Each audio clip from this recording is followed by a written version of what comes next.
The qualifiers done, and we've whittled over 1,000 players in the world down to the top 16 duos per region, starting right here in the continent of Europe over the next 2 weeks to see who will move on to the coveted circuit stage. Morning, everyone. Welcome in to the first pre-show. I'm your host, I'm Ben Doe, and each week we'll be welcoming those from around the Gridlock team to preview the upcoming day of action ahead. And I'm delighted to say I have Rose Beams and Couriway alongside me to look ahead to the first week of the bracketed games. And we got the main man right here to tell you all about the bracket structure. Hey everyone, it's Couriway from the Gridlock team, and today is a big day because the bracket stage is finally here. 16 teams from each region will be battling it out over the next 2 weeks to see who makes it to the circuit stage. So, before the games commence, I have some exciting updates to share with you. First of all, we've had some feedback from players that the Nether was underutilized when it comes to objectives. To address this, we've added 10 new objectives, and all of them deal with the Nether. Now, players could get a cold day in hell by freezing in the Nether, the Lone Strider by riding a Strider in the overworld, or Withering Heights by summoning a Wither in the Nether. All the details on our 10 new objectives, plus all 300 existing objectives, can be found on our website at playgridlock.gg/objectives. Alongside objectives, we've been working closely with the bracket participants to figure out bug fixes and just general changes to the game that can make it a better experience for them. Starting in the bracket stage, extraction will no longer regenerate your saturation, but it will still regenerate your hunger. In addition, certain mobs such as creepers, shulkers, and spiders now have guaranteed drops to help balance the gameplay. You can find a more in-depth description of these changes and more in our changelog at playgridlock.gg/news. Speaking of the website, now that the bracket is live, viewers can go to playgridlock.gg/bracket to vote on who they think will win each match. Simply log into the pick'ems with your Discord account and choose the duo you think will win for every single game. The website bracket will be updated throughout the weekends as well, so you can always check in and see how people are doing. Finally, thanks to popular demand, we are super excited to tell you that the Gridlock Twitch extension has been released. During any Gridlock stream, you'll be able to open a pop-up that displays information on every objective on the current boards. We can't wait to see you this weekend at the bracket stage, starting Saturday at 8 a.m. Eastern Time and 12 p.m. Eastern Time on Sunday. And don't forget to check out our new pre-show that'll be starting each day 30 minutes before. Thank you all so much, and we'll be seeing you very soon.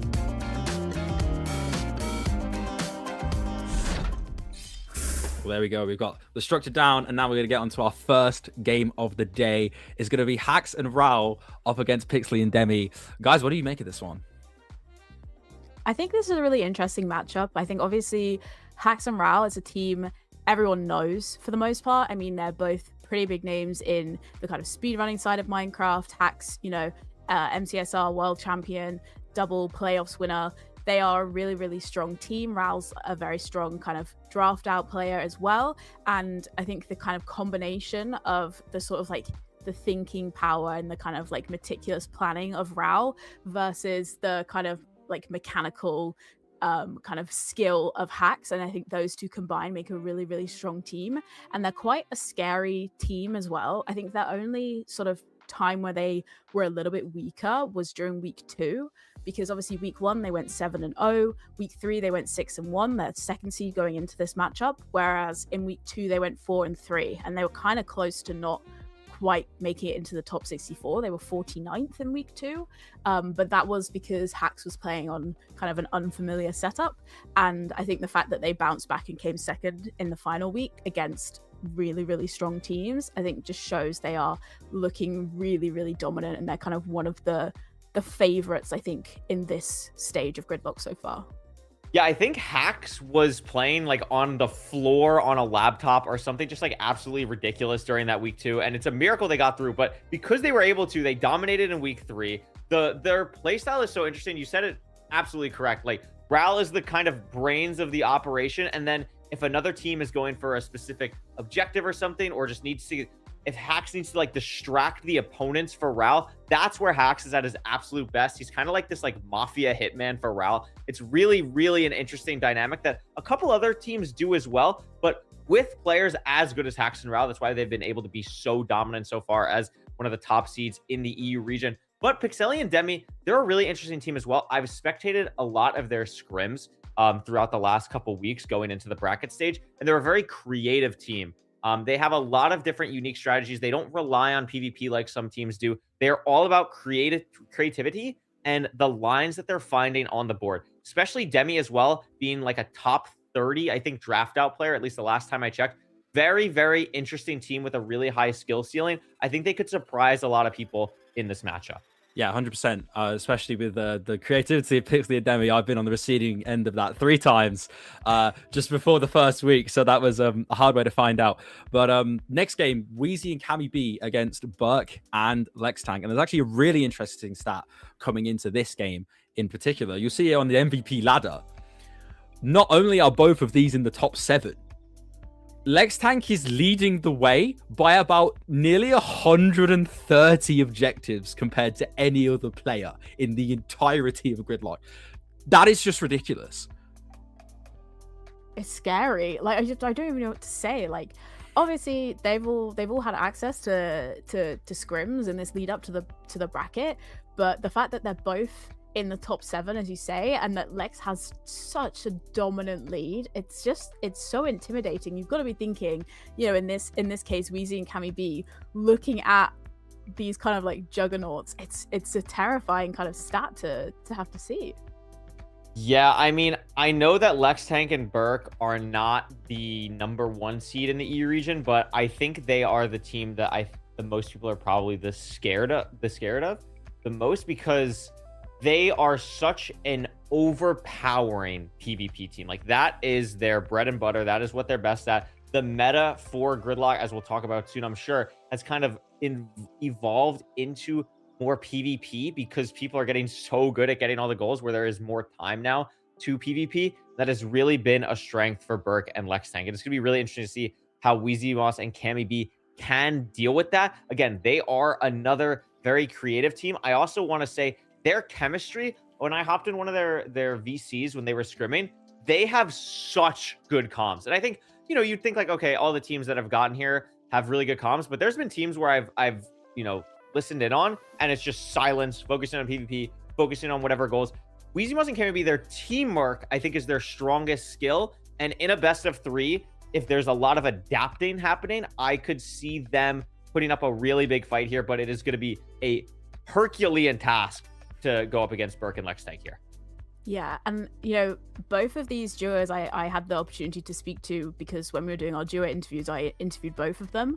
And as you said, with the chemistry with Wheezy and Cammy, like, they have such good chemistry. They've known each other for a really long time. And I think what really impressed me about them is they were so prepared. We came in to do our interview and they just had it like so organized. It took, like, we didn't have to retake anything. They had all their answers prepared, and you could tell they'd like really thought about the game and their answers and what they wanted to talk about. And I think that shows in kind of their teamwork. And I think, you know, we have a few duos who are actually new to like knowing each other going into Gridlock, whereas these two I think have known each other for a very long time, and I think that's a really big strength for them. But obviously, you know, Burke and Lex have known each other for a long time as well, and you can't kind of shy away from the fact that in the first 2 weeks they were undefeated. They went 14-0, and then they only lost 2 games. I think they've got the best win-loss ratio pretty much of anyone, and it's scary. And they are, as you said, they are PvP heavy. They've been playing PvP UHC for a really long time, and a lot of people are very scared of them. But it's not just about PvP. You know, you do have to be adaptable. You do have to think about your lines. You have to think about your objectives. You have to have the kind of map knowledge, the game knowledge, and, you know, if everything is turning into a PvP fight, that's not necessarily going to dictate where a match is going to go, because you've got to have the points lead in the first place. So if they can kind of get a good head start in the early game, the PvP is not going to matter because they'll be ahead on the points anyway. Yeah, 100%. Obviously, Burke and Lex, probably the ones to watch. Another team who are very much one of the ones to watch is the next team in the next matchup at TNT and Morich going up against Fudge and Interp, coming in as 19-2, so only 1 losses in week 1 and week 3 respectively. Also, I believe played the most amount of Gridlock in like scrims and practice weekend in the lead up to this week. So they have a lot of game knowledge on their hands, and just the consistency I've seen from these guys is just out of this world. Yeah, I think looking at this matchup, it's a really interesting matchup. I want to talk about Fudge and Interp first, because interestingly, when you look at the kind of pick'em predictions, they are like heavily unfavored. I think it's 94% to TNT and Marwick and 6% to Fudge and Interp, and I think that's like, people are sleeping on them heavily. Like I know Fudge, we're friends, and I like Fudge has got so much game knowledge. Fudge is like an all advancements player. He's a speedrunner, but he does and has done so much all advancements. I think he's in, I want to say top 20, maybe even better for all advancements on the leaderboard, and he does AA no reset, which is just like a crazy thing to do. But he has a lot of speedrun knowledge. He does a lot of like theory crafting. He thinks really heavily about strategy. And Interp is kind of very similar in terms of less of like a kind of all advancements like knowledge person, but has got a really, really strong kind of like Minecraft knowledge. And I think the two of them together have really invested a lot of time into Gridlock and into strategizing and planning. Obviously they're playing a lot of scrims, but they have been doing like a lot of VOD review. I've seen like Fudge streaming like VOD review after Gridlock. And so I think, yes, TNT and Marwick are like a really, really, really strong team, but I think, you know, it's not just about that kind of like, I don't know how to explain it. Like there's levels to like what you need to do well in Gridlock, and I think because like Fudge and Interp aren't as well known, I think people are definitely sleeping on them. I would say, to me, I think Fudge and Interp are the team that has improved the most out of any team from open qualifiers to now. I think the way that they have approached the game is very different from the first couple weeks in open qualifiers. I mean, they were one of the teams that just barely squeaked in to making it to the bracket stage, but they did a really good job. They have locked in the scrims, and I think it's really interesting because you talk about TNT and Malwick. I mean, they were one of the teams that did all that prep practice, etc., early on in the tournament and really had a dominant performance, as we've seen. I mean, 19-2 is nothing to scoff at all. But now all these other teams are starting to prepare and practice just as much as they are. So can they keep their edge here is really going to be the main thing that I'm looking out for. Can they continue to be this dominant team when all the other teams are also still preparing and playing and scrimming as much now as they are? That's going to be a really interesting thing to keep my eye on. I'm kind of with you. I don't know if I'd specifically pick Fudge and Interp to win this, but I think they have a real chance. I think this is going to be a game that is almost certainly going to be going to a third matchup for sure. Yeah, 100%. I do definitely agree on Fudge and Interp being very slept on, squeaking through just into the 5-2 by like a few seconds in a goal against a certain team. Oh, it was Bendo and Bloomy. That's who it was. Very close. And another team that has made it here because of beating Bendo and Bloomy by 1 goal is Automat and Akshay in a very, very narrow game to get themselves to 5-2, coming up against Ilios and Noctis. And I hope I have pronounced that correctly. Whoever's done the interviews, I think you're let right. me know. I think it's right. Right. I'm pretty sure it's right. Also, actually, I believe the only team, at least this weekend, to have had week 3, which should be against the hardest opponents, to be their most improved week. They went 5-2, 5-2, 6-1. So when they're coming up against the big boys, they come out and perform. But we also cannot overlook the status of Automat and Akshay, especially with what they've done in MCSR. Yeah, definitely. And, you know, the Ilios and Noctis, they, as you said, like the fact that they improved when obviously like week 1 and week 2 is a much bigger pool of people to play against. And the fact that they went 6-1 in week 3 is, you know, I think is definitely showing, how much they have been improving week on week. And, they've had a longer gap now between open qualifiers and bracket. And so, as with everyone, they've had this time to have that improvement. And I think they're a really interesting team. I'm trying to remember who it was who I interviewed who actually said like the team they're rooting for the most is that team, because they're like really good friends. I'm gonna have to check who it was now. I think it might have been TNT and Marwick actually. I think they said they were rooting for them because they're friends and they like know each other. But obviously, Automat and Akshay, they were 7-0 in week 1, 6-1 week 2, and then 5-2 week 3. So they were kind of near the kind of like lower end of those qualifying to the top 16. But I think they are both speedrunners. They are very, very well known. They are very, very strong on that kind of side of it, whereas you can see like Yalius and Noctis are more kind of like draft out PvP. So it's kind of like a different like mixing of skills. And maybe Automat, Akshay are kind of the names people know a little bit more, but I think I'm not looking as strong going into this matchup. Yeah, I think the Alios Noctis team is, in my opinion, the scariest and most underrated team. Obviously, they went 6-1, like they dominated, right? But like, I don't think they've gotten a lot of screen time on the main broadcast. I don't think they are the quote unquote common name that people are going to be more familiar with. If you're kind of just a casual competitive Minecraft fan, you're going to be much more familiar with Automat and Akshay. And no, obviously Automat and Akshay not slouches at all. I believe Akshay is like top 8, top 10 in draft out at like the absolute worst, like just a absolute monster. And that's not even including what he's been able to do. Probably the best player to never play in a playoffs is Akshay, and Automat's obviously played in 6 ranked playoffs, maybe even more. I mean, they have been around for a while. They're dominant. They're really good friends, but it's the same story for Yalios and Noctis, just in different communities that at least me specifically am not familiar with. And I was just editing before this their audio.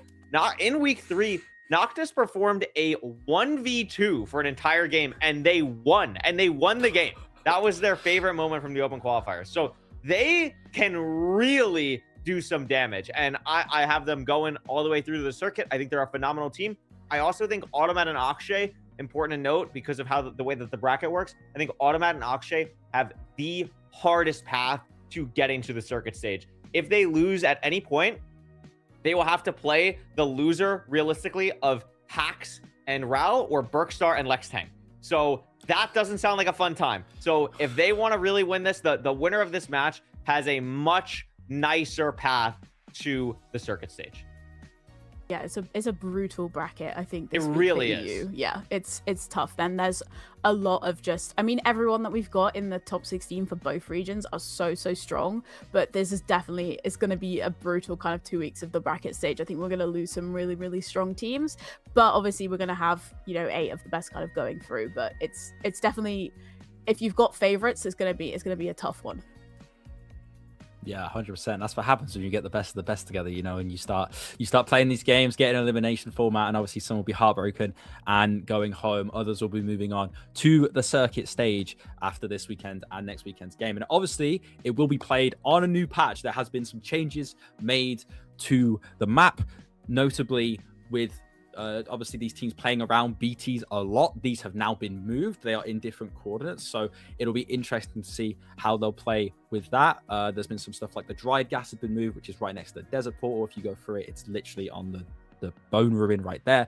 So there's been a lot of different things, the patches with many biome stuff. So Couriway, I'll throw it over to you first. What do you think we'll be seeing out of these players differently in terms of these changes? Do you think we'll see a variance in BT players and shipwreck players? What are your thoughts? Well, I think the biggest change that happened is the extraction change. So for people who are not aware, the way that extraction works now is that you do not regenerate saturation from extracting, which is a huge change. Originally, we had made a couple larger changes to extraction as well for playtesting and stuff going into the bracket. Those ended up not going through, but even just changing saturation, they still get their hunger replenished, but not having the saturation makes food a much bigger commodity for these players. That has changed a lot about how they value the map. It has made the Savannah village even more powerful because of the hay bales. It's allowed for the Spruce village to have a lot more play as well with the hay bales there. Food has become a really serious resource. And also, my personal favorite thing that's been added to this bracket stage that I'm really excited to see how it goes, like when we actually start watching these games that matter, is the Nether. There have been 10 new goals added to the Nether. A lot of really cool ones that involve piglins or even spawning the Wither. I mean,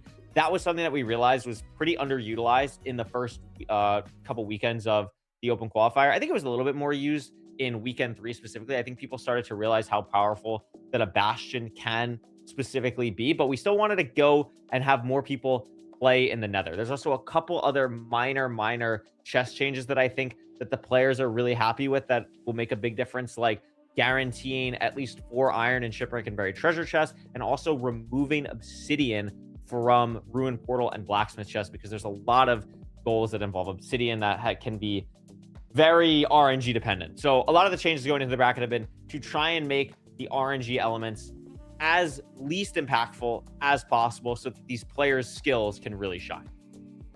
Yeah, I'm really excited for the new Nether goals. I love the Nether, like I love the Bastions so much, and I feel like we didn't really get to see them very much. So I'm really excited now that they've got a lot more kind of motivation to go there, and we're going to see them kind of using it a lot more. And particularly because like you would see people would go into the Bastions and they loot the chests and they get like really strong loot, and it just wasn't being used enough. So I'm really excited to see these new goals, see how that kind of affects the lines that people choose and the kind of potentially like some of the PvP that we see as well, because I feel like if you're having PvP in the Nether or like in and around a Bastion, I feel like it just adds in so much more like risk and things to think about. So I think that's going to be a lot more exciting. I'm hoping also like an unintended consequence to me, hopefully, we'll be seeing more end opening earlier in the games. If you're in the Nether anyway, why not grab a couple pearls? Why not grab the blaze rods while you're in the fortress going for wither skeletons? I think it's a really powerful tool. We see sometimes on these boards we have like game over to kill the ender dragon, or like there's 3 end city goals like end rod, shulker box, shulker, and those, if you're willing to go out of your way, and with how good these teams have gotten, a lot of the times, you know, you're just waiting on a quest objective to unlock, the board is already fully done. Opening the end early can be really powerful, and I think that's one of the things that maybe not all the teams have picked up on yet. I'd love to see more of that with the introduction of the Nether goals, hopefully rewarding that play a little bit more. Yeah, definitely. I'd love to see more in the end. I feel like we've seen some really good fights and some really good like end moments, and like moments in the stronghold and kind of like hiding in the stronghold, trying to get into the end, waiting for the end to open. So I think it'd be quite nice to see more of that come into play potentially as well. If they're opening the end early, they might have an elytra, and then that's going to open up potentially for like the last kind of like section of the game, the sort of end game, to have a little bit more flexibility. So yeah, I hope that that's going to kind of allow us to see more of these other dimensions, because I love obviously seeing everything in the overworld and the map, but I definitely want to see more of the Nether in the end.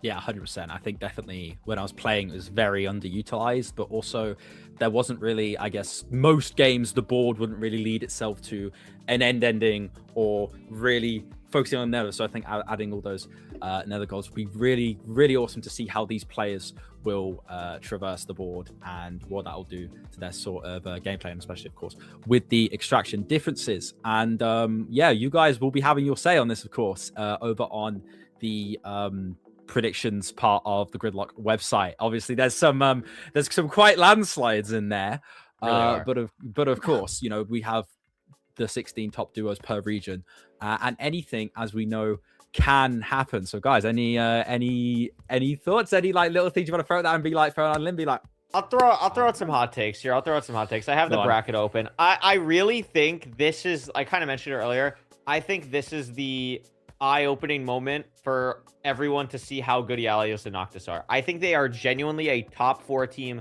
minimum in the EU region. I think they are going to absolutely dominate through the open qualifiers. I would not be surprised if it's 2-0, 2-0 in their 2 games and just absolutely win. And then I think the other story, like we mentioned as well, TNT and Walwick, they have a pretty solid path here. They have had an absolutely dominant run in open qualifiers on the level of Burke and Lextang. The meta that they like to play with has definitely shifted a little bit going into this bracket stage. Are they able to adapt? Are they able to lock in literally and find a way to still be dominant, one of the 8 best teams? I think they absolutely can, but I want to see them prove it here. Those are my 2, I think, biggest takeaways from this week 1. Yeah, I'm looking at these matchups. It's so hard to kind of like make some like set predictions, but I I think maybe I'm a little bit biased to the ones I interviewed because I feel like I found myself rooting for them a lot more, just because I got to know them in like doing the interview and talking to them. And so like I want to see Pixeli and Demi do well. Obviously, like Hax and Ral is such a strong team. You know, they're both people I know well as well through ranked. But you know, with the way that the bracket is, I think, you know, potentially whoever is going to lose that first matchup, they still have a very good chance of making it further through. But I do think that first game is going to be kind of a 2-1 in either direction.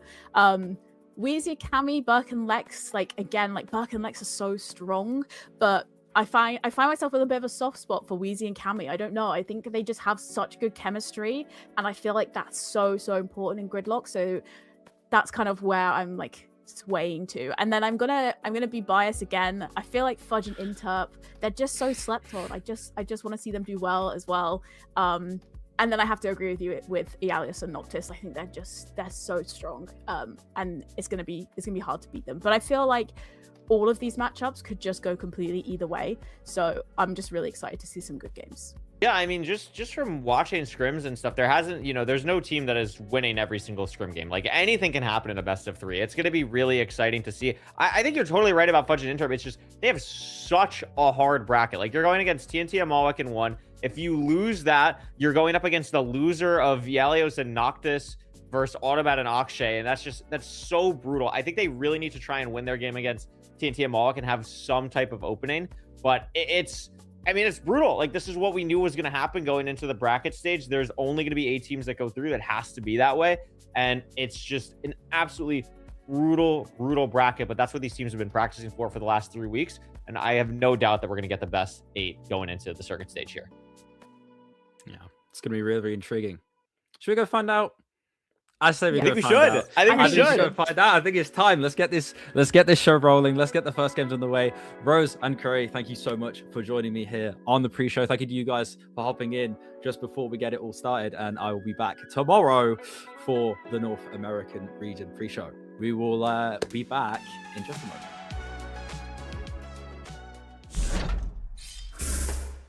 Hello, everyone, and welcome to the bracket weekend, the first official day of the 2 weekends of the bracket stage. We're going to be taking the 16 best teams remaining in each region, chopping that down to 8. Today, I am joined with Wadebox. Wade, how are you doing? Are you excited for some fun matchups today? Oh, I can't wait. We've got the best of the best now. We've gone and got everyone who's playing. We've gone and got the best teams, and now we're going to see the best players. I can't wait for this evening. It's going to be absolutely crazy. Let's take a look at the bracket for today, just so that everyone can see what is going on. So these matches in each round, there's rounds 1, 2, and 3. You can kind of see how that's laid out in the bracket. All the matches on the left side of your screen are taking place at the same time. So Haxral versus Pixeli and Demi taking place at the same time as all the other games. Wade, out of these 4, the one that we're going to be watching is match 4, Yalios and Noctis versus Automat and Akshay. A pretty close match due to the pick'ems we can see there. Yes. 2/3 of teams or people though still picking Automat and Akshay, which personally I have Yalios and Noctis winning this game. I don't know how much you've been following closely with the scrims or anything, but I think this is going to be a really close match between 2 of the best teams in the EU region. I mean, that's an exciting one to start with. Let's have teams that have equal chances of really taking it on against each other. I can't really tell either way. I think, they've obviously learned a lot through the scrims. They've obviously learned a lot from also reviewing and researching their own side. We're in the bracket stage now. We don't know. Maybe they were keeping a few things secret, ready to play out now. And also the few updates we've had to this bracket stage may come into play as well. So I don't know. I think we can't really tell from the very first game. We'll probably get more of a vision as we go into like the second game and third game of where the teams individually stand. And I think that's great. I think we're going into a very fair first game. Absolutely. I think this is going to be a crazy matchup. And I know there's a lot of people that may not be familiar with either Ealios and Noctis or maybe even Automat and Akshay. So we have some interview videos with both of the teams. We're going to start it off with Ealios and Noctis and let you learn a little bit more about their team.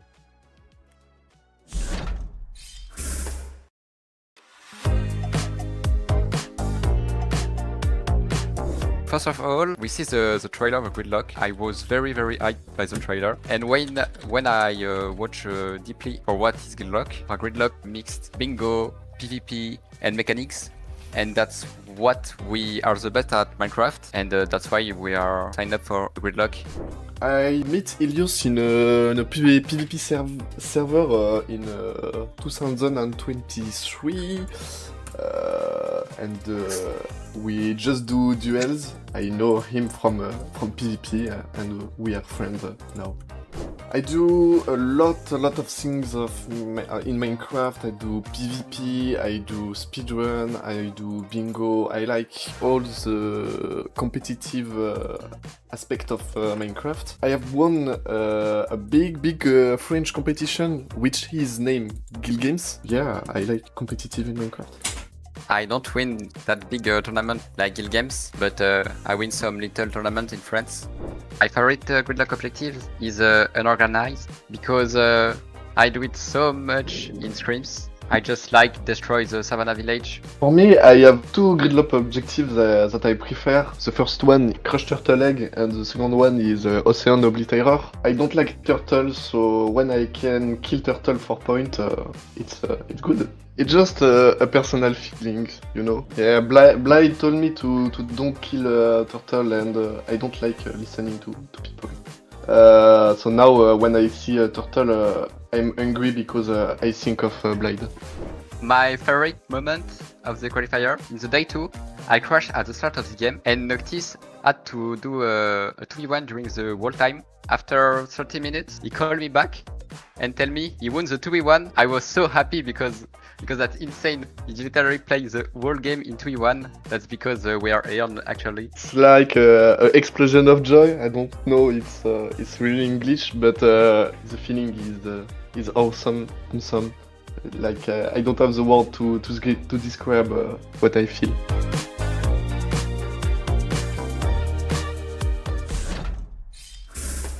I mean, wait, what a team. Took out 2v1 in the final weekend is crazy. And I mean, they clearly have a lot of chemistry. They clearly really enjoy playing with each other. I think that is two really crucial things to be good at Gridlock, and they have dominated so far. Absolutely. I mean, they're very clear. They've got some PvP skills. They've mentioned that as well. They've played in a couple of tourney type things before. But yeah, the vibes between them, I think you really need that when it comes to these sorts of games, because it's all about your duo. It's all about communication. So if you've got those vibes, if you've got that energy, it means you can always keep upbeat. You can always bounce back if you get a loss. So I'm excited to see how they do. I think that they could go quite far. I absolutely agree, but we are going to take a look at their opponent's video now. Some of you might be familiar with Automat and Akshay, but for those of you who are not, let's get a little bit closer of a look at them.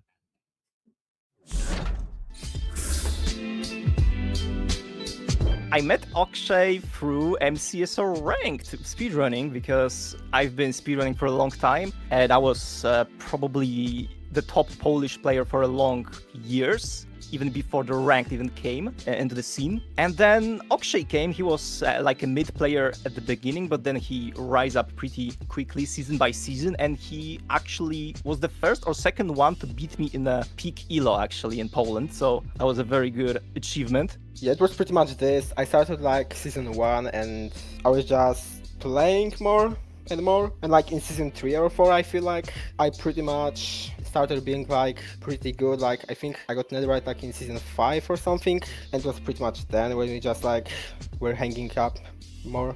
So yeah, I saw Gridlock, and I, as a player who were absolutely hyped to the limits when a ranked came to the scene. When I heard the news that Couriway is opening up and trying to make a project that's gonna be very professional from the very early on steps, I was like in, and I just had to have Akshay on my side.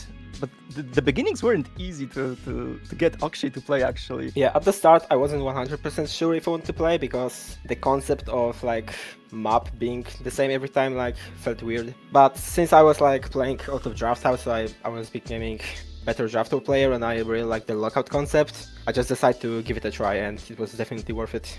My background in Minecraft starts in the old days. It was 2012. So yeah, I've been playing Minecraft for half of my lifetime already. I also started doing some YouTube in the late 2012 when I was 13. First, it was minigames. I was just very good at PvP, 1.8 PvP, and I was just creating content on many Skywars servers, the Wall servers, and I was starting getting more and more popular in Poland when it comes to the minigames. And I actually, in late 2019, I remember, I actually wanted to leave Minecraft forever. I felt burned out. I felt that I'm not gonna do this game anymore. So I had a year break, or even more so. Then one niche category came to my attention, and it was, of course, speedrunning, Minecraft speedrunning. I was probably a top player for long years. Yeah, so at the time, like, mainly playing PvP, like pretty much everything PvP related, so like UHC, Skywars, survival games, all of that. For like past 3 or 4 years, I mainly played speedrunning.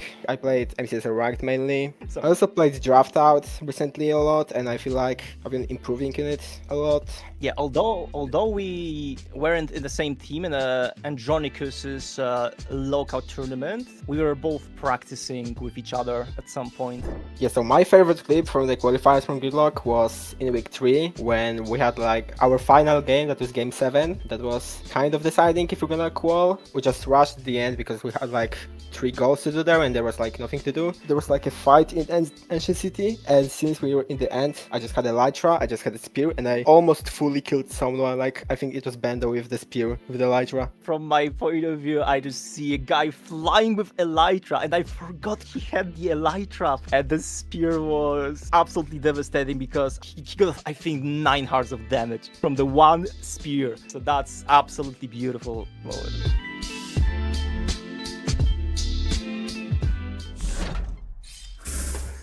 I mean, Wade, another team with great chemistry. This is why this match is going to be our first one we're watching. A real battle of EU here. And I mean, Akshay as well. I mean, Automat speaks for himself, a 6-time at least ranked competitor. I think it's maybe even more. Like, dude has just been so good for so long. Akshay, though, right now, a real rising star, like a top 5 draft out player. I'm really excited to see how both of these teams perform today. Absolutely. And they're a very well-rounded team as well. And look, I've got to be a little bit of a lover of water here, fellow bald man. Well, at least bald in the skin.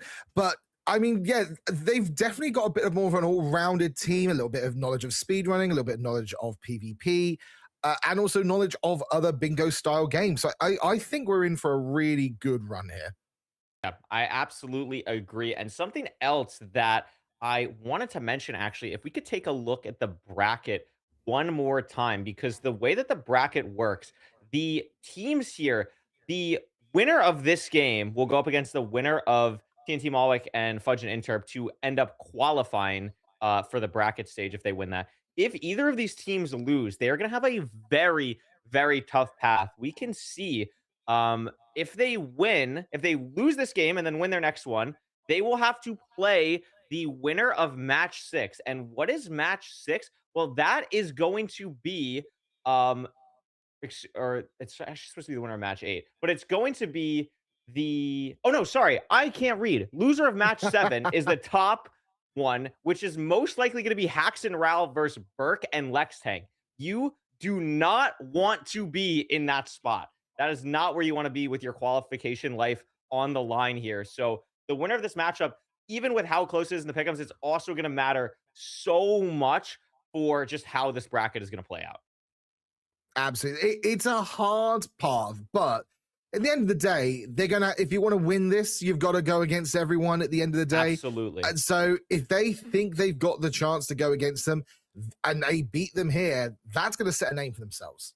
Yeah, it's huge. And it's huge. And that's why, I'm rooting for, excuse me, both teams here because I've known Automat, especially for a while. But I mean, the point of Gridlock to me is to learn so much about these other players who you might not be familiar with. And that's why this Ialios Noctis team is so interesting to me because I had obviously never heard of them before Gridlock, but Noctis and Ialios, they have such good chemistry. Noctis is one of the best PvPers in the entire event.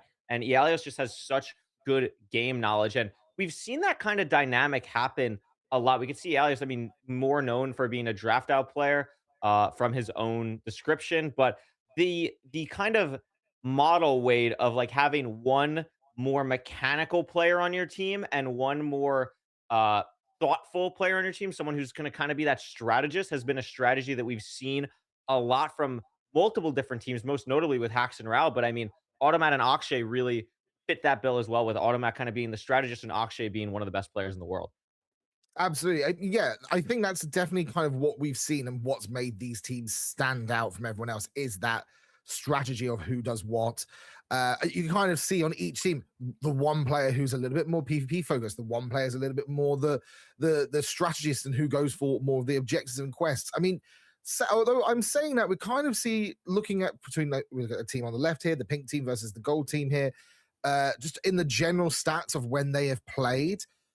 There's more quests you can see spread out amongst Elias and Noctis compared to the other team. So maybe they balance themselves a little bit more and just maybe they target specific quests that fit their strategies. Maybe it's something that I'm excited to see, because I feel like we might see two different styles of play here, and it'll be a question of which one's going to be out on top. Absolutely. And with that being said, Wade, do you have a prediction? Would you like to give a prediction to the audience here? It is a best of 3. So not only am I going to ask you for a prediction, I'm going to ask you, is it going to be a 2-0 or is it going to be a 2-1? What are you thinking here? I have this feeling that this is going to be a 2-1. I think we're going to go down to the wire. It's not going to be one team wins all out. I think we're going to be down the wire. We'll have 1-1 and then a final game. At least that's what I hope. That's what makes for good telly. So oh, absolutely. I think I'm going to predict Ialios and Noctis here. I think I'm going to say a 2-1. I think you're right. I think it's going to be close, but I really am. I mean, I've watched them scrim. I've listened to their interview. Like, I really feel like they're a team. And again, they're a team. We mentioned this in the pre-show too. 5-2 the first 2 weekends, 6-1 in the hardest weekend. That is crazy, crazy impressive. So I would be scared of them, and I know they were a team that a lot of people are scared of, but from talking to them too, they're scared of Automat and Akshay. That's the matchup here. It's going to be crazy. Absolutely. And we're kind of in a stage here where they know who they're up against. We're now, the hidden opponents have kind of gone now. They know who they're up against. So therefore, they also know how to play against them as well. And that's what I think I'm really excited to see as we enter this bracket stage, is how teams outplay the opponents now that they know what they are. Maybe they'll know what they would feel they prefer to go for. Maybe they kind of know what quadrant they'll start in. Though I think that sort of strategy is going to be so new when it comes to this stage, that the teams that will come out on top are the teams that have done their research about the ones they're going up against. Absolutely. And this is a really interesting board for a couple of different reasons. This right side of the board here, I think we're having a little bit of, oh, no, there it is. Oh my God, let's go. Good timing. This right side of the board, this is the grid line I'm looking at here. Golem Smith is super easy, just repairing an iron golem, obtaining an amethyst shard, super easy. Finding a buried treasure, super easy, something these teams are going to do anyway. And then road trip, 13 biomes with your teammate. You can really do that effectively with an Elytra and a firework right at the start of the game. So there's so many different things here, Wade, on that right side board that could be done super, super quickly. The other team objective as well, Worlds Apart, worth mentioning, because that is one that could be on the board for a while, dependent on if either of these teams open the end early. Absolutely. I'm also kind of taking notice of the fact that we've got kind of almost a good set for a diagonal here as well. Target teams could go for the bottom left of the bamboo. That's quite a simple one. We've seen a lot of teams run to the jungle and do, as well as the build height. We've seen a lot of strategies that do this very, very quickly. Yeah. I mean, that would be very, very strong to kind of really lock out a good portion of the board. And also give you a couple of quests that will give you big points as well. So I think you're right in the question of, are they going to just rush to that right-hand side, or are they going to play strategically, and go for more playing of the board as well? Yeah, absolutely. And it looks like we're going to be hopping into the game right now, Wade. Our first match of the bracket stage. Here we go. And I don't know how much we're going to be able to understand here, but I would love to listen in to the comms of each team. We could start with pink and then go to gold and just see what the strategies are going to be like right at the start of the game. Absolutely. So let's hear what they're playing. The classic thing of mixing up, going one person going to get a lot of the loot at the shipwrecks. We see a lot. La brique. Immediately getting Chisel book sale filled. I like that spot. Really nicely done there from Ialios. And also that we could see on the right side, Wade, it looks like Automat and Akshay were able to get the buried treasure. That is huge. Now, something to mention as well, there are Zrobię dwie new siekiery very i jedną treasurable od razu. Mamy siekierę jedną żelazną. This is incredibly fast. Yeah, the game has really sped up. That is something. I mean, these teams have had 3 weeks to scrim. Przepalę ją od They're razu po prostu. absolutely locked. Absolutely. And I mean, this is fantastic. We get to see this level of play is incredible. Straight away, smelting the tool as well. To Yeah, try this is and an get that at the top. interesting combo because we have smelt a iron axe and we also have kill an opponent with an axe. So very interesting. And look at all these objectives coming through at one time. Oh my Whoa. goodness. Parrot objective done, job fair done, agile angler done. Holy smoke, so many objectives. We barely had time to react to that, but I mean, look, it's kind of a little bit more equal playing field, but here, but Pink team have done really, really well to just spread out on that board. And again, I love this when you see a strategy, maybe not going for a grid line, but just going for the ones they can do as quick as possible to just block out as much as they can. Yeah, this is pretty insane. We see a lot of board control though. I am seeing this grid line on the 4th row here. Wow. For the pink team. It looks like it could be something pretty impactful for them. We can take another look at the board here in a little bit more detail. So just looking at the potential lines here, that 4th line is the one that is most interesting to me. Gold can do some stuff on the top line for sure. And no one's touched the 5th row at all, Wade. No one's touched the 5th row at all, but I mean, with the way that Pink team have dominated that line, I mean, basically Gold team are not able to get any verticals anymore. And it's a really easy grid line really for the Pink team here as well. I mean, they can obviously, if they go for the build height here, obviously it's going to be something that's going to take a bit of time to do. I love already also seeing Pink team as well, just going in and trying to just block off certain areas for the Gold team. This is so fast. I am in awe at how quick these teams are. They're absolutely locked in. Gold team, I think I saw them prepping for. It's one of those things where you're looking around, you're trying to figure out what they are actually trying to do because they're just that quick that by the time you figure out what they're doing, they've already done it. This is amazing. Yeah, I mean, looking at the board and looking at what they're focused on, looks like Akshay is going to try and get Diamond Minecart. Does do so there. Gets that on the board. So very nicely done. It is 9-7 right now. So Automat and Akshay have just a slight lead at the moment, but definitely less overall board control. They're kind of, kind of cornered in by this, not grid line, but like this line that Pink has kind of made on the bottom half of the board here. But we're seeing Automat getting a lot of materials as well. Yeah, oh, this is amazing. I love this. Yeah, we could see a lot of them around that top portion of the map. Looks like Akshay's flying in from the Savannah side. And there is still a lot of stuff that teams can go for. It looks like based on where Akshay is on the map, I believe could potentially be going for the trial chamber now for the spyglass. That would be my guess here. That's what I was looking at. I mean, it's a spy. They've got to do the spider jockey task. I thought I saw one of them getting amethyst, but none of them are going towards that area. So it looks like they're all just leaving that bottom row completely. Yeah, well, look at this fight actually from Automat and Yalios. This could be big here, and it looks like Automat's going to take the kill. Very nicely done from Automat there. And I think what Akshay is actually going to be doing is getting some diamonds here early on in the game. I mean, this has been a really fast-paced game. They're actually going to extract, get some fireworks as well. And that's going to be big for the gold team here. Absolutely. That is massive. They've kind of got to really push back and get a bit of ground away from the pink team as well. Because they're in a very good position. I mean, both teams are in a very good position of getting a line. And there we go. I was expecting that from the gold team, actually, who was going to go for the build height. That's a fantastic one from the gold team. That is fully locking out a line there from the pink team, securing a better path as well for other lines for gold. There we go. Pink does get the spyglass as well. I did see them getting that amethyst and going for that. I mean, that's big, though, because now you at least have some pressure on the bottom side of the board. And we can see Automat getting the spyglass now, but that is going to be too little too late, I believe. And now we're going to see what these teams are going to go for. I'm surprised that no one's really entered the nether yet, potentially for the netherite hoe or the the enchanter objective, because we have removed obsidian from chests except for the bastion and the fortress. So you could get a nice overlap going into the bastion here, but we could see also Yalio's the first person in the game to get full diamond armor. Yeah, and actually, I'm just noticing in the bottom right there.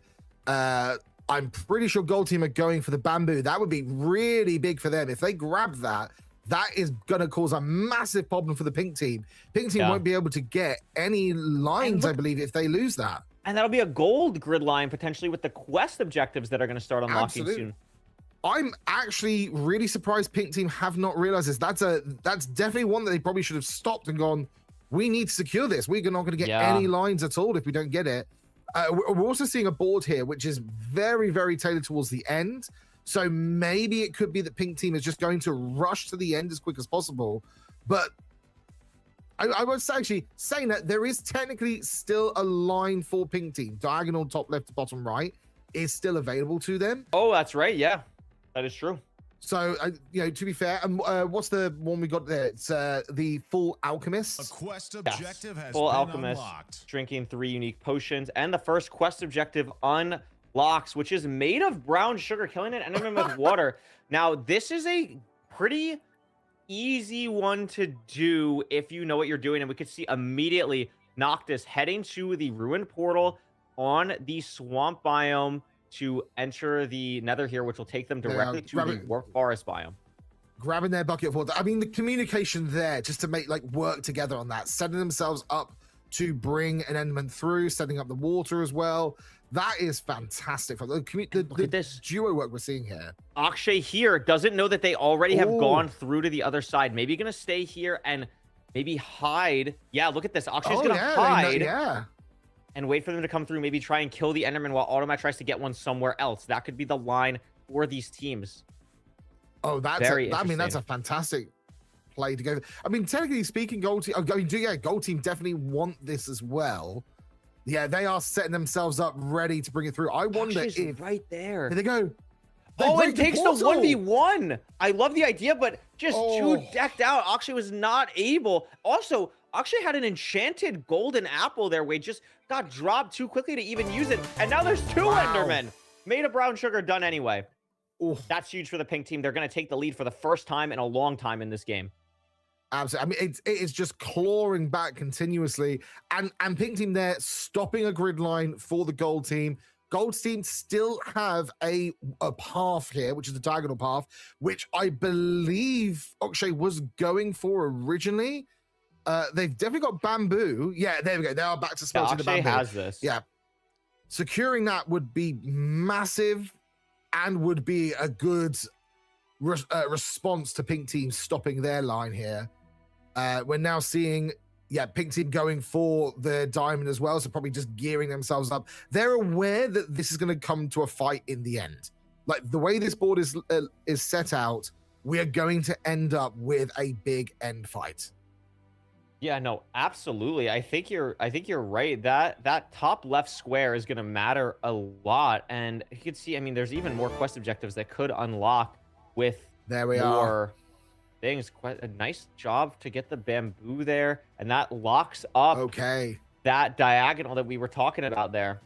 So this is going to be a massive moment. That central square is going to open up in just over 1 minute. And I am expecting to see all teams rush for it. I think it's going to come down to this central board. Yeah. This could be huge. It is going to be a grid line for both people. It is the next quest objective to unlock in just a minute here. So that is going to be huge. On a bottom. Yalis is going to take the kill on Automat, but look at this. Akshay getting more diamonds here. Both of the teammates on gold are going to get pretty geared up. It is 12-12 right now. It's very close. And I board control maybe slightly favors gold team, like just barely. But this is really so close. It's very, very close. I mean, I would say only just because of the fact that gold team have the better diagonals here. Pink Team could respond by getting the potions, but I think they're aware. Getting the obsidian, Now, based on where they are, I don't think they're going for... Yeah, they're just getting Obsidian. They're not going to try and open the end early or anything like that, I don't think. No, I think it's they're probably going to try and get resources here to do these quests. I think they're aware if both teams block each other. Here we go. Overkill's a big one. one. And here we go. Look at Automat already going straight away to the trial chamber. That's huge. No one's even close to contest on pink. No, and I think they have to. They really have to. They can't wait here for too long. Yeah, I mean, Overkill is pink one... team are they trying to get themselves ready to go to the end? I think Ialios is going for Netherite Hoe. I think that's what Ialios is going for here. Yeah. But that could be... I mean, a lot of diamonds, a chest plate's nice, but they already kind of have that. They do have enough ancient debris just from that one chest, to basically make a Netherite Hoe. So that's big. I mean, that'll be 2 points on the board, but giving up this middle square is so risky. Now, it does take a while to get a mace and then do overkill. So they have a little bit of time to contest this, but maybe they're trying to have gold do like the hard work for them.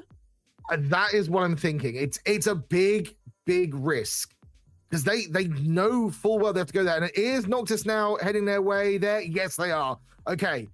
I expected Noctis going to see them and start screaming to their teammate, yeah, get here now. See this fight. Gonna be a little bit scary. I mean, Noctis is a phenomenal PvPer. If anyone's gonna be able to pull off the 1v2 here, but there's the lava bucket. Really nicely done from Automat. They're just holding out, and is gonna go for the chase here. I mean, is so low and is gonna die. The defense from the gold team there, just setting up, having one player still focusing on the trial chamber, and Auto just basically just being there ready to stop them is amazing. Auto's now jumping out though. Yeah, I believe because I think Akshay got the whatchamacallit, the heavy core. So they are set up. So I think Automat's gonna go somewhere to set up for overkill. And look at this. Yeah, they have this spot that they like in the ocean here. This is brilliant. Again, something that's fantastic to see, and what we're gonna see from the top teams is the fact that you have everyone working together. Whilst one person's getting the mace they need, the other player is getting the build ready to go. This is brilliant. You know, absolutely. And again, it doesn't look like pink is too close to contest this at the moment. We're going to see overkill gets done from Akshay really cleanly. Wow. Oh my goodness. Very nicely done. W production on the catch on Akshay going for that. And that's a huge square. I mean, again, they basically traded this for Netherite Hoe. So pink team is able to get Netherite Hoe, gold team's able to get that middle quest square, but wait, we're a minute away from this other quest objective unlocking on the top right of the screen, and when that unlocks, that could be the line for gold, and that could be the game on the spot if gold gets that. 100%. Pink team just really need to stop and focus on defense now of the board. If they lose that square, I mean, they at the moment they've got no grid lines available to them. They have to get it and then win by points. Points, you know, it's still very close to the board. I was not ready for that. I was just not prepared for the warden to come up on the extraction. Yeah, I mean, it looks like they're trying to go for enchant full iron tools. I think Ialios is missing just like a tool. So this is a little bit of time loss here for them. I believe we're missing a pickaxe. We're missing an iron pickaxe here. So once this gets done, that will go through. Objective completed for the pink team. They are going to take the lead again, but this lead means nothing if they cannot get the quest objective that is unlocking in 8 seconds. There we go. And I can see them hovering over it. They are all getting ready. A quest objective has and that is such a hard one. Wow. That is such a hard quest objective. This is a rough one to have. Yeah, it's interesting for both teams because it's going to be really hard. And we can see, wow, look at all these teams. Look at them beeline to the swamp. We are all going to the swamp. We are I think we're about rushing. to see a very sweaty game now as they all fly into each other. Here we go. Let's get some PvP action. And look at this. Both players on the gold team would have an enchanted golden apple in their hotbar. I mean, that is just absolutely huge. So and they're obviously not using it now. I think they're aware that if this game goes the distance, gonna eat one. Oh. She's gonna eat one now. Automat's gonna get the first kill. Yalios is gonna leave for now. Maybe is gonna be able to survive here. I mean, the wind charges. That's just Wow. the benefit of Gold Team having gone to not only And look at that. Okshay's obviously doing the PvP, and while that's happening, Auto's like, cool, I've got a frog, I'm pulling him in. The speed of that, and they're like going, look, Yeah. you run defense. There's a frog. Then Okshay breaking the portal behind as well is Wow. incredible.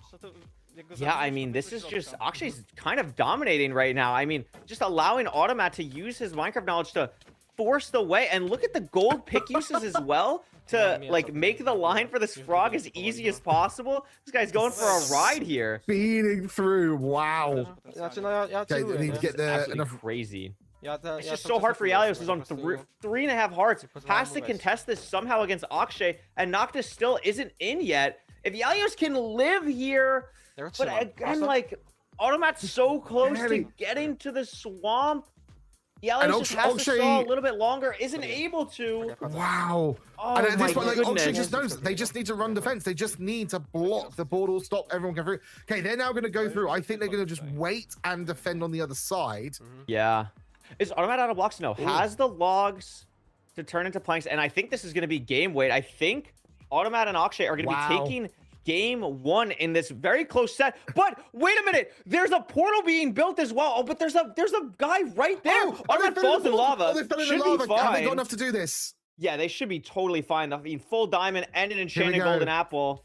This should just be the game. There's Akshay. There's the frog leg. And it actually doesn't end the game on the spot. How is that possible? So I think because we've still got 2 more quests, 5 points each for those quests.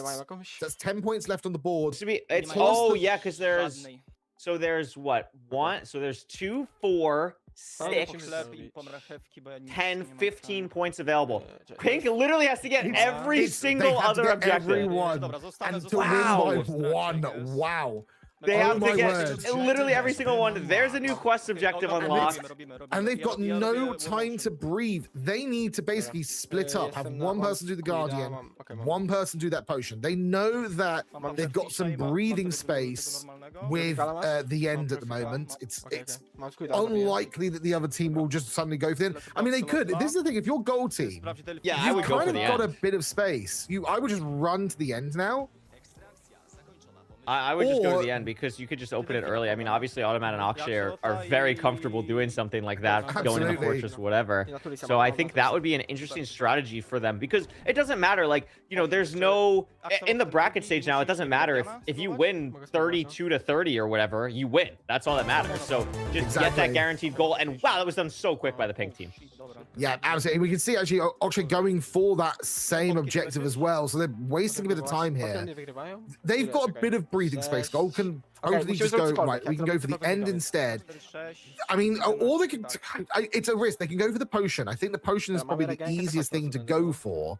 But you also, it turns into a race. You have no idea if you're going to be able to get that for the opponents. It's the same as we just saw with the oceans, with the ocean aquatic there. You know, they were racing to do this. So gold team have got the leeway where they don't have to race, but currently they're still Oh, and look at this racing. fight that's about to Here we go. happen here. I really like this play from Noctis, trying to basically delete this portal, this lava pool spot, because this takes you very, very close to the fortress. That's why all these teams are meeting up here in the plains if you build a portal here. Looks like Akshay is going to do that while Automat is going to try and fend off Noctis. But Noctis winning the fight here against Automat. But again, Automat with the enchanted golden apple is so good. But now his teammates coming in. Yalios is here. There we go. Oh, Okshay just Noctis still actually taking dead. the time to get the portal. They're both still up. The PvP prowess we're seeing from the gold team here has been amazing. I mean, it's just, I think, Wade, they are getting absolutely carried by the enchanted golden apples. But I mean, that's what you play for, right? Like, it's a pretty common thing to get in the ancient cities here. So it's very doable for the pink team to kind of come back here if they're able to continuously fight against the golden apples. There's only, I believe, 1 left for the 2 of them combined. So we'll see if gold can still fend them off. But I think this is going to be pretty doable for them at this point. They have fortress control. Absolutely. It's very doable. Pink team are very, very heavy on the back foot. I mean, there's still a chance that pink team can pull it back. but they have to be perfect now. And dying to the other team is not being perfect. No, not at all. And Fulham in the chat correctly pointing out they didn't even eat a notch apple that fight. That was just a regen potion. So, I mean, that is so much valuable resource in the Ancient City for PvP fights. And I think that's a really smart strategy from Akshay and Automat, who are a lesser PvP team. No disrespect, they're just more focused on speedrunning, to kind of have that resource to them and really playing to their strengths. Absolutely. I guess we could say, you know, not exactly just playing for the PvP and the kills. They were cleverly playing for defense. We saw in the attacks earlier when they were defending the Frog Light that rather than just going constantly on the attack, they were pulling back, making sure the other opponent didn't get to the portal. It was strategic PvP. Yeah, and again, like we could see Akshay here brewing in a completely different part of the fortress than where Ialios is. Ialios is going to have to fight Automat here somehow, and I just don't know how that's going to work out. I think Akshay is going to get this goal and wrap this game up pretty quickly unless Ialios can make an absolutely heroic play. Absolutely. Akshay's got to just get there now. They can see them on the board, but they're too focused. Came over unlocked, which is quite funny. Just add more stuff to the end. More fights for the end. So, but and Ialios is gonna die again.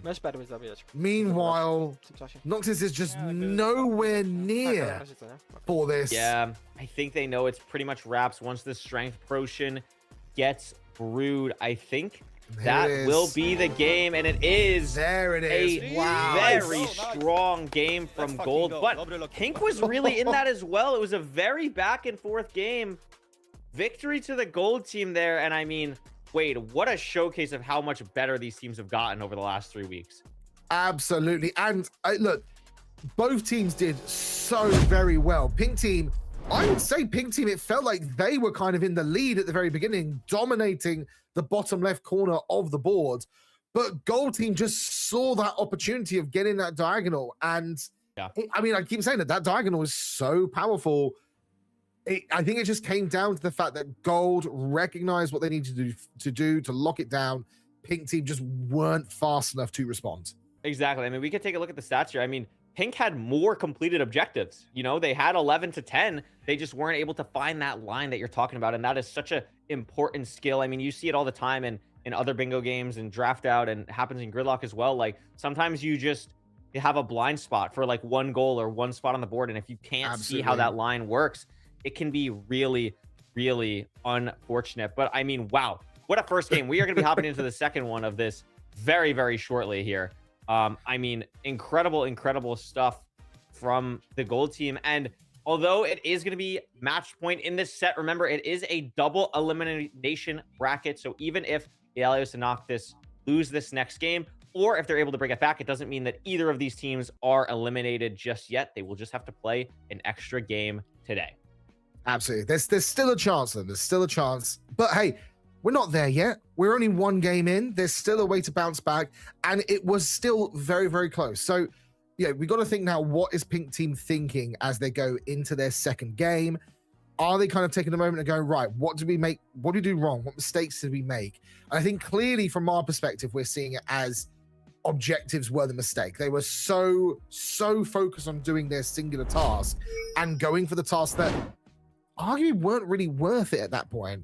So here we go. Let's have a look at the board. Wait, do you see what's in the middle? Crushed turtle eggs. I know who's doing that. Yep. Get Noctis on crushed turtle eggs immediately. The turtle killer is going to love this. I mean, an argument, I'd say that's a decent board as well. It's a very fast-paced board. I think the other board had a lot of end-related things. I mean, this one still does too. I mean, there is Obtain Elytra from End City. And I mean, besides that, though, Wade, I mean, there's not too much that's going to take a while for these teams. I think this is going to be a much faster-paced board, which is kind of crazy to say after the last game. But I think the last board had a lot of very quick goals, and then it slowed down very quickly. I think this one is going to be maybe not as immediately fast in the beginning, but still just very, very quick pace. Oh, wow. Spoilers. Maybe. I actually don't know. I'm going to guess it's a production bug. Holy smokes. Scouts are saying anything can happen. We'll be hopping into this game momentarily here. Holy smokes, what is happening? They're going crazy over there. Oh my goodness gracious. Match start. There we go. We're in. Here we go. Go. Oh my goodness gracious. Okay. Oh, so we did. So well, we are seeing the catch up on the board. So we can. So we can see while this is going on, pink team have secured. We knew they were going to go straight for that turtle. They got it, of course. And they also were able to get snowball fight, which is the big one. I'm shocked they were able to do that so quickly because that seems like one that is a little bit like hard and very drop zone dependent, but it looks like the pink team decided to drop towards the mansion / mountain side of the map, and it also looks like the gold team. Oh wow, what is that? It's our favorite. The clip. candle, yeah. we saw the candle again. Love that. Fantastic play for the pink team. Pink team really bouncing back straight away. You know, they're not letting the loss affect them, and they are just so focused now. We just got to make to hope that they don't stay as focused in the sense of like losing track of the board as they did last game. Oh my god! All those potions. That was like 8 regen potion. Dude, Whoa. I've never seen a chest like that in my life in the ancient city. That was absurd. That was just absolutely absurd. So obviously Noctis taking a line out of the automated Akshay book. I mean, realizing the reason they lost the last game was the regen potions and the enchanted golden apple. Yes. And I mean, they just are going for that. Sure. I mean, good. I mean, hey, good bounce back. And there it is. Look, 4. Whoa.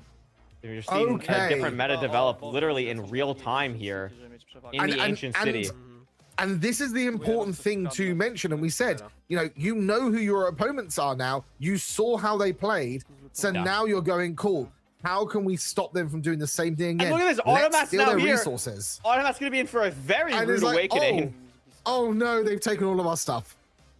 Yeah, I mean, that's big. What a play from Noctis. I mean, really smart. It just allows the Alios to also work towards some other goals. Maybe they'll lose a little bit of early board tempo here, but that is going to matter so much in PvP later. It's going to be absolutely crucial. Absolutely. I'd argue they've actually kind of, I mean, obviously, they're not aware of this. We're aware of it from hindsight. Gold team haven't really overly secured the board during this time. Pink team going for the trial chamber, I think, to try and block out everyone with 2 breezy. Breezy here for sure. You can get 2 breezy. You can also, I mean, you could also just get a bunch of other really useful items. I think that's what the pink team is really going for here compared to the last game. They're much more focused on trying to. Oh, and they're gonna get blood packed actually as well in the trial chamber, which is really nice. Yeah, I mean, they're just going to all the places on the map where you can get so many different resources, kind of giving up board control in the process, but they're not giving up board control, Wade. They're just getting every single goal at the same time. Okay, and I think at this point, they are in a very good position on the board here. Completely different situation than last time. Really dominating all over the board, actually, on pink team, rather than just focusing on a singular corner. Gold team kind of getting into a position where they've only really got 2 ways to go now for a line. Pink team having multiple opportunities now. It's almost like a complete opposite situation that we saw last time. Yeah, absolutely. I mean, this has been a pretty nuts early game, like we thought. Looks like I'm trying to figure out what Akshay is trying to do here. He made a boat. I don't see. Oh, they already got. They just lost goat in a boat to the pink team. So that's unfortunate. I mean, it just looks like pink is just a couple seconds ahead on every goal that gold is going for. Absolutely. I mean, hey, gold team still getting in 3 Stooges, and I'd argue that actually at this point, gold team may have. We saw last time pink team was too focused on objectives. Maybe it's gold teams now. Gold team was still going for the 3 Stooges. It's a lovely 2 points, but it doesn't give them a path towards a line. They've based. I mean, if I'm kind of thinking there's only 2 lines left. Yeah, I mean, Akshay is going to be able to get 2 objectives here, I think, because both of gold is in the nether right now. Akshay and Automat are trying to get Bullseye and Insult to Injury. Akshay gets Insult to Injury. Is Automat going to be able to get Bullseye? I think he missed his shots. Pink is going to get Oh. Caravan, which is good. I mean, that gets them something, but I really like this from Gold Team to kind of get a little bit more back into it here, but still looking really good for Pink Team. Pink team are definitely still in the better position. And actually, yeah, if Gold team gets bullseye, that will really scupper Pink team's top line. They're in a better position of getting this diagonal. I mean, if I am Gold team, I'm looking at shopping spree maybe and going, is there a way I can speed run doing that? Just to not have Pink team do to us what we did to them last game. Yeah, Automat is really struggling with this bullseye. Like, really struggling with this bullseye. Wow. That is, We I mean, see- Automat's a very solid player. This is surprising. I mean, we do see Quest this happen teraz. quite a bit. It's quite, and then go overloading it instead to make sure. To jest jakiś ważny anvil. Hydraulic press unlocks. Here we go. That's going to be one that can be done very quickly dependent on who has anvils on the map. And Automat's going to have to deal with this large magma cube as well. This is the no problem fun. of doing this objective on your own, rather than having the tricks we've seen doing it with your teammates. Yeah, I'm really surprised that Automat's trying to do this on his own. Fuck, man. Absolutely Not happy. The magma, no, the magma was kind of getting heavily in the way there. And now there's another magma in the way. Oh no! Oh, this is great. This is such a the bad worst spot to do it location as well. do it, yeah. Yeah. I think, and then now you're just kind of at a sunk cost fallacy here. Did they Gold just- team is going to get hydraulic presso. That's huge for them that Akshay was Wow. able to get that. And Wow. look, and now we've got a thing here where look, Gold team are now just so focused on this objective. This is wasting time. It would be faster to just extract with your buddy, go and just find a get location it. and do the classic where you do it with a teammate. And they're But finally there we Automat's go. able to One get shot, it. they got it. There And we now go. Gold is actually going to take the lead here. I mean, look at this score history graph, Wade. It was like there's like 12-5, and all of a sudden, Pink has dropped the ball. They haven't scored in a while. Finally, they're going to get on full Absolutely, yeah. display. Now, I mean, missed this as well whilst it was going on. Obviously, Gold team got that hydraulic press. Pink team now can't get that diagonal. They can't get both of the diagonals at all. So at I don't this think Pink point, can get a there's line. I think Pink team only have one chance of the line. And it's that bottom fourth Oh, line. the fourth column or fourth row. Yeah. Because a Gold team can't get any more lines now. So Gold Gold team team, can't do they've anything, got to win by points. So they've really got to focus up and try and get as many objectives as they can in the 2 minutes and then switch to quests.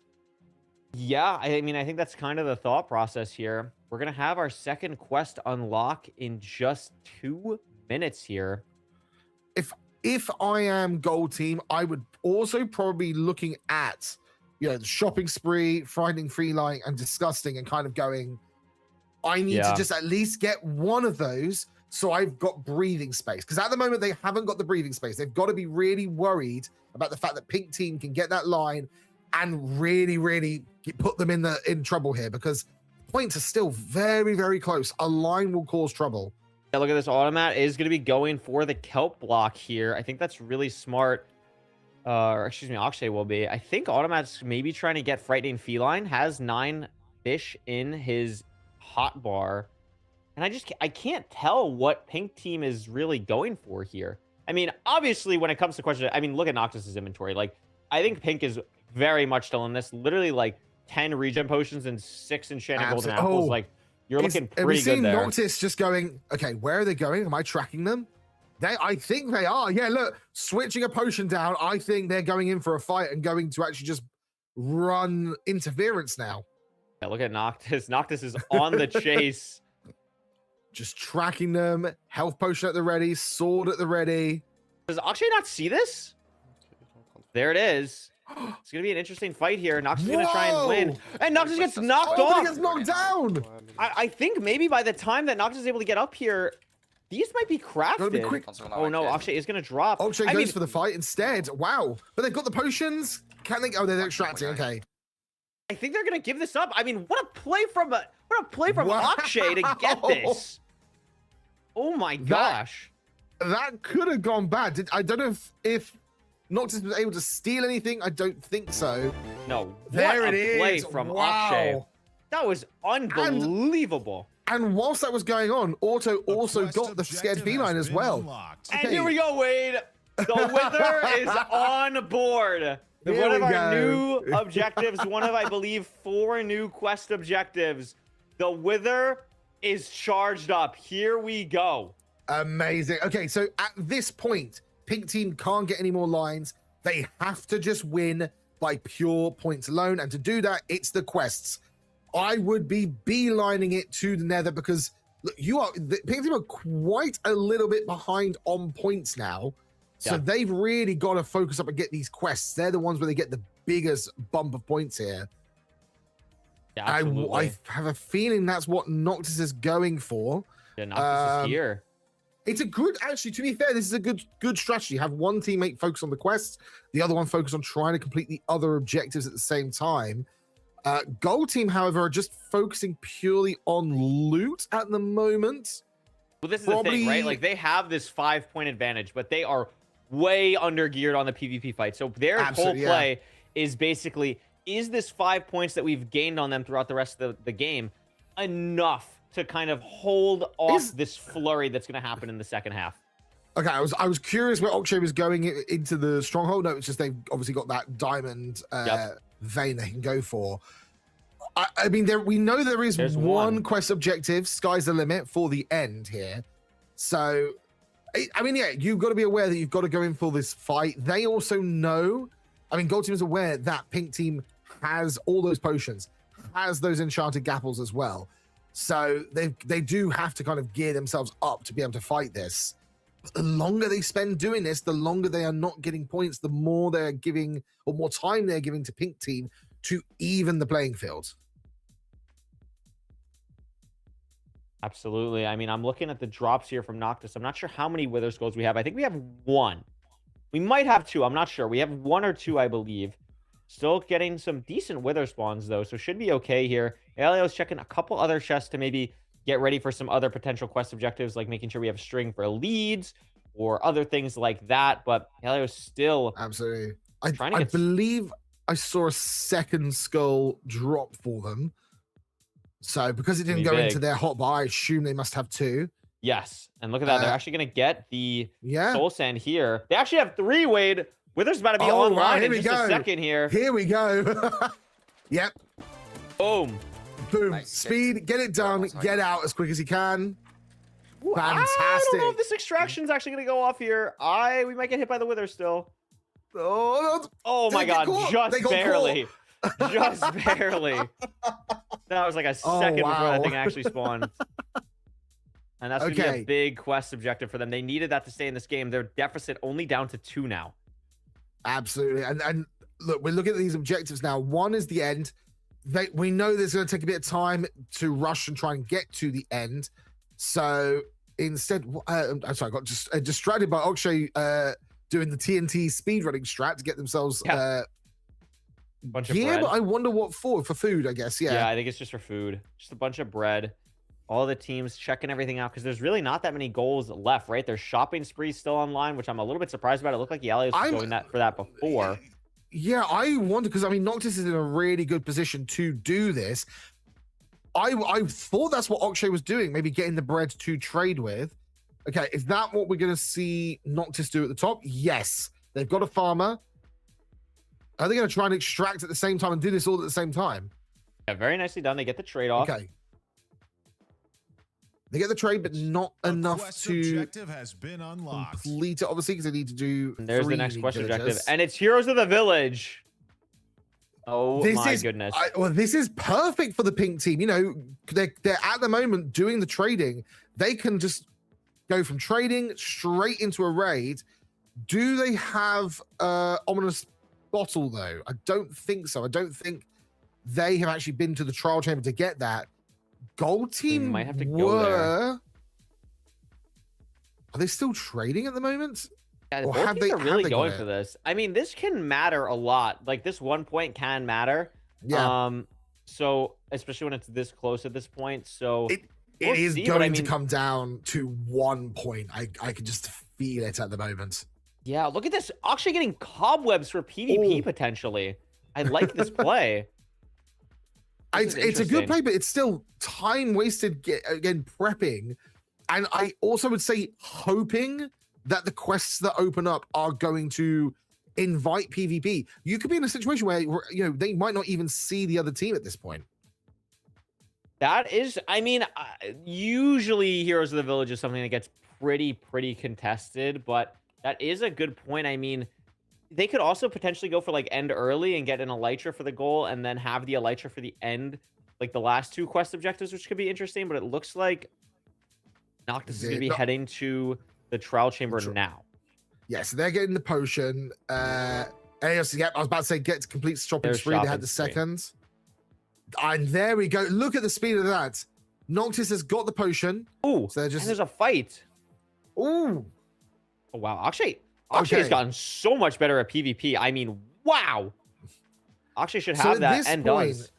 Gold team are aware, and we've got to be thinking about this. What they are thinking. Gold team are now aware that pink team have just completed their objective. They're at the village. They probably have an ominous potion. So this is where we are going to probably see gold team just constantly going to use their tracker to go for a fight. Is pink team going to go for a different village?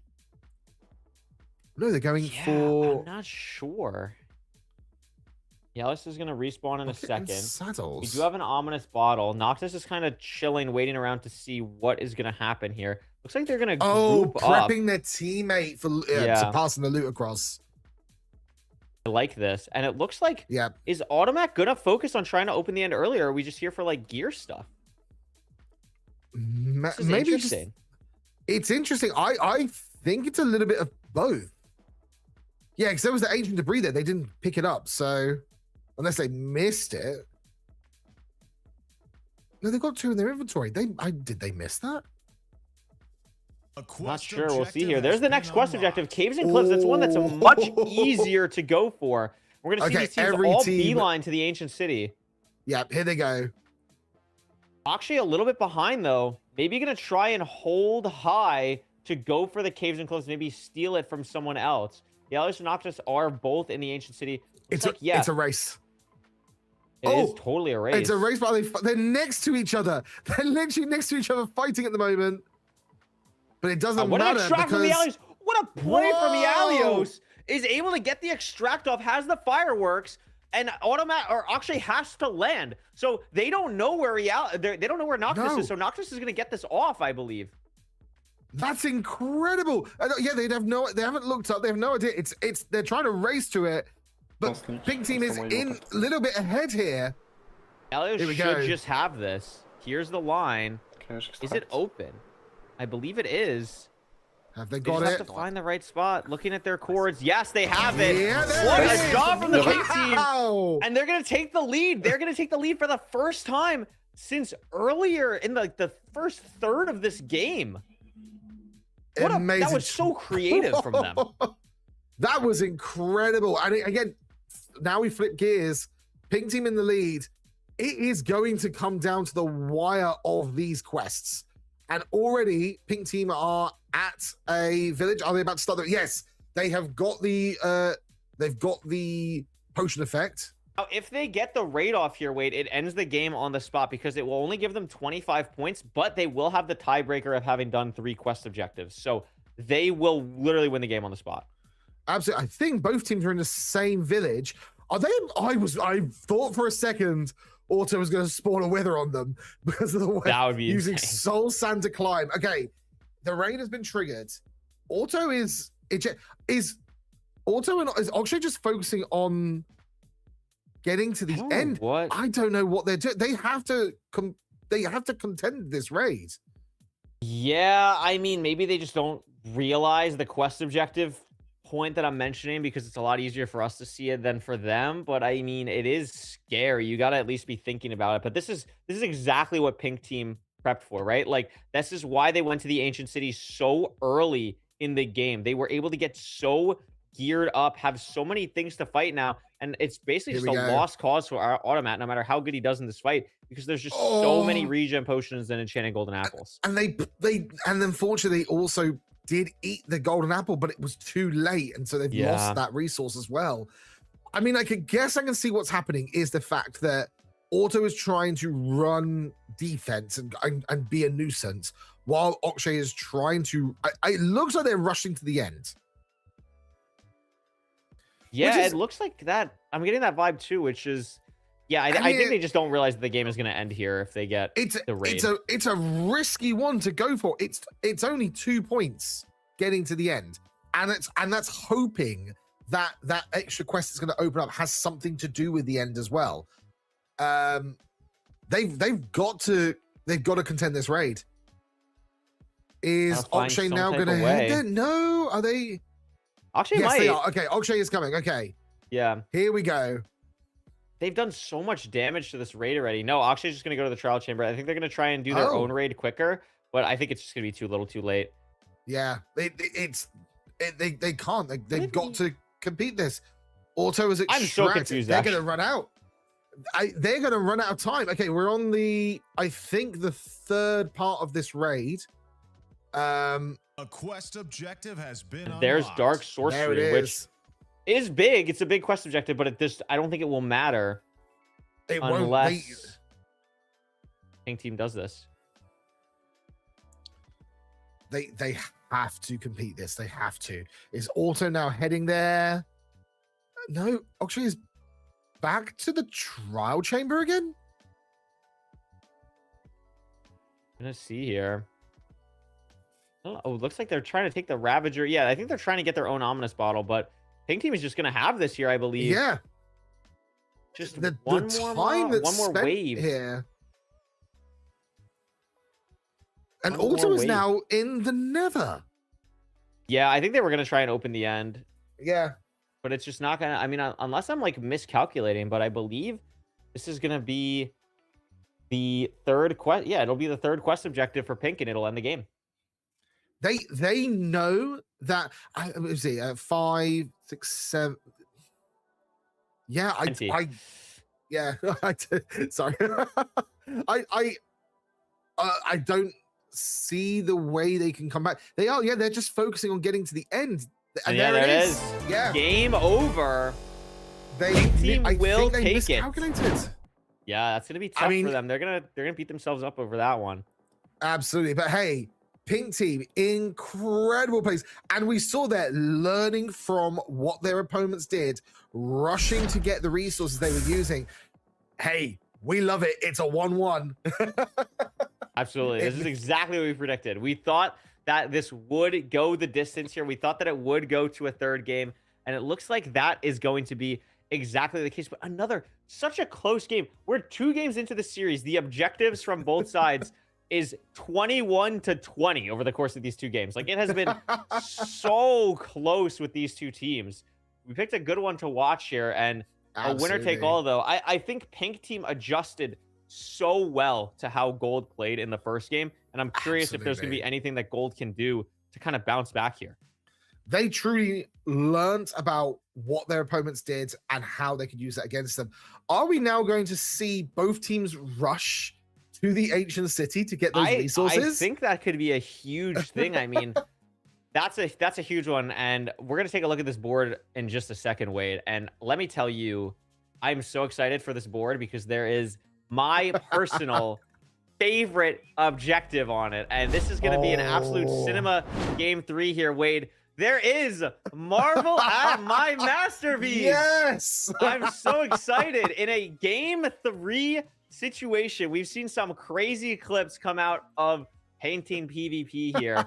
And this is going to be a really, really big one. This is going to be a huge one. Fantastic. Oh my word. There's so many fun ones in this board as well, but also a very quick diagonal actually from what I am seeing here. You know, crafting that diamond block, they know the diamonds, they can do that very quickly. The central one of insult to injury as well. We've seen teams do that very, very quickly as well. The dripstone, yeah. What a speedy central diagonal line. So very doable, yeah. It's very doable. It's going to be, you know, both teams really have to kind of secure at least something on this bottom left, top right diagonal to secure and stop the other team from really locking them out of this. I mean, this is a crazy board. Yeah, it's gonna be a fun. This is a very silly board. There's a lot of really fun things Yeah. here. There's also obtaining a music disc from a creeper, which can go horribly wrong for some people. Scaring a creeper with your pet cat is a pretty good one. There's a lot of fun stuff here that I am very much looking forward to here. So we're gonna see how Absolutely. this game is gonna go. I mean, a lot of grid lines potential overall. The team objectives too, like scuba diving is a pretty weird one that you don't see that often. These teams got to be locked in on the warm ocean below Y30. Absolutely. That is pretty important. It's also a quest that we have seen teams do very quickly once they've learned exactly where to go to do it, but it is a time sink almost to kind of go out into the ocean and do it. You are guaranteed that you're gonna have to extract to get back out again. I think it's So going to is be a one bit that of is time going to waste. Yeah. take a while. Yeah, we're going to hop into this game here. A final match 3 here in this best of 3 set. Winner Here we continues go. on in the winner's bracket. Loser hops on down to losers. No eliminations just yet, but this would be a huge win for either team here. Okay, so Okay. Look at this. Immediately to the Taiga Village. Not something we see too often. Very interesting. very interesting. We had one of their teammates splitting up and going for the Mam rzeczy w ogóle na the garotę, normal jak the latem, normal żeby- shipwreck loot here. Yeah, buried treasure from Akshay going to Yep. be really Jakoś tak będę nice. szybko lecieć. Możesz, no. Feeling pretty good with that. I mean, Okay, see what we're going for. It looks like It's, they're going for the workstations in the Taiga Village, which is a little bit interesting. I'm surprised that this one's getting focused on, but maybe you're right. Maybe they're just really dialed in on that grid line from top right to bottom left. I would say that's probably the thought process because it is quite a speedy one to go for, because there's a lot of objectives here that are very quick to do. Both Boom. there we go. There it Yeah, is. there we go. I think both teams almost opting to go for almost like a bit of a slower approach to start with. Okay, gold Definitely. team smelting the gold. But this is this is going to be a much slower Oh. board at the start here. There's no And there- like and there we go, 3 look, easy goals. They're going for the disc. Did they get it? I think Auto was going for the disc, but they didn't get it. Ooh, unfortunate there. Gonna get the golden carrot as well. Nicely done from the gold team. Gonna take a quick lead here, but it's so early on in the game, and a lot of these goals are gonna take a little bit of time to get more geared up here. Looks like already Automat's gonna be going Absolutely. for the diamonds, and notably we haven't seen either team yet go for the Ancient City, which was so crucial in the first 2 games. No team has gone I know for it just yet. exactly. I wonder if they've looked at this board and kind of thought to themselves, there doesn't seem to be competing things here. It's just going for a good line. And there we go. Okay. So because of gold team getting that diamond, no one can get that strong diagonal line. So that's out of play. We're not going to see one team suddenly dominate. Wow, a lot of objectives coming through at the same Wow. time here. Gold team getting the axolotl. Pink team going for the sea salt instead. I mean, this is pretty big. And now Akshay in the Ancient City first. Ialios looks There like they're it going to be is. heading over now. But how many chests is Akshay going to be able to get before Ialios pops in? Also, Akshay has way more armor at the moment, but these chests have not That's been it. great But for are they going for the Akshay so far. PvP? Oh, They missed the drop. Akshay didn't see them. Akshay still didn't see them. Oh my gosh, I'm shocked And- Akshay didn't see them. And now we're having a fight in darkness. Wow. And they get it. And they just extract. Are they going to... No, they fake the they haven't extract, checked I the think. loot. Yeah, they're going to check for the loot more so. A little bit scary, but I think, look at this. Noctis also down there now. So it looks like the pink team is Okay. going for all the chests here, but these chests are not nearly as valuable No. as the ones from the last game. So I mean, It'd be interesting. incredible play for the pink team to recognize that and go, we need to switch tack. We need to stop them. They saw that on their hotbar. yeah, And gold team instead switching gears and going, right, okay, we'll just go for objectives instead at this point. They had a good chance to look around those chests and realize it wasn't as tasty as before. Are they going? I think they're going for yeah, they're going the for scuba warm ocean diving. here. Yeah. They're gonna go for scuba diving. Here they Waiting go. for their Here's the teammate to get on spots. down here. There they go. They There got it it. is, yeah. Gonna get the extract, which is nice. I mean, it goes for their line that they're getting on this left side of the board. They only have to get Frightening Feline and Parrot and a Spyglass, which are both very, very doable here. But Elios is in the jungle. Oh, and they have a And they got out of Spyglass. this. And they got the Spyglass. And straight away, there it is. That's gonna Wow. block the line immediately. Wow. Great job. Akshay here now, but too little, too late. I mean, gets the kill, but the objective, the damage Seconds already done. behind. Incredible from the again. Gold team gets something ahead. Pink team then responds. Pink team does the same. This is fantastic. They are starting to learn from each other about how they can kind of outplay the other. There's the redstone as well for the pink team. Gold team have got more objectives or more objectives complete at the moment, only by one. But Oh, music this maybe for Automat here. are they finally be going to be able to interesting. pull this off? They've been trying to do this for a little bit. Could also give them a grid line with two quest objectives, which could be interesting. And that would be massive if they're able to complete those as well. Yeah, I mean, Okay, there's just so much board control from the gold team here. I mean, Pink is, I believe, up on score, at least maybe now. Yeah, 8-6. absolutely. So, I mean, good for them, but the board control is really all over the gold team.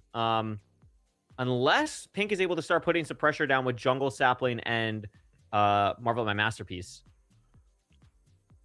Absolutely. I mean, the pink team have really got to go for this central line as well. Or they can go for the powdered snow at the bottom. Yeah, maybe they have better board control than I thought, actually. It's looking pretty good. It's a little bit spread out equal. And hey, it's probably going to come down to your favorite one, the painting. It could be a big one. Yeah, that painting could definitely be a huge deciding factor here. I mean, I'm curious what Akshay is looking for here. Oh, using TNT for jungle saplings. I really like this. Oh. I really, really like this play. Can you get jungle saplings? You can. Yeah, and now has 8. Just like that. Has a bunch of bone meal. Going to be able to just put this down here. That's going to stop the grid line for the pink team. And that's just a really heads-up play from Akshay there. That's fantastic from the gold team. Wow. Automat's still trying to deal with this creeper. They are spending a long time trying to do this objective, and this is what could be a problem. Meanwhile, pink team gets the insult to injury, gets that central line. Pink team now on the way of getting a grid line. Oh, Automat trying so hard. New quest objective unlocks. It's Link's Awakening, which is very doable if you're in the right spot. Akshay probably in the best spot for this, but Akshay stream freezes. Oh, it unfreezes. Thank God. Akshay, internet, lock in. Gonna go for the fireworks here. Well, while they're doing that, I think Noctis isn't. So they're extracting. Noctis maybe going for it. Actually, I would say pink team, they want to go to the troll chamber, get that, and also get some water potions that can appear there, the splash potions, to get the fire extinguisher quest done, which they need for that line. Yeah, I mean, Automat really just has to get the Streeper like yesterday. Like he's still trying to go for it. Still do it. So much damage. They're taking a long time to do this, and they definitely do need it. So it is. Oh, finally gets it! Oh my god! There it is. Okay. Actually crazy.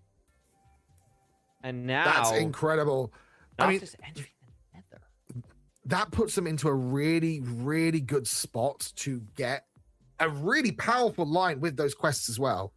Yeah, absolutely. When those unlock, that could be really, really scary for them. I mean, looks like Akshay is now going to be able to get the firework crossbow, going to get the pots in the Savannah Village, has them, and that's going to be a big quest objective for the gold team to get right back in this game.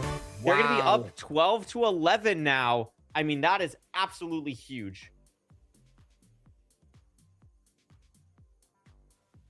Absolutely, absolutely huge. What are we trying to do here with Akshay? Is there a villager objective here? We're trying to save this guy for something. Not exactly sure what. Maybe just trying to trade. Oh, trying to trade for thorns, I believe. For Thorny Rose would be my guess to block the pink team grid line. But look at this. Ialios making full diamond armor and I believe has enough obsidian for an enchantment table. That's also pretty scary. Both teams are in pretty solid spots here. They're both in solid spots for these really powerful lines. Arguably, Gold Team could be in a better position, but in a riskier position, but as well because of these quests they have to do.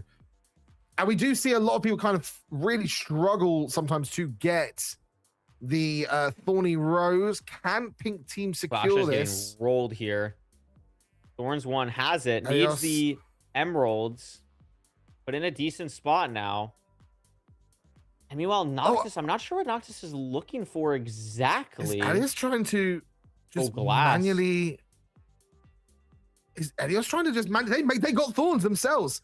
They randomly rolled thorns. Yeah, that's first enchant And for there it, it and is. they get it, and Wow, that's going there to be we huge for go. their line.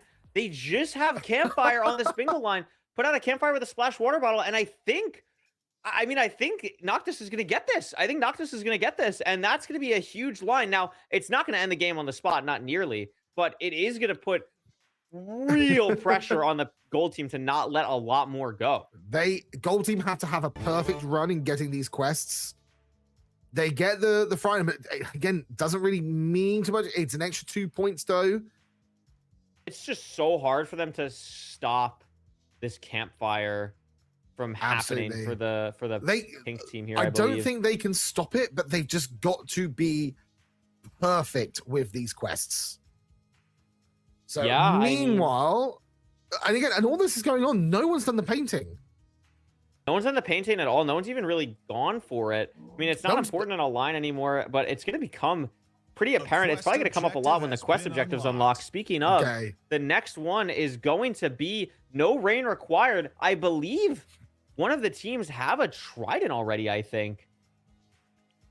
I could have swore I saw one get a trident earlier. Yeah, the Pink Team has a trident already. Pink one has one already. Wow. That's very good for the Pink Team to kind of get themselves a little bit ahead right now.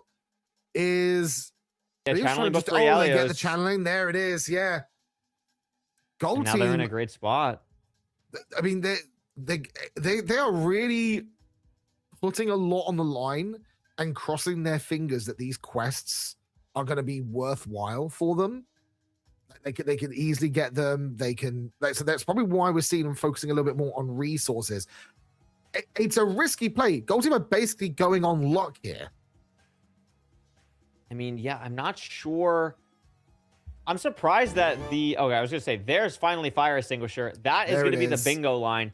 It's going to be a huge point swing there. Not sure how much the line is. It's 9 points, so up to 24, which is a lot. I mean, that's a lot of points. But again, Gold Team is lined up for their own line. That is their main focus. If they can get their grid line with 2 quest objectives, it's going to be way more worthwhile than the line that Pink Team just got. It's a lot more points, but they can't sleep on the other objectives. They can't. It's going to be big bonuses, but I don't know if it's going to be enough to get ahead. 4, 8, and it's going to be an 11-point grid line. That's no rain required. That's a big swing. I have a feeling, I don't think the team's going to focus on the sniffer egg at all. No, it's just a single point. I mean, if I am a team, okay, here we go. I was curious on it. Akshay has a painting, I think. Automat has a painting as well. Automat has a painting. Going for the painting is a decent one to get a few extra bonus points. It is going to come down to the bonus points, but if they're not careful, yes, they'll get a line if they complete these quests. I'm not going for painting, or Akshay's going for painting right now. Akshay's going to try and get painting, I believe, on Noctis coming out of this hole. Literally right now, I think. Oh, yeah, lost them. Trying to find where they are. Giving up for now. Trying to see where they're maybe extracting. Looks like Noctis is going to extract here. Automat, I think, sees this. Going to try and get a feather. Is Automat going for it now? Yeah, can't get it. I mean, thought they saw Noctis on their locator bar. Not able to get it.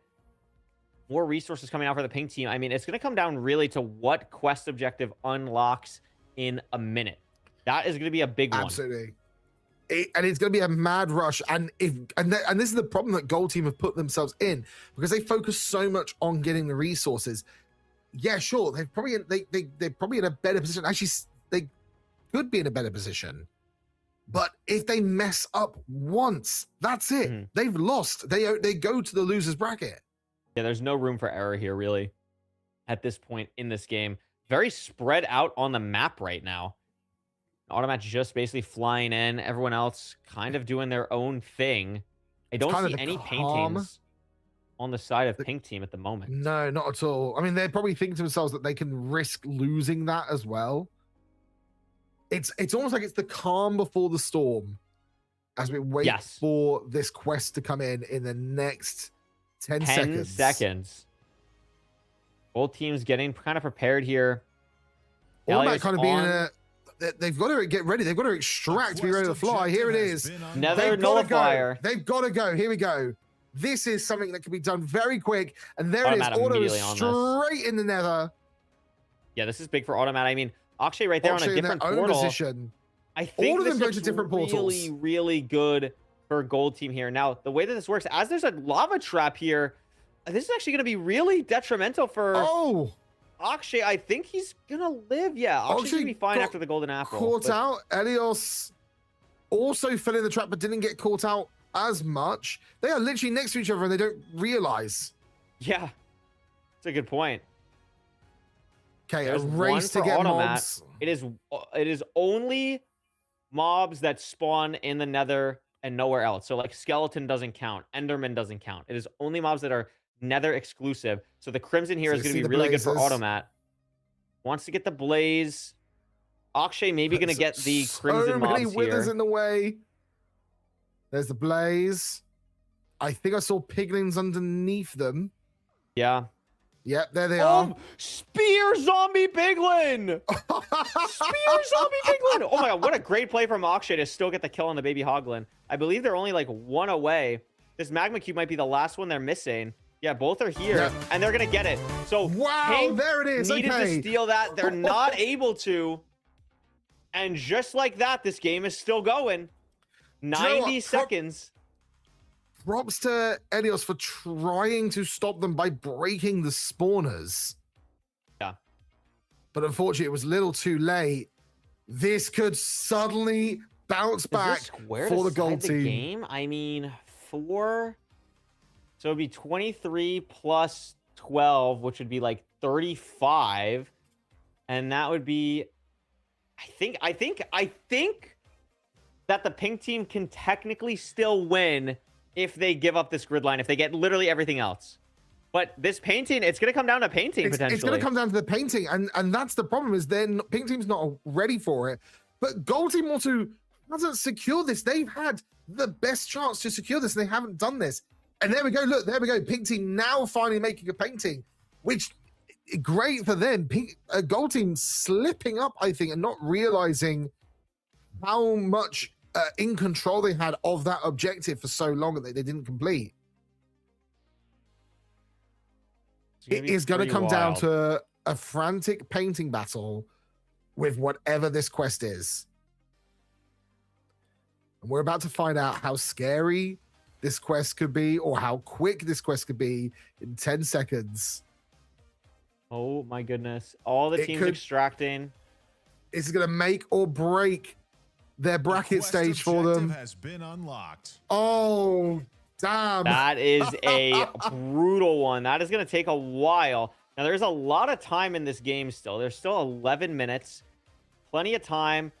Maybe these teams are going to try and open the end early. It's looting one diamond sword for Akshay. Whoa, okay, they're going for it. Oh, but they're getting knocked out into the lava. Oh, wow, no. Maybe a painting play here for Akshay? No, not able to get it down. Can get it off? No. But then again, neither were the painting. Although now Auto's there. Can Auto get the painting off? They're being hunted. You've got a painting. Pull it out. This is the opportunity. But they're too focused on the PvP. And at the same time, if they put down a painting, they can get... Oh! Noticing they look away. So nice play. I don't know if Automat's going to be able to get this. It's a little scary. Oh! NT. It was quite down to the wire there, and it's the stress of that moment and not realizing what they could do. Meanwhile, while this is happening, Noctis is now getting pearls as well. Getting pearls, It's- but I mean, the looting sword from Akshay is crazy. Absolutely. Here we go. It's going to be a mad dash rush to the end. Of course, the moment that one of the teams unlocks the end, it also will unlock the portal for the other team as well. It's gonna be interesting. Oh, doors for the lava here. Heads up play from Akshay. Ah. I love this. Oh, they Trying to almost- get out. Yeah, and there we is. go. Have He's they got able to enough? leave. Really heads up play from Amazing. Akshay. Smartly done there. I love Noctis looking back over at that trap, just making sure. Nope, they haven't realized they're right there behind you. Oh my gosh. Dialios is in the fort now. It looks like Pink Team is potentially opening the nether here. Or not opening the nether. Trying to open the end early as well. What a hit from Akshay into the lava. That's going to be big for Noctis. Maybe was able to get a pearl, but I don't think they're going to be able to get out. I don't think they're going to get out in And time. But Akshay yeah, there right it is. there, yeah. Akshay defending it. Massive, massive play for Akshay. But I mean, while this that's is gonna be going a real on, race. Elios is still in the nether. Now, have they got the resources for it? We know that they also got some blaze rods earlier. We don't know if they've got enough. No, I think they're going to need more for sure. I think they're definitely Yeah. need more. I mean, question is how much is this looting sword going to do here? Should be about Absolutely. a 50% increase.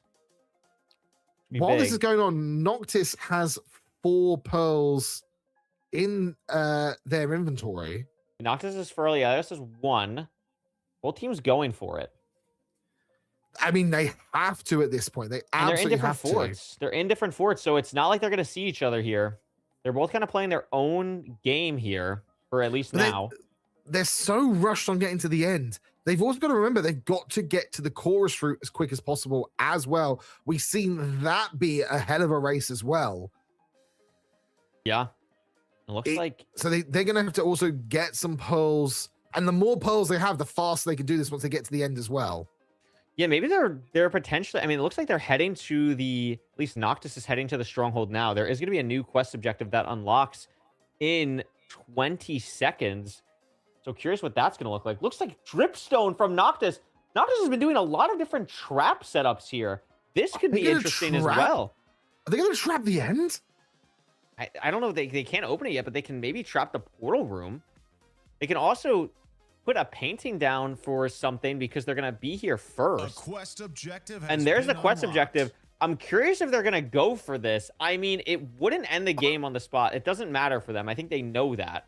So, Noctis, you're not going to cross your fingers and hope they fall on that. If they do, that is a hell of a clip. that would be certainly something. This is Here we definitely go. a play. Auto is now. I thought they were going for it. No, they're flying over. Where's Automat? Where is Automat going? Getting some stone? We need some stone? Stone? Oh, Full to stone. brew, maybe? That's the only thing I can think of. Just wanted to grab 5 stone. And Wow, look at specifically that. I mean, 5 they're stone from trying to that trap this location room. as well. They are doing everything possible to block them out. Wow. Yeah, very defensive play here from the pink team. I mean, And they're they're in the brewing better strength. position. They're going to brew strength, I think. Wow. That's Wow. aggressive. And pink team doing everything possible. I mean, they are in the points position here. They can give up. Well, they can't. Here's the thing as well. Gold team need that line, obviously, to be able to absolutely win. But Yeah. Gold team could also go for the troll chamber and the painting and win like that as well. They would tie, and then they could get Sniffer Egg and win. Yeah, that would win the game. But also, the end is just going to open at the 5-minute mark. So the end just opens in a minute and a half anyway. Like, even with all this prep stuff. So, Yeah, they spent a lot of time prepping. Okay, Auto is about to go and find out what mess has been left for them. Are they going to drop into? Oh god! Almost drop into one of the traps. there's so much lava in this portal room. Have they snuck see here. around? They're going If to you stop try. I doing- mean, they're going to hear the mining that Blocks Automat's breaking. doing. Yeah. But maybe this is just a distraction and Akshay can drop in from the top potentially. Okay. There's the opening. Digging Is there their a way painting? through. Jestem u nich. Ja też. No, and they Could you, still like- and they need that painting as well. Oh, Oh, TNT dropping from the sky Akshay dropping from TNT Akshay. on them. Clearing Oh the my portal. gosh. Are they going to just drop into I the think portal Akshay's the just moment gonna it drop unlocks? in. Look at this fight happening. Oh my gosh. Wow. Auto just going for confusion. Akshay is preparing themselves to jump in. This could be big. This could be really big for them. Yeah, I mean, Automat's definitely going to die here, but does it buy enough time for Akshay to kind of set up here? 15 seconds until the end opens. Akshay going for more. Akshay has TNT so drop. much Oh, God, TNT. Oh my god. Did it kill it? Noctis No, is it getting didn't. 'Cause it got the taking a lot of defense. damage. But these TNTs are flying everywhere. It's very scary. And Akshay dies. They were able to knock Akshay Whoa. off. And now the No. end's Gateway open. has opened. Oh my goodness. Oh, Automat no, respawns this in is- 5 seconds, but that is crazy. They have the pearls to... No, they have the pearls to get to the end. seconds. The respawn timer is going to hurt them on this. They need to be fast, and I don't know if they're going to be able to catch this up. I don't think this is game over just yet. I do not think this is game over. I think Automat can potentially get here beforehand. I mean, Noctis is on 3 hearts with 0 food, but Yeah. Yalios already has... They have 7. They the could chorus do route. this. I think it actually might be game there. It might be the Noc- pink team winning this. Noctis Noctis is is gonna about die to on their go. own. There they go. Akshay and Automatic just need to basically hunt them down. Yeah, They see them flying. They've just got to stop them eating, but that's such a hard task. Yeah, as they go into the Automat's just nether. too far. Automat's too far away, and that'll seal the game. That will seal the game. And there What it a is. crazy set of matches. Wow. Oh my goodness. Yalios and Noctis will be winning the first game here, or the first match, I should say, in 2-1 fashion. Moving on to winner moves on. Meanwhile, Automat and Akshay will be heading down to the losers bracket. But I mean, what a performance from both of these teams. I mean, looking at the total objectives. Wait, they tied 32 to 32 across the 3 games. They tied in objectives. Incredible. Such a close back and forth game. This middle grid line really ended up sealing the deal for them. And I mean, just a great set we got to watch there. That was incredible. It was one of those moments. I love it when you have a game like this where it could go either way. I would not count Akshay and Automat out at all. They had some strategies that I have not seen been played at all. I think when they go into the loser bracket, they obviously still have a chance. They can still fight their way back up from that bracket. But I think they're going to surprise the team they're against. That was strategies that we saw surprise others. They have a chance here. They definitely do. They definitely do. We're going to get them into an interview momentarily here. We got to get all that stuff set up on the tech end, but it will be very exciting to talk to them and see how that goes. I'm excited. I mean, I think they played a phenomenal game. I think they adjusted super, super well just throughout all of those games. Even in this last game, I mean, really adapting to how they had to play in a very back and forth match, and were able to take it. I mean, just a great job from them. Adios and Noctis, incredible work. I mean, just from the fact from obviously they lost the first game, and they instantly knew why they lost. They knew that it was down to those specific loot drops that the gold team got, and then just switching tactics completely. That is incredible to see. That ability, I think, as I said earlier, is going to be so important in this. Not just your knowledge of the map, not just your skill knowledge of the game, but your knowledge of your opponents and how you can beat your opponents as well. Absolutely, Pink Team, I think, deserve this win. And I genuinely would be excited to see how they're going to play later on, because we've got other teams that obviously they're very powerful. They're just outright pure skill. But if Pink Team have got that knowledge and strategy to be able to outplay that skill, I mean, hey, we could be seeing a duo here that's going to make it far.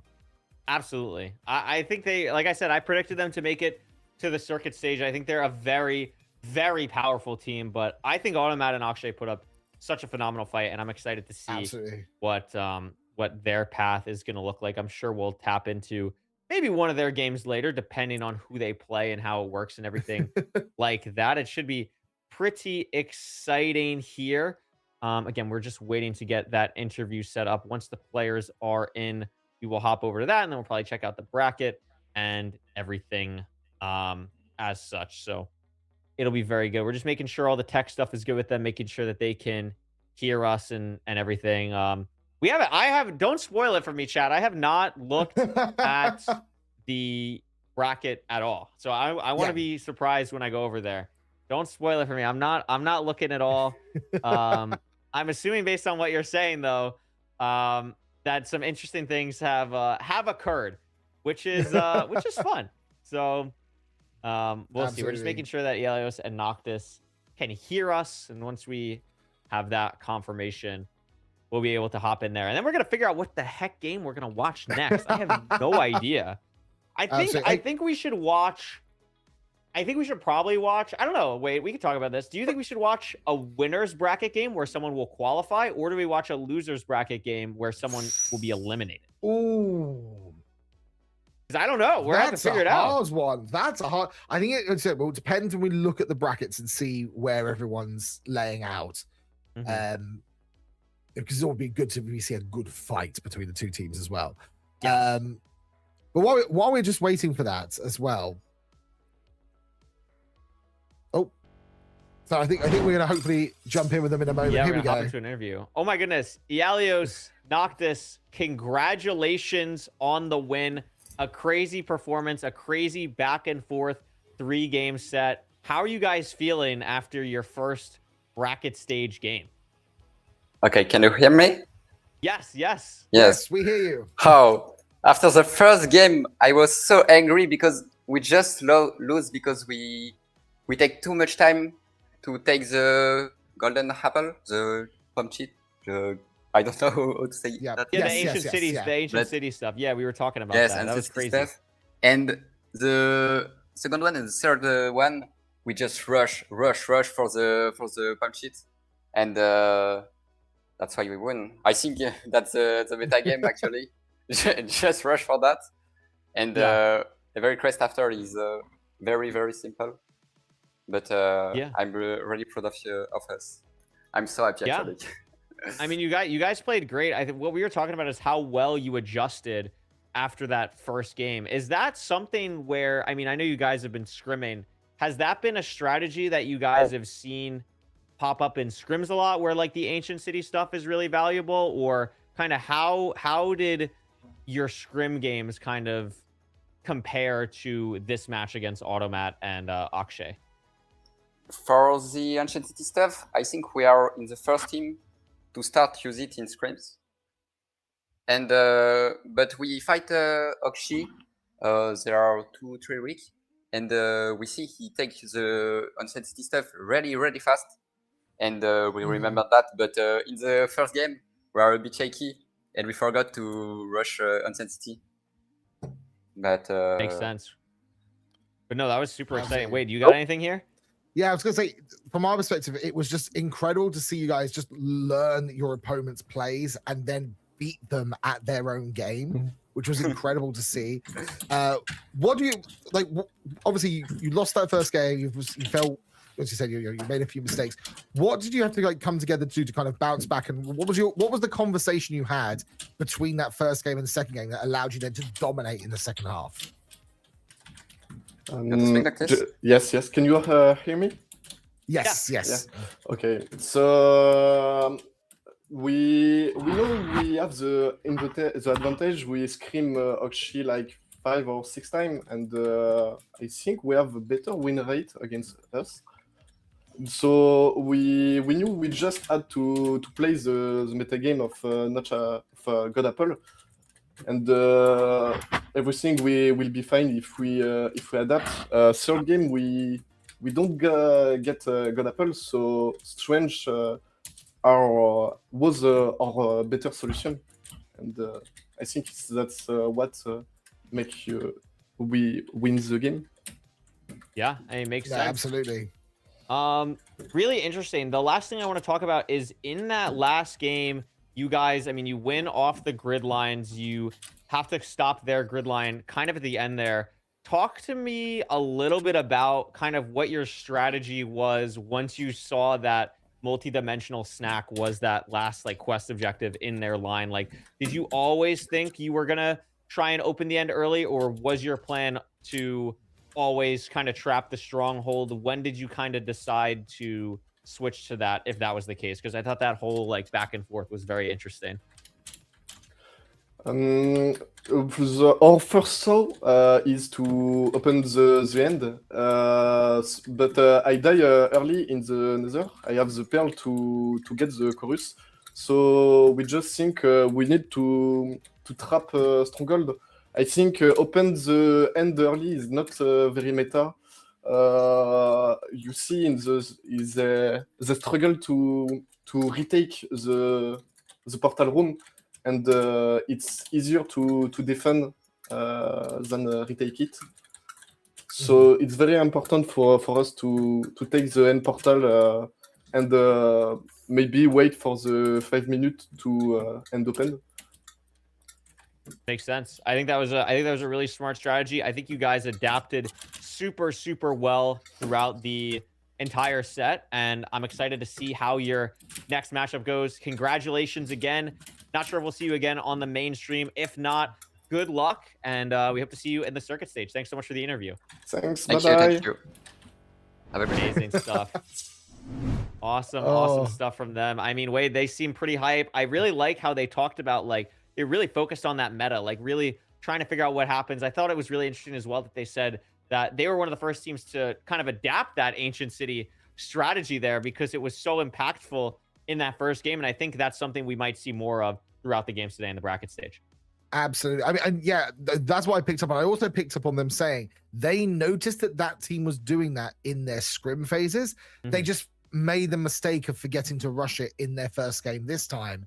So they have been doing their research of the opponents they're going up against and what their play style is, which is incredible to see. And then utilizing that as well, also just not getting deterred at all by losing that first game, bouncing back, and also just taking risks. It is, in the grand scheme of things, you got to think they're in the lead. Absolutely, they could have gone for the other quests to really secure their lead, but they took the risk of blocking the end and just, I mean, that's incredible to see that sort of play style come in. It's fantastic.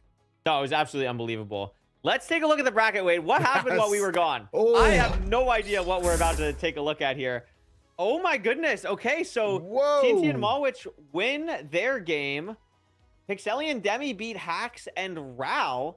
And it looks like, I'm not sure what happened between Burke and Lex Tank, but the way the chat was talking, I would not be surprised if it was... Oh, we're getting a refresh here. Oh, Yalos and Noctis are through. Still checking for Burke and Lex Tank. Let me check the official website if this one is a little bit behind here. Yeah, it was Wheezy Moss and Cammy B taking that one. Wow. And it was only a 15% chance. I mean, that is pretty wild. That means Hax and Ral and Burke and Lex Tank are playing in losers already. I mean, that is terrifying. That is terrifying. But hey, I mean, I'm going to have a look at Pixie and Demi. Props to them. 5% was the chance for them, and they won and got through as well. So that's incredible for them to do that. Unbelievable. I mean, I mentioned this in the pre-show. I think Pixeli and Demi were very, very underrated. I believe they were the team that scrimmed the most out of any team, and I think they have a very good understanding of the current meta. I think they're a very similar team to Ialios and Noctis. Maybe not as strong in PvP, but just the way they think about the game and the way they think about the meta, I think is really, really smart. So very nicely done from Pixeli and Demi there to take that win. And I mean, wait, we got a decision to make in the in-between time to figure out what game we're gonna watch. But we have some banger options here for sure. There's absolutely some incredible options. I mean, I am actually looking at this. Part of me is looking at those loser brackets and going, oh, it could be very good scary to see those games. Absolutely, yeah. Those are scary loser brackets. Absolutely. Oh wow. Yeah, pretty nuts stuff. So what we're gonna do is we're gonna take a quick break, and then when we come back, we're gonna figure out what game we're gonna watch. We're gonna introduce the teams to you, have you watch their interview videos, and then Wade, we're gonna be hopping into another best of 3 set here. It's gonna be pretty wild. I can't I'm wait. excited. I absolutely can't wait. Yeah, it's gonna be unbelievable. We'll take our quick break, and then we'll hop back with you guys again very soon for the second match of the bracket stage.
Hello, everyone. Welcome back to the bracket stage. We have our second game to watch on the mainstream. It is going to be Pixeli and Demi versus Wheezy Moss and Kevin B. And we went back and forth on this a long time in the intermission. And I think what was the deciding factor for me is the goal with Gridlock to me is about introducing more of a Minecraft audience to more amazing Minecraft players. You guys already know that Hax and Ral are really good at Minecraft.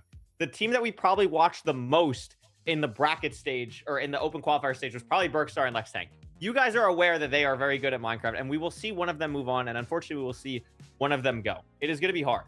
But I don't think a lot of you have seen Wheezy Moss and Kemi B or Pixeli and Demi, and that's what I'm excited to show you about in this game. Two teams who have put in so much work from the open qualifier stage until now. Two teams who are coming off a win. One team who wins this will be just automatically making it to the circuit stage. Will be super awesome to talk to and interview them afterwards. But we also want to introduce you guys to these teams. So without further ado, let's watch the first interview from Pixeli and Demi, and then we'll talk a little bit more about them after that.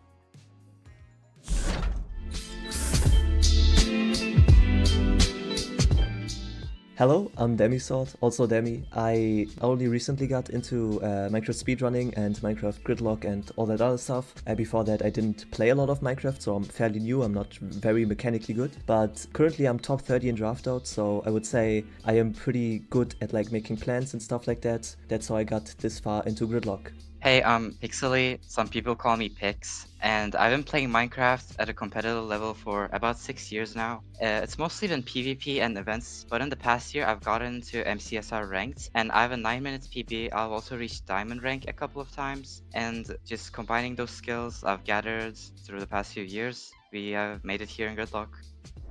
So we just kind of coincidentally met on Minecraft. We were both playing in UHC and we were both in a team. And we both had a voice pack online. That was like 3 or 4 years ago maybe, I don't really remember. We just kind of like played together. We had a lot of common. We were like both like from the same area. We were both getting into Minecraft UHCs, later into speedrunning. That's how we like met. Later we both went away from UHCs and just started playing more speedrunning. And right now we're just Gridlock.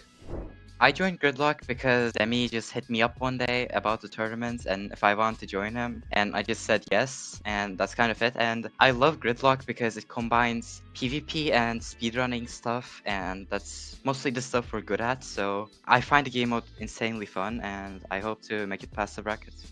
I instantly got the announcement from Couriway about there being a tournament, like I think a day after it got firstly announced, and I just wanted to play it. It's just a competitive level of Minecraft that I've never really experienced, and I needed to do. So I was like, who's like the best Minecrafter who could do well in this like very speedrun niche-ish tournament? And Pix was the first that came to my mind, so I just hit him up.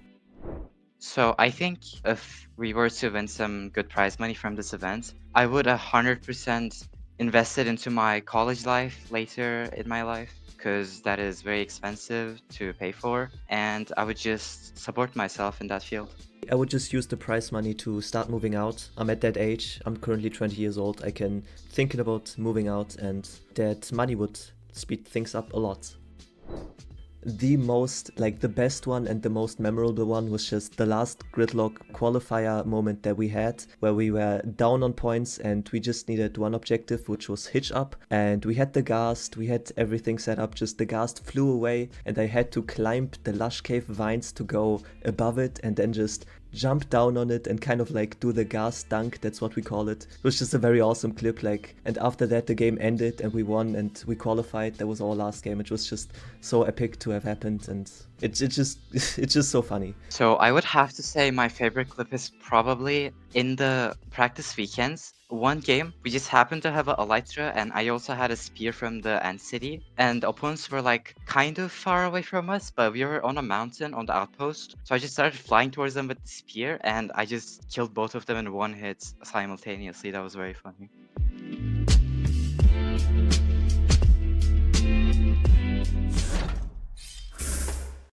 Wait, I want to let you talk about that because you were laughing, you were enjoying that. I saw that interview beforehand, so I'm curious your thoughts on that team. Oh, I was like, oh, the 2-for-1 special at the end there as well. They're such a wholesome team. I was like going, oh, I love them. I love them. Oh, it's great. I love meeting new creators, new players from events, and this is a really cool opportunity where we get to see some new people, and I'm so excited to see how they do. The plays they did there was really cool to watch as well.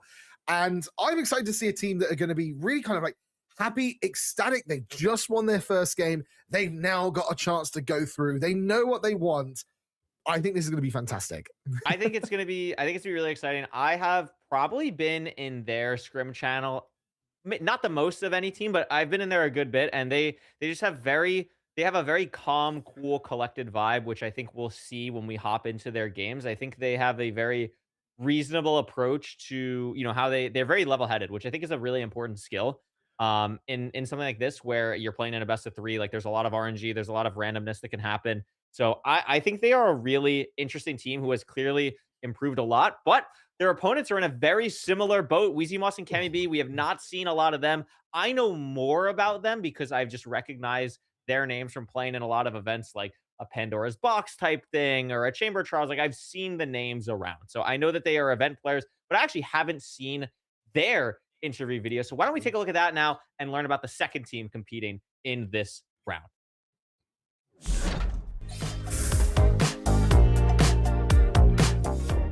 Until we signed up for Gridlock, we kind of really didn't know each other that well, to be honest. We're both testers for MCC and Block Wars, so we kind of knew each other in passing through there, largely through having a lot of mutual friends.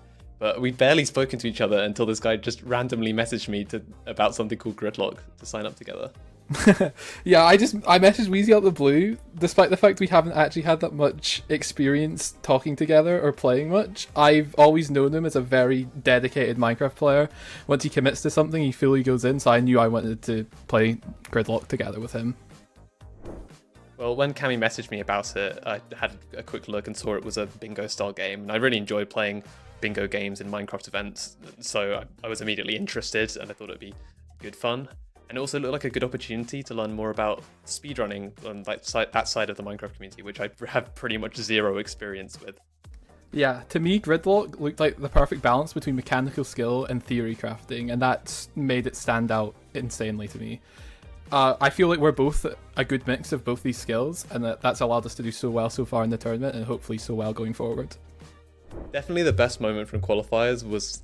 It's like the last 10 minutes of our final match of week 3 qualifiers, which it was like the most stressful but also the most rewarding moment so far, because it was an absolute battle down to the wire. The score was tied for the last 10 minutes of the game, and we had to hold off Ferry and Arkand, which is like a crazy PvP duo, from getting a task to break our tiebreaker win condition. And I've genuinely never been more stressed in my life, just dropping in and fighting and dying and just holding on to the stall for as long as possible. It was absolute cinema. Got a bit of experience from quite a lot of different areas of Minecraft. I've been an event tester for MCC and Block Wars for 5 years now. I've also been an on and off speedrunner for about 4. Not playing too much, but enough that I'm pretty know my way around. And I've also been a very dedicated parkour player for a long time, spending lots of time on the server Miner and completing lots of the hardest challenges that server has to offer.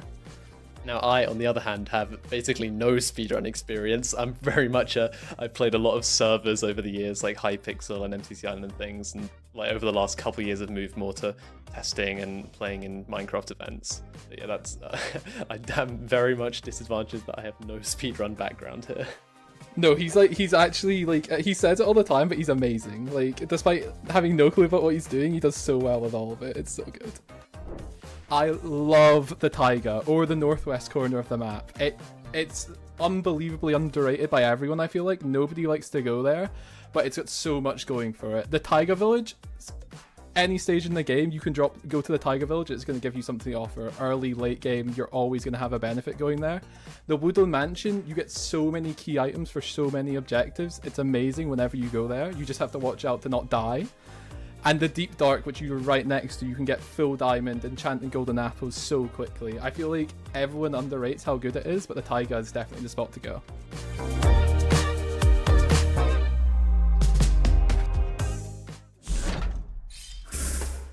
So there we have it. Those are our two teams that will be competing in this upper bracket round. I mean, Wade, talking about the Taiga there, we've seen so much Savannah dropping, so much Mesa dropping. Curious to see if the gold team will be going for that in this matchup. I mean, what are your thoughts going into this between these two teams? Absolutely. Well, look, I think we've got a fantastic set of teams here. And I really want to point out for a second about Wheezy and Kami. You really shouldn't put down testers. They know everything when it comes to events, when it comes to individual mini games. Their knowledge and the way they strategize is incredible. So I'm really excited to see what they are going to bring to the table. They make jokes like, oh, I don't know how to do speed running and things like that. But I mean, testing is incredible. And I have a feeling that they are going to go quite far in this as well. And particularly like the point that they're saying, they're finding things that other teams aren't going for different quadrants that other teams go for, something that maybe means that they can lock down resources that other teams wouldn't be chasing them as well. I think that we'll see new strategies from them, and I love that. I think that's the thing that's going to throw this event, is when you have a team that has new strategies, new ways to play it that the other teams can't predict. Absolutely. I totally agree. I think that the thing with testers is your job is kind of like to abuse the system almost, right? It's like to try and find ways to get an advantage or cheese something or whatever. And there's a lot of things that are cheesable in Gridlock. There's a lot of things you can get an advantage on. There's a lot of little tips and tricks and small things. So I think that is going to be something that is definitely in their back pocket. But same thing with Pixeli and Demi. I mean, they are the team, like I think I said earlier, who I believe has scrimmed the most out of any team going into Gridlock or going into this bracket stage. So they are definitely going to be a force to be reckoned with as well. And I mean, we're just 3 minutes away from this game kind of starting here. I mean, if I had to make a prediction, I mean, I didn't have either of these teams going into the winners bracket. So shows how much I know about the game that I'm casting here. But I was really impressed by Pixeli and Demi. I think I'm going to predict them. I think this is going to go to a game 3 for sure. But just from what I've seen from Pixeli and Demi, I think they have a very unique kind of play style as well. They don't really follow the, what we've seen with like the Haxral example that I always use of like the really knowledgeable strategic player and then like the raid mafia boss. Like they don't have that. They're both like so strategic, so like connected as a duo. And I think that is going to be what allows them to lock in here and potentially get the win. Absolutely. I mean, I obviously don't know both teams. I've heard a little bit more about Wheezy and Kami, so I might lean myself a little bit more to their side, and also just to be slightly different to you. But in general, I think, we've got two teams. They're very vibey, very friendly. They know what their strengths and weaknesses are. We heard them kind of talking amongst themselves, kind of going, hey, you might be, you think you're weak at this, but you're really good at this, from Wheezy and Kami. We've heard Pix and Demi kind of how they were just like bouncing off each other. I love when we see that from teammates, because that cooperation is going to be at the heart of their team rather than just pure skill. And it's wonderful when we get to see that, and it means that we get exciting games. Absolutely. 100% agree. Again, these two teams have improved so much since the open qualifier stage. I mean, the fact that Pixeli and Demi have 6 losses on the left side of their screen is kind of wild. I mean, that's just not something that we have seen, I think, like ever before. So pretty interesting to see how that is gonna go here. But I think we're gonna be hopping into this pretty soon because I see the board on my second monitor, Wade, which means that we are taking a peek here. And this is a pretty interesting board. A lot of quest squares, a little bit like organized. There is also Marble at My Masterpiece again. There it is. Yes. Can we finally see it? We have a second chance. We have a second chance here for the painting objective. Also, the middle square being craft scaffolding is very, very, very interesting. I think that's one that's pretty easy to do if you know exactly what you are going for Ooh, there. I mean, this whole actually, middle line besides Thorny Road is yeah. very interesting. That's a speedy middle line. Like, you know where you can get gaps, you know where you can get buried treasure. We've seen players do the clock task really, really quickly. The only hard one is Thorny Rose that takes a bit of time.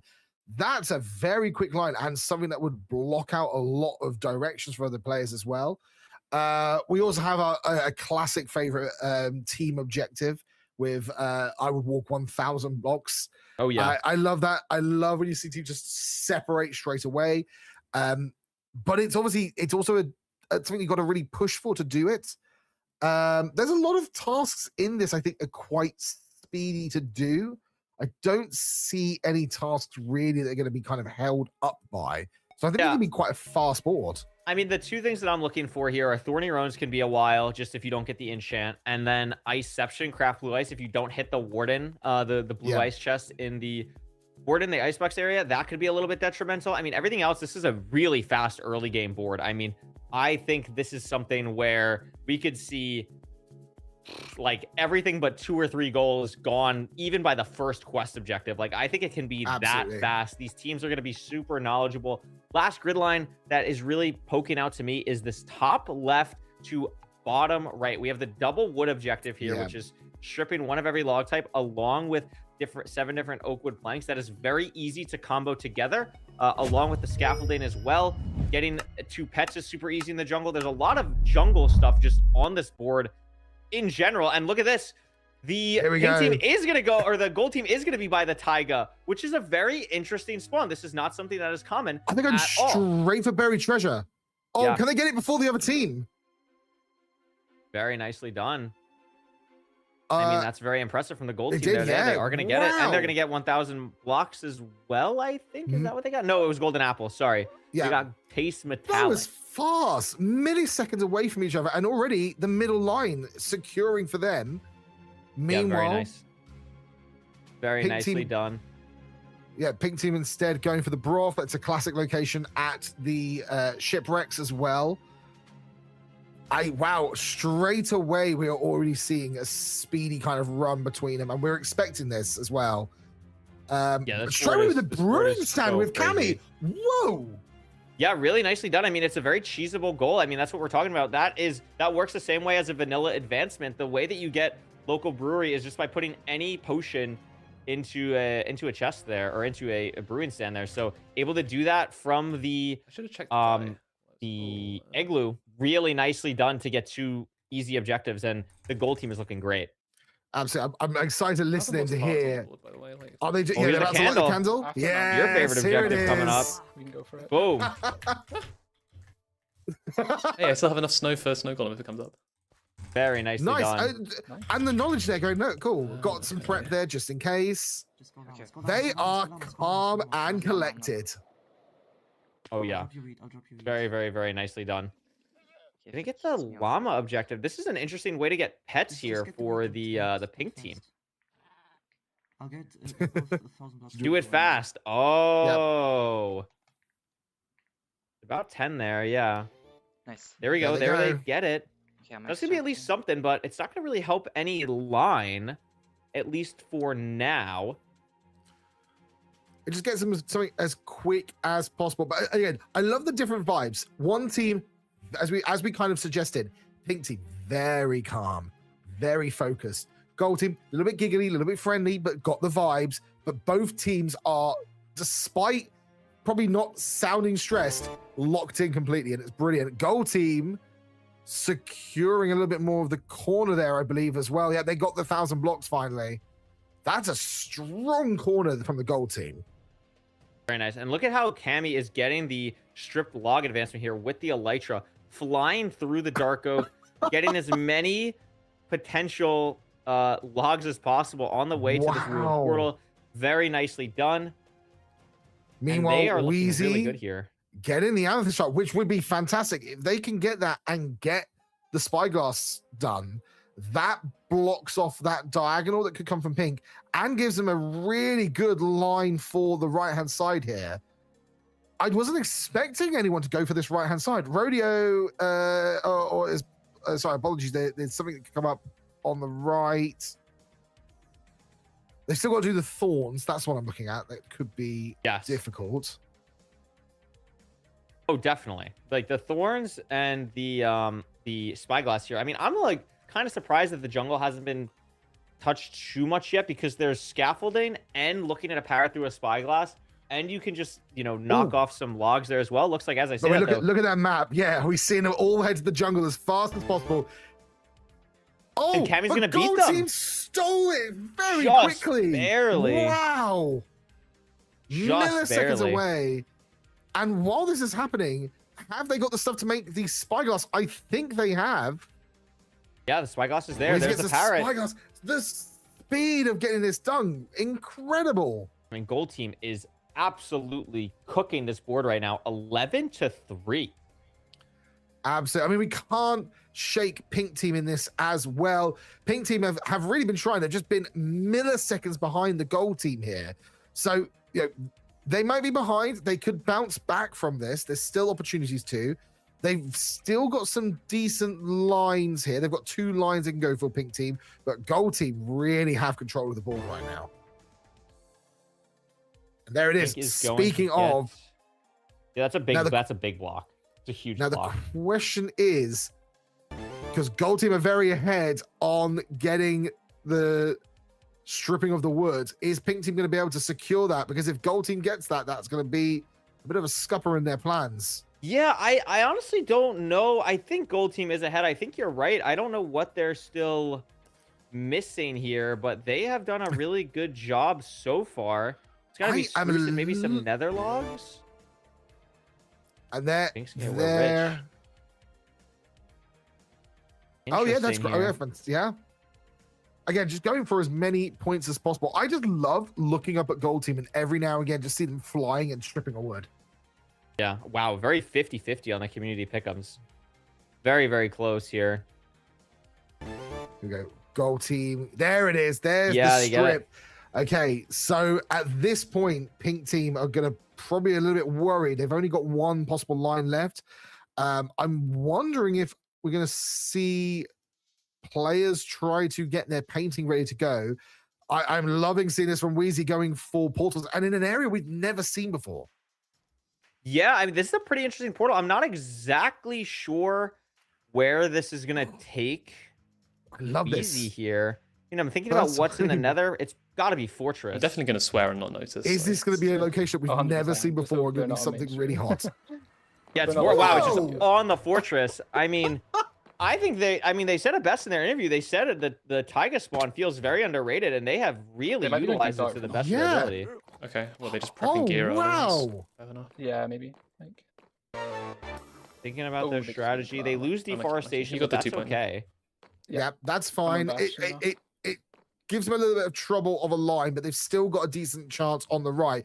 And I wonder if that's what Cammy's doing. Cammy's in a really good position to try and get thorns here. Ooh. And they could go for it. Demi's in the same fort, though. And Wheezy sees Demi. Oh. Are they going to go for a fight here? Go for a fight. A quest objective has been Demi unlocked. noticed them. They just gave him a little slight. No, they just ran past. You can't. You've got to be more aware of surroundings. Here we go. Yeah. Got him. Oh, what a play from Wheezy. Nice timing on the crit there. And there's a wither skeleton in the distance, I believe. Oh, no, that's not a wither skeleton. So still waiting on getting one here. A little bit unlucky on the spawns. Quest objective does unlock, though, as well. And it is once again made of brown sugar. So we see Cammy B going to the portal for that right now. There's a painting! Oh, my God. Oh! Scary. Very scary painting. Actually crazy. Oh, it'll be exciting if we see that. I love... See, so both teams in the nether for Gold Team. Wait, is Demi trying to... Demi is going to enter here. This is also going to be on a fortress, I think. I wonder what they were trying to do with the TNT. Oh, it's just like an easy block. Yeah, I think it's just an easy block. Well, Pixelli's going to get the concrete here. Or a lot of the terracotta. That's very nice. Very nice for the pink team. Getting back on the points. Meanwhile, Gold Team are getting themselves ready. I love the use of the scaffolding here. Ooh. To punch it in. That's brilliant. Very nicely done. I think Cammy is gonna steal this away from the others. Yeah. I don't think there's any way that they can contest this. I mean, they're just too focused still on Wither Skull. I'm very surprised. There just has been very little Withers spawning on this fortress. Okay. Cammy should be able to get this. Accidentally kill it. There we go. There it is. Very nicely done. And there's the Wither Skull as well. So boom, 2 goals. Whoa. I mean, Wheezy almost dies, but will be able to live there. And they are, again, 19-8 right now. A really strong showing. They are taking control of this board. Pink team, again, done very well with their how they've spread out on the board. Stopped Gold team from pretty much all of the lines they could take, bar from the one on the right.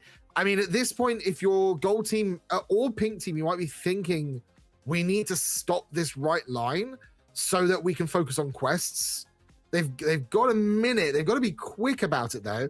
And really, again, I think this is why we're seeing them saying the Tiger Biome is their favorite, because Wheezy's in the perfect location to start farming, start trading. They've got emeralds in there, hotbar already. This is amazing from them. And a new portal from Cammy. Yeah, this is, I believe, a Bastion portal for Cammy. But the thing that caught my eye is that Pixelly has 9 paintings in his hopper. So they are definitely thinking about it right now. They are ready trying for to fly in, jump onto one of them here, and try and get the painting. But yeah, Cammy's also in the Bastion. He's going to try and get thorns here potentially, or at least some good gear. Okay, Cammy dropped it, but they're there. But Cammy is now extracting. Oh no, decide not to. Are they gonna they could set up paintings without the other team knowing in this area. But wow, literally full diamond in this chest, by the way. Literally a full diamond set of armor in this Bastion chest. Oh my god. that is crazy. Hella loot. Wow. Getting the gold just in case they need to trade. George, should we have a little listen in on both the teams, or after we'll hear the quest first, and then we can jump in on the teams. Yeah, I think so. See how they think about it. Yeah. A quest unlock here, and it's Chest Monster. Ooh. I have the iron. Okay. An iron pick and go mine. Possible for all teams. I'm gonna go. I love for a second that you saw Pink team just prepping to listen and go, what is it? Okay. I've got a copper as well. Okay. Just go this then. Go this. We need to check this then. That's like I'll mine all. Wow. Really clean. Oh god, something. Do you think it's worth me checking my Bastion? I could just get all. Extracts. Great. Interesting strats coming out. Yeah. You can see this out. There's Pink team. They got to find a way back in this game here. This is also, I believe, a Bastion. It's such a different environment. They're so calm. Is that a different jungle? Is a lava pool here? I think they're starting to learn this is what happens when other teams are in different areas they're not used to. That's kind of insane. I mean, I'm gonna see here. It looks like Cammy's gonna get more diamonds to be able to actually mine the obsidian for Chest Monster. Weezy has everything else, I believe. Cammy heading to the Bastion, but I think this is too little, too late. I don't know what we're really gonna be able to get here besides obsidian. Like that's kind of their line, I guess. I think that's their thought process, is to get that. They're gonna have enough time. I mean, no, Cammy's going for the obsidian now. Is this also the Bastion that has already been looted? No, this is a different Bastion. This is a different Bastion. Okay. Not getting anything super useful. Oh, takes a hit trading there. Whilst they're there. Very low. Okay, they get the loot, but they're just one hit away. Was that getting a diamond sword? That's good. Yeah, it's helpful. Oh my god, so many piglins. Oh my god. So scary. Oh, I ran into another one. Hit there. Unfortunate. Unfortunate indeed. Both teams in the ancient city, though, or at least no, excuse me. Both of Gold team is in the ancient city right now, getting ready to complete Chest Monster. I mean, that won't end the game on the spot, but it'll be pretty darn close. Meanwhile, Wheezy digging down in the ancient city. Oh, for the knowledge of the diamond loot there. Wow. Yeah, they are going to be pretty close to a total gridlock here. The diamonds are And coming out. I'm surprised they're grabbing so many still, but I mean, take as many as you can get, I guess. I guess it's prepping as well, get the loot up. They haven't really been getting armor and stuff at this point. They've just been focusing on rushing the other team as well. Here we go. There's them making it. And wow, there we go. There's So Just quick. Monster. And they are very close to wrapping this game up. I mean, again, it's going to be super hard for the pink team to get into this. It's really going to just come down to them basically getting literally every other objective. I don't think that was enough ice without Soak Touch for Cammy there to get it. And I mean, Gold Team are just aware of the space they've got at the moment with this. Yeah. Wow, and they even get Iception. I didn't think it was enough. I couldn't see it. That was actually enough from them to craft the blue ice, and they are now, I believe, one objective away. I mean, there's not too much on the board right now because, again, they just obliterated this so quickly. I have iron. Just go. They're looking great. So grabbing iron. Actually, just extract the quest. We'll deal with it after this one. Looting 2 diamond sword as well. That's pretty helpful. So Not they've also complain about that. they haven't focused on the painting, the PvP task at all. Because I think in their mind they're safe. Pink team now they're coming in, I think, to try and get the paintings. Here comes Pixley. Yeah, they're tracking them. Yeah, but the we about to extract's see gonna a come painting out and they drop? extract. Oh no. A quest objective has been unlocked. And there's the quest objective, Copper Heist. That is gonna be very doable for Wheezy and Cammy B to snag here. I love just seeing Pixie. They're about just tracking to try and get this PvP task, but they're just taking so much time. Yeah, I mean, Rather that's than, the I guess, like, problem. just having it in the hotbar ready to use instead. And it's giving free reign for Cammy to just go straight to the trial chamber and get this. And I Shelly's think here, but I mean, no armor. Like, no armor. no armor at all. Trying to block. They're trying to get the painting. I think they got it. Oh, they got they do the get painting. it. There it is. Oh my gosh, they are able to get one. That was But absolutely unfortunately, wild. the no gear is gonna hurt them, and that is gonna give the gold team plenty of space. I mean, I loved looking at the map. You can see why they love this area so much. They've got so much free space. They're not having to worry about competing for resources with the other team, and it's incredible to see. In fact, it forced Pink Team to have to push into their quadrant all the time. Yeah, I mean, you're right. This is really big for Gold Team. Going to be able to potentially end the game unless there's some way that Demi's able to make some magic happen. I mean, has full diamond of their own, has the diamond sword, has some golden apples, but they really need to do some damage here. I think they're I'm not sure. best- Oh, the TNT might help. Oh, That's an interesting play. Oh, but they dropped into their own TNT. Very scary. It has Obsidian as well. The Obsidian coming out from Cammy. This is some crazy PvP in the trial chamber here. Fight. Cammy having to spam click to stop the TNT and break it before it ignites. I mean, But at the moment, one. Demi is hurting themselves a little bit more. I think their goal is just to cause as much chaos to stop them from getting the. I mean, I like the chaos idea. Yeah, it's definitely a good idea. It's working. It's giving Pixley time. Oh, but they actually took out Cammy. Down. Wow. They do get one. They do get one. I mean, they'll happily take that. And now here comes Demi to get involved in the fight. I mean, we're in the stage. Pink team need to secure every single vault here and get this. Gold team, I think, have just opened a second vault. Or is that their third? I think that's their first vault. Because they got the achievement. Oh, nicely done from Wheezy there on the PvP. Smooth. Yeah, that was really clean. And now extracting out. Both teams extracting out. I wonder if they're giving up on the trial chamber and going to go for something else instead. Should we listen in to hear what they're thinking? Quest objective has been unlocked. Oh, are they just going to go, hey, there's a new quest coming up. Should we just go for that instead? Because they know that they just need one quest to win. I got the blocks. Maybe I should have done that. I think that's. No, I have 48 blocks. Don't worry, I got you. Oh, you're good. With them nuking everything, got everything. This is Yeah, crazy. they're both there. So Yeah. this might... So they're gonna do hog on a jog here, I believe, Maybe I should have come to with you. kind of wrap this game up. I think that'll do it. I mean, what a Meanwhile- dominant performance here. Wow, gold and their team. teammate is now running interference, I believe. Yeah, Cammy's just going in to cause trouble. Yeah, I like it. Not even going for the play. They're not even No, attacking. just They're running around, activating punching, spawners. causing trouble. Yeah, Oh yeah. just be a nuisance and run away. I love this,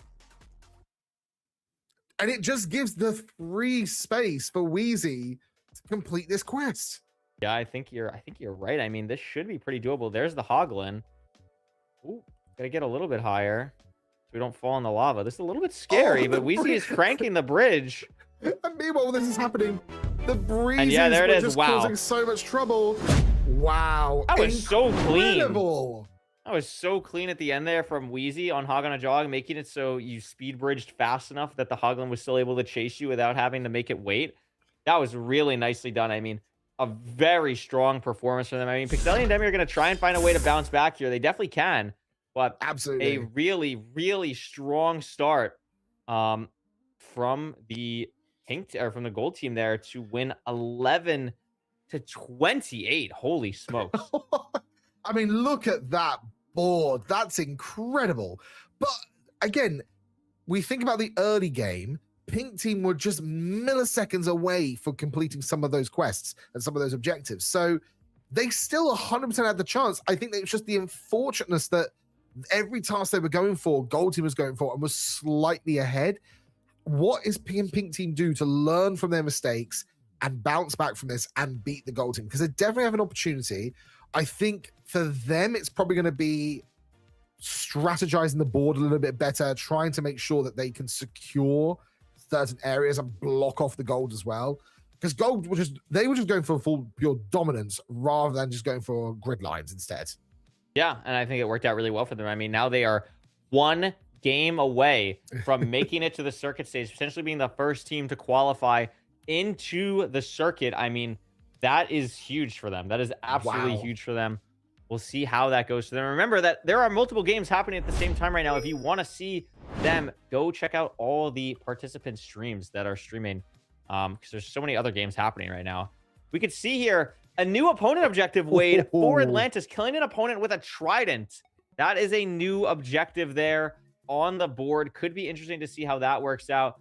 Couple other lines here that I'm noticing. I mean, I kind of like this left side line. I mean, it's three very simple objectives: pumpkin pie, turtle eggs, and killing a fish with a spear, along with the opponent objective. I think that's a pretty interesting line when paired with the quest objective in the bottom left. Absolutely. I'm actually also looking at some of these tasks at the bottom as well. Looking at job fair, for example. I mean, knowledge of gold team, and they know about that tiger village. That's something they could easily go for. Also, the top right, kill a Nimwit. That's a very speedy one that they can go for. I think rather than I'm just expecting this from the teams at the moment. They're not going to go for a line. They're going to just try and do what things they can do in their quadrants as fast as possible. So I'm expecting we're going to see spots be taken by gold very quickly. It's just going to be a question of whether pink team can secure themselves a path before them. No, I for sure agree. I mean, Pink's going to have to try some different things here to get into the game. Something else, there wasn't too much PvP in that game. Really, that trial chamber fight was the only thing that really was of note of PvP. There was like a quick fight in the fortress, but there wasn't too much happening. So I'm curious if maybe that will be a larger thing that happens in this second game here compared to the first game. I mean, these are two teams that are not as big PvP teams compared to potentially some others. So curious to see how that is going to work here. And we're hopping into the game now. And again, the gold team is going to be at the Taiga Mansion spawn, and the pink team is going to take the Savannah control again. I really find this super interesting because it is so rare we see a team drop in the Taiga. Absolutely. I mean, and they know what they're doing here. Okay, they're going straight for a sword. They're going straight for the Nimwit. Yep. I felt it was coming, and there it is. Okay, so they've clocked instantly what pink team's doing. Oh, they got there it is. They go for the spit. That's great. Did you hear that knowledge? You're going right. They're going for that task. They've clocked what they're going for. Yep. Yeah, And that's a we really get good job from Thanksgiving. Pink Team there as well And to same, yeah. just combo the two team objectives. Yeah. Very nicely done. And then they're saying they're going to go for spawn camping immediately, which is the turtle objective. I really like that thought process there. You can probably pair that with Agile Angler potentially, but looks like maybe Gold is going to steal that. They are get another objective down on the board. So a couple of interesting things here to keep in mind. It's very fast, very speedy. Meanwhile, Demi going for the job fair, I believe, and probably will secure that for the Pink Team as well. Yeah. We need a few I don't think more. that's There bad it at is, all. yeah. I don't think that's bad, but what I'm noticing is that Cammy has already got a trident. So that's what I'm keeping my eye on here. Getting that trident there is going to be big because it is not only for the opponent objective to kill with a trident, but it is also going to be for Torpedo as well. Looks like Wheezy is going to try and get the Totem of Undying. Does get it. That's going to be a big objective as well. And I was expecting them to do this. This is a fantastic place to get trims and matching trims at the... no! We missed the water bucket clutch. It's okay. It happens to the best of us. It happens. We can bounce back from that. It's fine. It is. Meanwhile, And look at this. Cammy comes in with the trident. Uh-oh. That's really scary. And it's going to happen. Nicely done from Cammy there. And again. That's fantastic. Gold And seems to from be that, dominating. they can then just go directly from that to Torpedo and also there's do also bullseye as well. Yeah. There's a is lot of synergy on this board. That's a perfect kind of path. And also, I completely missed, obviously, the gold team getting that post-mortem. That stops that line from Pink Team as well. I mean, this is incredible work. Gold team really Target kind of block. spreading out. There you go. Gets the target block. Okay, come to cave. Yeah, come to cave. We're the Torpedo, and then I'm gonna do bullseye. Yep, there we go. Actually, you do Very bullseye because you're gonna loot the mansion and get the gunpowder. Are you fine with bullseye? Do you want me to do it? Oh, I can do teammate it. gets the igniting a I'm putting creeper on at the mute. same time. Pink team going for spawn camping. We knew they were going for that. Yep. Ooh, look at This this. is They're going to be set up here. Oh, but Pink team, I think they went to the location to try and get the target block, but it's been stolen. It's already gone. Wow. That's a great point. And there we go. That is so. Again, this is what I love to see when you see teamwork. So they've obviously they can complete And that look objective on their Look own. at Cammy's inventory, by the way. Literally nothing. Like, Wow. it's just what is in his hotbar. So they've been able to Oh do my all God, of this nothing. Yeah, with literally nothing in the hotbar. Like, literally nothing. I think I thought they were going for trims. They missed the trim though. What are they? Go. Well, the trim one is... Oh, no, this is Fabulous and Fashionable. Yeah, this is the... Wear a full set of matching trims. I mean, there are a couple other places we can get it. Like, it looks like maybe Pink is going to go for it in the Desert Temple, which makes a lot of sense. They've got enough to be able to do that now. I mean, this is completely different from Gold Team knowing exactly where to dig from the outside to get the chests. Okay, they were going for the trims, but I think they missed it. Or did they just pass a trim to their teammate just then? Yeah, I'm Passing not enough iron to sure, maybe make it. But Cammy's a little bit low on resources. See And there, meanwhile, looks they like- could still do bullseye. I don't know what you're on for just now. Oh, you're doing Bullseye, the Very bullseye, interesting. yeah. Cammy... Yeah, bullseye, and then we should probably something. rush End Crystal after this, just because it's like... Okay. I mean, I like their thought It's like process double on their building. line. Yeah. It makes sense. Yeah. They have such control of the board here. If they get that, that's I a feel like I remember how really to do strong this. possibility Like, of a I think I line. got it. Like, I put the target block above my head. Yeah, and above my yourself, craft line I mean, there yourself in literally the isn't even a middle, line and for then Pink to straight get at down. this point. There's no Yeah. line for Pink to get at this point. I love such the a good comms. Oh, spot. here we go. Weezy's going for. And then like 1 second left on the extract side. Oh, this What is is a pretty it? crazy one. This is a can cool do- you attack. can do You it, can like, do this with an Ender just Pearl however many. in all of Instance, but this should work the same way Wow. in Gridlock. And yeah, it does. Okay. I like that a lot. I got pumpkin pie. Amazing. Very nicely Yeah. done. I'm gonna look for ender pearl here. They're I gonna get think. the bullseye Like this. there, and Yeah, if they get Pearl, End then Crystal, End I mean, Crystal. that Got is two gonna be pearls. Yeah, really, really I need powerful wood. at this point in the game. And while this is going on, unfortunately, Pixie is getting really caught out by the mobs here and hasn't got. When's They've Quest? got gapples, but they Next week, can't too. obviously waste their time using those here. Manage to get some fish to stay alive. This, Yes, I mean, I it is needed to place that first. Oh, oh wow, there we go. Gold team secured the trims. That's a shame for the pink. There's a Pink- light Pink in gets right-hand the armadillo. portal of. That was a shame. They had the trims to do right-hand that chest in their portal, this one. inventory. I think they were possibly going Pearl. for. Oh, and maybe oh my two god, I folks did were not mean to getting click that. diamond gear That's to unfortunate. then trim up. Yeah, I'm I think they village, just are a little bit scattered, trying to do too many things at once, which can be a bit of a problem when you know games go like this, when you're starting to get snowballed because you're trying to, you know, make up all this time back, all these goals back in like one big swing, and that's just not possible in Gridlock. You need to, you know, stay focused on one thing at a time. Absolutely. Major Need to Leaguer get- comes out. So big team just going generally for just get as many objectives as possible, which is the good play to go for. But Yeah. I think they've got to be aware. We know gold team They are have to going get for End this Crystal. end crystal, Like they have to get End Crystal and if to they at get least it, stop it. they are in the running to take this and be the first through to the circuit. Yeah, I mean, a gold team, if they're able to get it here, it is huge. Like they are really going to be in the prime spot for the circuit. If quest Pink is objective able to has steal been it, though, unlocked. they're going And to here be we go. right back in this game. We were waiting for that quest to also unlock because that's a strong line there, and they have the trident to do this. Yeah, charge a creeper with a channeling trident is going to be a pretty big one to unlock. Now, it is the first one to unlock, so it's not even nighttime yet. So that is the one saving grace here for the Pink team. Like, there is a line for them to still, like, be able to make up a little bit of time here, even though they don't have the trident just yet. Looks like that's exactly what Demi's looking to do here, maybe. Yeah. They have it prepped, so it's kind of GG though. Oh, they're Oh, not even maybe going to bless. contest it. Oh, you said you had 4. I'm down here. No, I have 3. Uh-oh. Oh, take the X miscommunication. Yeah. Take the anvil afterwards. This is not looking good for the No. Pink team. The You communication. can feel the stress hitting them a little bit here as Oh. well. Pink also has a trident, though, so that's actually big. They're able to at least get that. If they're able to find a Do line they to go for it. Actually, it's glowing. Have they got the channeling on it already?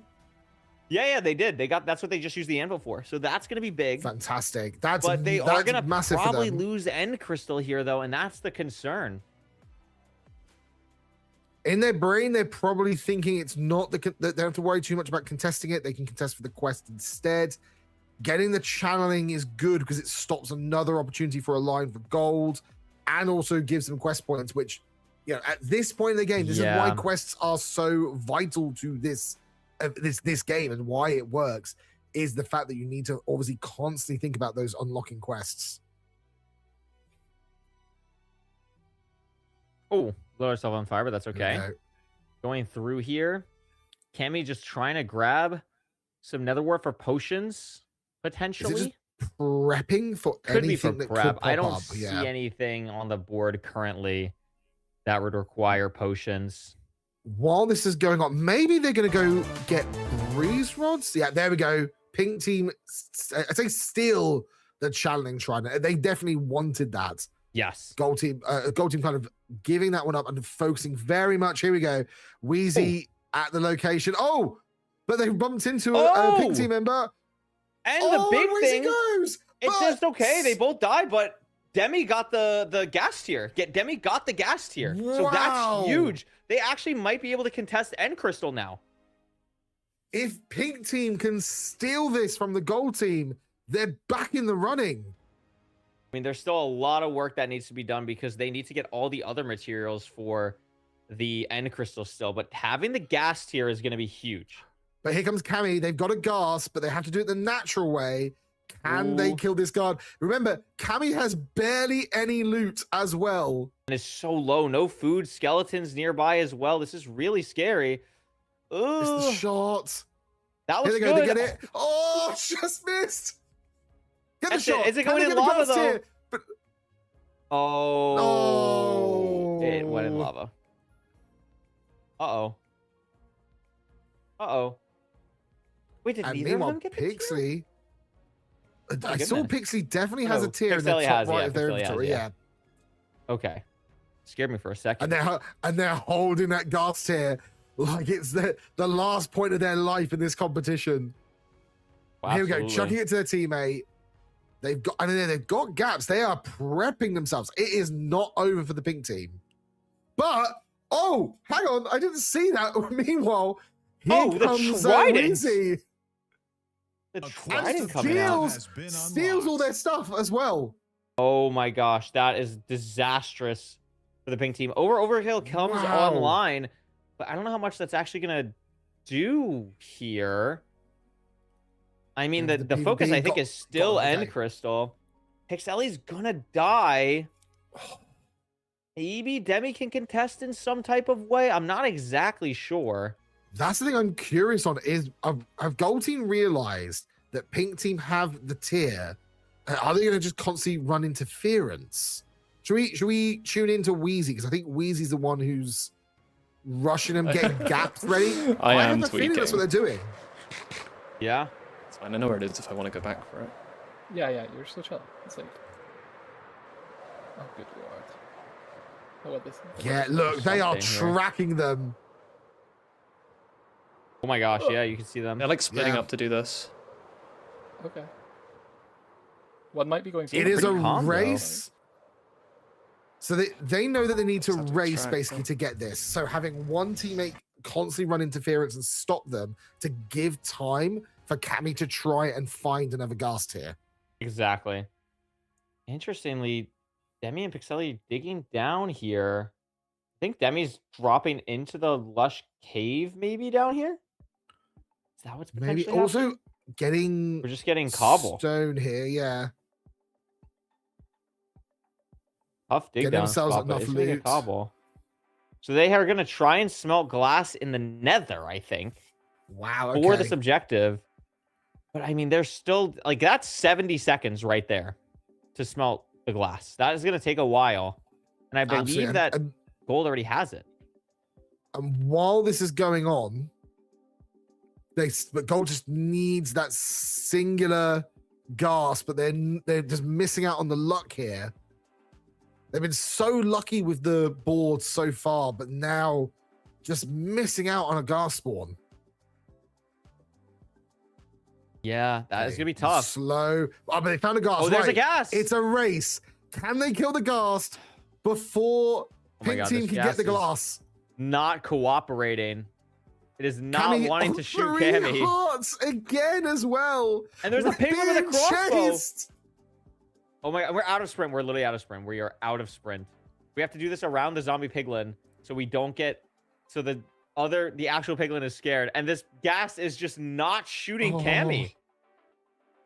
We're crafting the bow. We have one arrow. It's not gonna kill with one arrow. No, but hopefully they're thinking, does it get aggro? No. Oh my gosh. And there's a hoggling in the way. This is crazy for the gold hogglings team. come in. They're not going to be able to run away from this hoggling. This is actually unreal. This is actually unbelievable what I'm having to watch. This gas is a paid actor. Yeah, and there we go. You have to extract, yeah. And that's the downside of not having loot beforehand, not being prepped. Yeah. That is just unbelievable. A big fight comes out here, though. Weezy down a lot of health, is going to die. That might basically secure Pink Team getting End Crystal here. And not only that, but that's going to give them momentum starting for the rest of the quest objectives that are going to unlock soon. We have another one unlocking in 30 seconds. We have Overkill on the board. And there's Modern Weaponry completed by the Pink Team. Wow. Not only do they tie the game, but that is going to be a huge momentum swing for the Pink Team to get right back in this game. And it flips on its head. And at this point, Gold and Pink Team need to focus on the quest objectives. I believe they both have a quest each. All right. Oh, wow. Bundle. They are prepping for the end as well. Sure. Yeah, I mean, that's going to be big. Like, I think it's going to be too hard to open the end early on a game like this, just because there's so many things that are on the board that are still useful.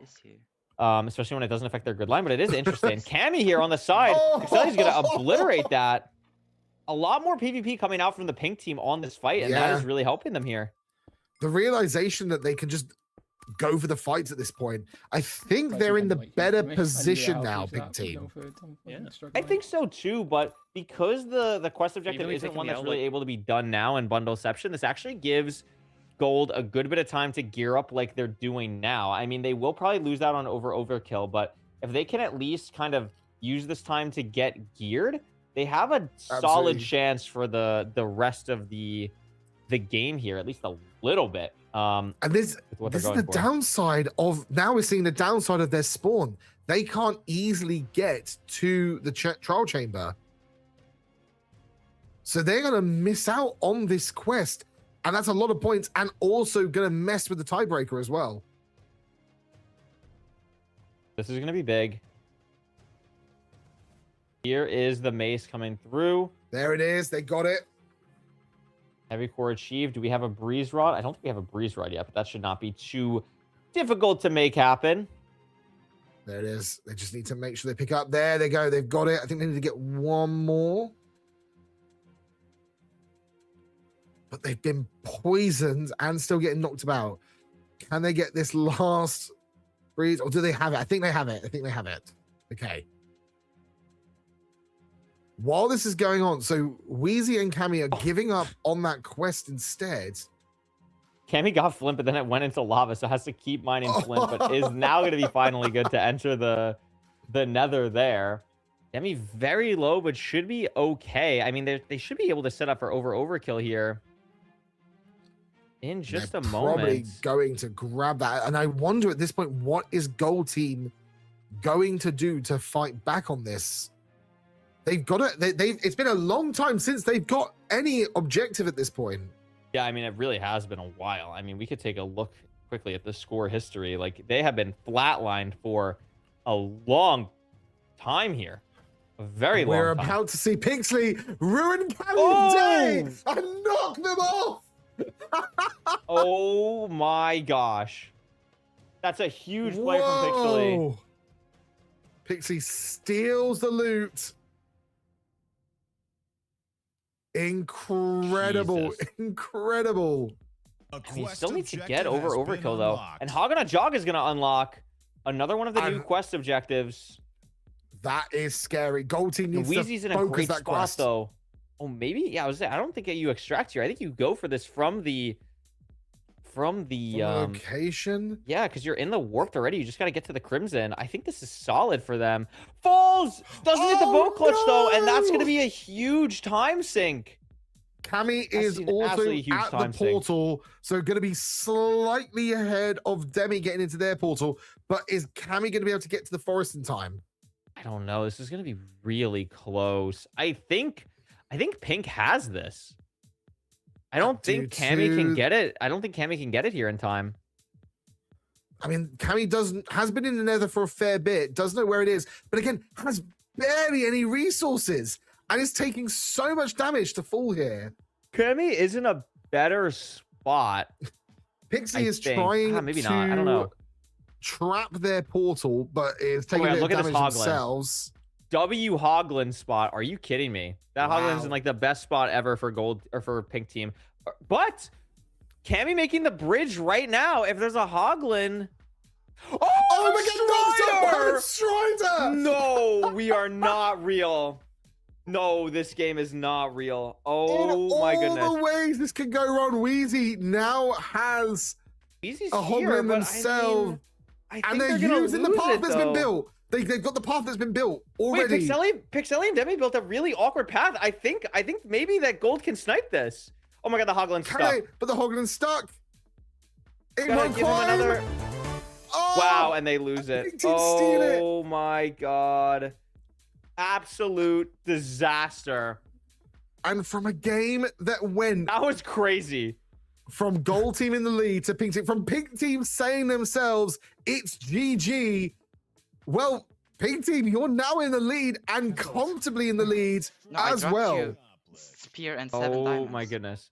That was actually No, I unbelievable. didn't. No, you have them. So they're up 4. I don't have them. And I think, They're up and they have the 4. mace. Like, you get And over they have the overkill mace here, for and the you're in quest. such a good spot. They're at the Wait, I have point where they TNT, I could have TNT. win by, Do I have a way to light it? or win if there's a tiebreaker as well. gave you all my jobs. Gold team game. have. No, it's chill. It's alright. We just don't win if we get end. That's the thing. So it's like They do win if they get end. That Okay. is true. Bundleception plus Spyglass. I mean, if they have a Spyglass ready to go, they're really looking pretty fast. good. We're not gonna be able to Absolutely. do shit. No, we're not gonna be able to do shit. Don't worry. And again, if Pink needs to win I this think they're to, both to doing make it this to the now. circuit, if not, they're going I might head in there and to the Okay. losers bracket after Yeah, this if you want- game. just No, make trust Gold, me. if they win, okay, they're just going to do the my own circuit group. right now.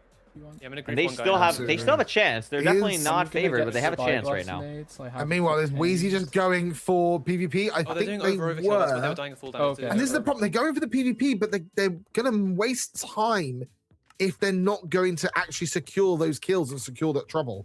So, We're gonna have to end up doing trades or something. and there's a lot more objectives they can get. There's a lot more things on the board they can do. Yeah, no they're all one's just drunk. so awkward.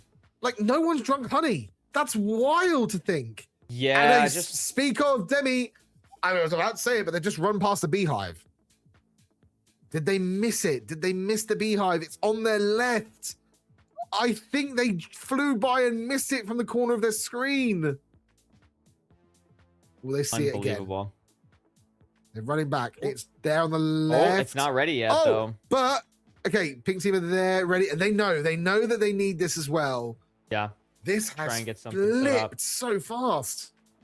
A quest objective has been unlocked. Oh, NT. Wow. That was a good setup, but unfortunately, it's upgraded weaponry for them, which is very doable. Gold in a Gold pretty team good are spot for at this the at the position to pillager do outpost. it, yeah. And so is Cammy as well. Both could pull this off. But Yeah. it, I mean, look at I'd this. say that. Look at It's always Demi's above. hotbar. Oh! Demi has it ready. Oh my god, we just No! maced from the top of the pillager outpost. Oh my goodness. Wow. That's crazy. And that is giving Demi all the opportunity to line this up and secure it. Wow. Unbelievable. What a play from Demi there. The game That's just is crazy. wildly still not over. I'm pretty sure the moment Pink Team gets the mace hit, it's theirs. Overkill will win the game for them. I mean, I think that is gonna be the game. I mean, they have the mace, like we said. They're gonna be able to get a pretty nice setup here. Pixelli's already basically built it. We saw this in the automat game, and they're gonna be able Here we to go. do this very nicely and send us to another game 3, I believe here. And there There it is. Wow. What Great an use of the mace in incredible PvP. game. Really Pink nicely team. done. Wow, impressive from the Pink team. And look, that's why it's so important to bounce back and never say never. They were ones who were going, it's GG, it's over. And they came back like an onslaught. Wow. That was unbelievable. I mean, that was such a crazy comeback. I mean, I don't think Gold Team got a single point after like the 5-minute mark. Like, it was actually crazy. They just were not able to get anything. The hog on the jog one is going to be the one they're going to be kicking themselves about. That was super doable.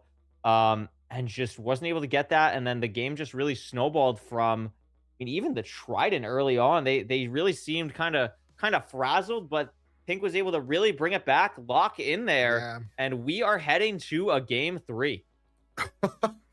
I mean, Pink really bounced back well. We talked about domination from the first game for Gold Team. This time, it was just flip-flopping around. Pink Team learning what the Gold Team was doing and why it's so important to compete for those lines and compete for those quests early on. Incredible calmness from the Pink Team to just keep going there and fight back. That was impressive. For sure. And now it's a decider here. Winner of this game will move on to the circuit stage. Loser of this game will play the winner of Automat Akshay and Fudge and Interp. So that will be something to watch out for as well. But I mean, this is going to be pretty wild stuff here. I mean, I'm sticking with my prediction. I predicted Pixelli and Demi in 3.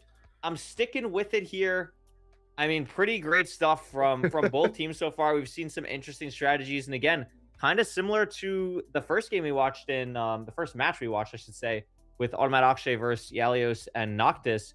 the adjustments after the first game were really good Absolutely. from Pixelli and Demi. Can they adjust again here? Can Gold find a way back into this game? It's their turn to adjust, and it's going to be interesting to see if that's actually possible.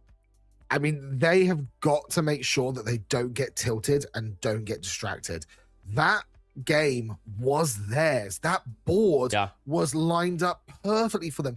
And they got so focused on the end crystal that they just didn't focus on the other objectives or split up to do the other objectives. That they just, as we saw, there was a long period where they didn't get any points. They can't have that again. So the hope is that they can think and stay calm and fight back. Pink team as well, they're going to be coming into this really happy and ecstatic. You know, they went from, oh no, it's over, to, oh, it's all back. They're going to be really, really feeling that drive and push here. I can't tell which way it's going to go. It's pretty wild. I mean, this is a pretty interesting board too. We have a new objective again, which is swindle a swine, trading with a piglin. Pretty easy one there. But I'm looking at this second column. Get in a boat with a goat, catch a fish in a bucket, trade with a piglin, kill a skeleton from at least 50 meters away, and build a snow golem. That is a very easy grid line 5, very easy goals. I also like that the spyglass opponent objective is on board. I think that's a very fun one that we see sometimes. So curious to see some spyglass PvP action, but pretty simple board overall. Team objective as well in the middle with a bamboo raft. So a lot of fun stuff potential here. Absolutely. That's a very quick one they could go for. There's a lot of fast objectives here. I think we're going to see the board basically get almost strategically decided in the first 5 minutes of basically which team's going to be in the league. I think I can see this board being claimed by one team very quickly and the other team having to fight back for it. It's going to be a stressful final game for them. Absolutely. And hey, even if they lose, it's not all over. The loser will go through to a loser bracket. They've still got a chance. The winner of this game, though, which is so exciting to say this, the winner goes through to the circuit. Winner goes through the circuit. We have not, I've been looking. There's not a team that has gone through to the circuit just yet. We'll see if that ends up being the case here in this game. If they will be the first team to make it through to the circuit stage. Immediately, pink team going for the Savannah, and immediately again, the gold team going for the Taiga. So third game in a row that this kind of thought process is happening. I mean, they know what they know. They know what they want. They just need to make sure. And to be fair, it worked for them in the beginning game. They just got caught out halfway through. Yeah. And I believe we just heard, there we go, gold team get brick by brick. Yep. Which is fast for them. Pink team going for that strong line. Gold team have got to be really, really careful of that line. Yep. Actually, no, just go fishing as well. So I want to keep an eye on too. Have you not we're done watching fun? Cammy is Oh, yeah, last sorry, I game. forgot about it. Cammy had like nothing in their inventory like the entire Yeah. time. It was actually crazy. So curious if that's going to be a trend that kind of continues here or what that is going to I look have like. 3 extra. I'm gonna make a shield. Meanwhile, look at the difference of the hot bar here. Just give me two. Just a unique mix of everything. Yeah, I mean that buried Still treasure nice. can be so powerful early game for getting everything that Did you get need. pumpkin? Couple things already getting cleared. I want to see which teams are going to be going I for can... the spyglass. That is going to be pretty impactful, and it looks like already. There we go. Hey, the gold Cammy's team's got it. on Yeah. Oh, and meanwhile, Wheezy gets the boat as well. Yeah, and Go the in a snowball boat. objective. So a good combo And that, there. and that line is now blocked out from both teams, which is very, very good for the gold team to kind of stop pink team in their tracks there. Pink team will need to switch tacks. They're both in this area here for the trial chamber. They're spending a lot of time here, not extracting, not moving. Very specifically going for. Very scary. What's the loot here they're going for? Demi's digging into Okay, perfect Amethyst location to get geode. the amethyst. So both They teams gonna have spyglasses actually- online here. And to be fair, I think pink team will be faster. Yeah, because they've already got the copper. Oh, they already have the copper smelted. there it they go. is, They're gonna yeah. get it. That's big. And then that is also going Cammy- to tell the gold team that they have spyglasses, so to be careful. Yeah. And they need to go and complete the other one as quick as possible. I mean, look at that, like pink team. Like Cammy had 2 spyglasses. They were ready to go. If they both extracted at the same time and met up, that would have been faster for them. Very interesting. I mean, no immediate lines forming. I guess the gold team has control of the top row and the bottom row of the board, but there's still so much to potentially go for here. We see a fight in the sky with the spyglasses, but you're just a little too far away. Gold team is going to get it, though, there. Wow. Just able to make it through in the 100-block radius there. Very nicely done. And then what a hit off from Cammy. The punch off the top of the mansion. What a combo. Oh, my gosh. We mentioned this earlier. They were talking about, like, they know this area in this, like, unique area where they're in. They've got an easy line, I believe, to also get the creaking, don't blink. Gold team could go for this bottom line. They absolutely could go for this bottom line. I mean, the hardest thing is really going to be the bottle of honey. We saw how that was a bit of an annoyance for the team's last game. So being on top of that is going to be hard. It's not something that you're normally focused on throughout the game. So that's something I want to keep my eyes out for. But Diamond Sword with the Fox is super, super doable. And then you mentioned it with the creaking. That is going to be super doable for them once it turns nighttime for sure. Now, meanwhile, pink team they are passing the jungle. I thought they were going to go for that. Copper Golem gets taken by gold. And, back to back. Wow. Really clean from the gold team here. And then again, they just look really strong, like really strong. I mean, it is 4-10 right now after Smells Interesting. So, and there's your sniffer egg from Pixley. Wow. Yeah, that's gonna get them at least something. I mean, they have a little bit control of the middle of the board if they can get the bamboo raft, but Thorny Rose is gonna be a little bit of a problem for them. Is Cammy going to steal this from them? Because Cammy is there as well. Pixley is going there. I think. It's a race to boat. Yeah, I mean, I think they're gonna try and go for the fight here. I think, yeah, Pixley's going for it. I'm killing Cammy. He has bamboo, but he's dead. Is he dead? Is he dead? Is he dead? Is he getting away? You're wasting a lot of time doing this and going after Cammy. Yeah, and I mean, you need to be together. You're wasting a lot of time here. I'm down here. We're both down. Okay, they can group up. But can Cammy respawn in time? Wheezy is unfortunately not there. Okay, they're both extracting. It's 18 seconds on. Oh, and there we go. Cammy's death. So they've got the bamboo. Can they travel far enough? Meanwhile, Wheezy and Cammy are at the ocean with the bamboo. So it's now a race. Yeah, I would say I think they still get it here. Yeah. And they will. So Pink really needed that to get back in the game and keep their grid line alive. They actually technically have 2 grid lines. I mean, Honey Bottle works for them diagonal, top left to bottom right. Absolutely, yeah. Swindle a Swine is going to be really easy. It could come down to Thorn's first enchant maybe, or just trading with a villager. Those are 2 different potentials there, but I mean Pink is not out of it. Team, no, Pink's definitely not out of it. Gold team's not out of it. If I'm gold team, I'm going for that Swindle a Swine as quick as possible. If I'm pink team, I'm going for something on the bottom line because, oh wow, I think we're seeing Diamond Sword. We see some Snow Foxes. Oh, this is fantastic. Horrendous Elytra. Oh my god. Hey, buddy. Actually crazy. Can you hold this for me, please? There we go. And now give it back. Yeah, exactly. Immediate give back.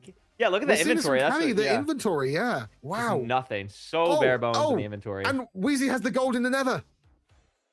Yeah, that's going to be big. Trading with the Piglin here. I mean, with 6-10, it was looking like Pink had a chance here, but this Swindle Swine, wow, if Wheezy fell in love with it, that would have been a disaster. It's a disaster for the Pink team. Pink team should have been just focused on getting that as fast as possible. Yeah, and there's a Piglin. And there it is. And yeah, once the Piglin trades, I mean, you're going to get it. Boom, there it is. Yeah. Objective has been that unlocked. line is blocked out. And a new quest has popped in.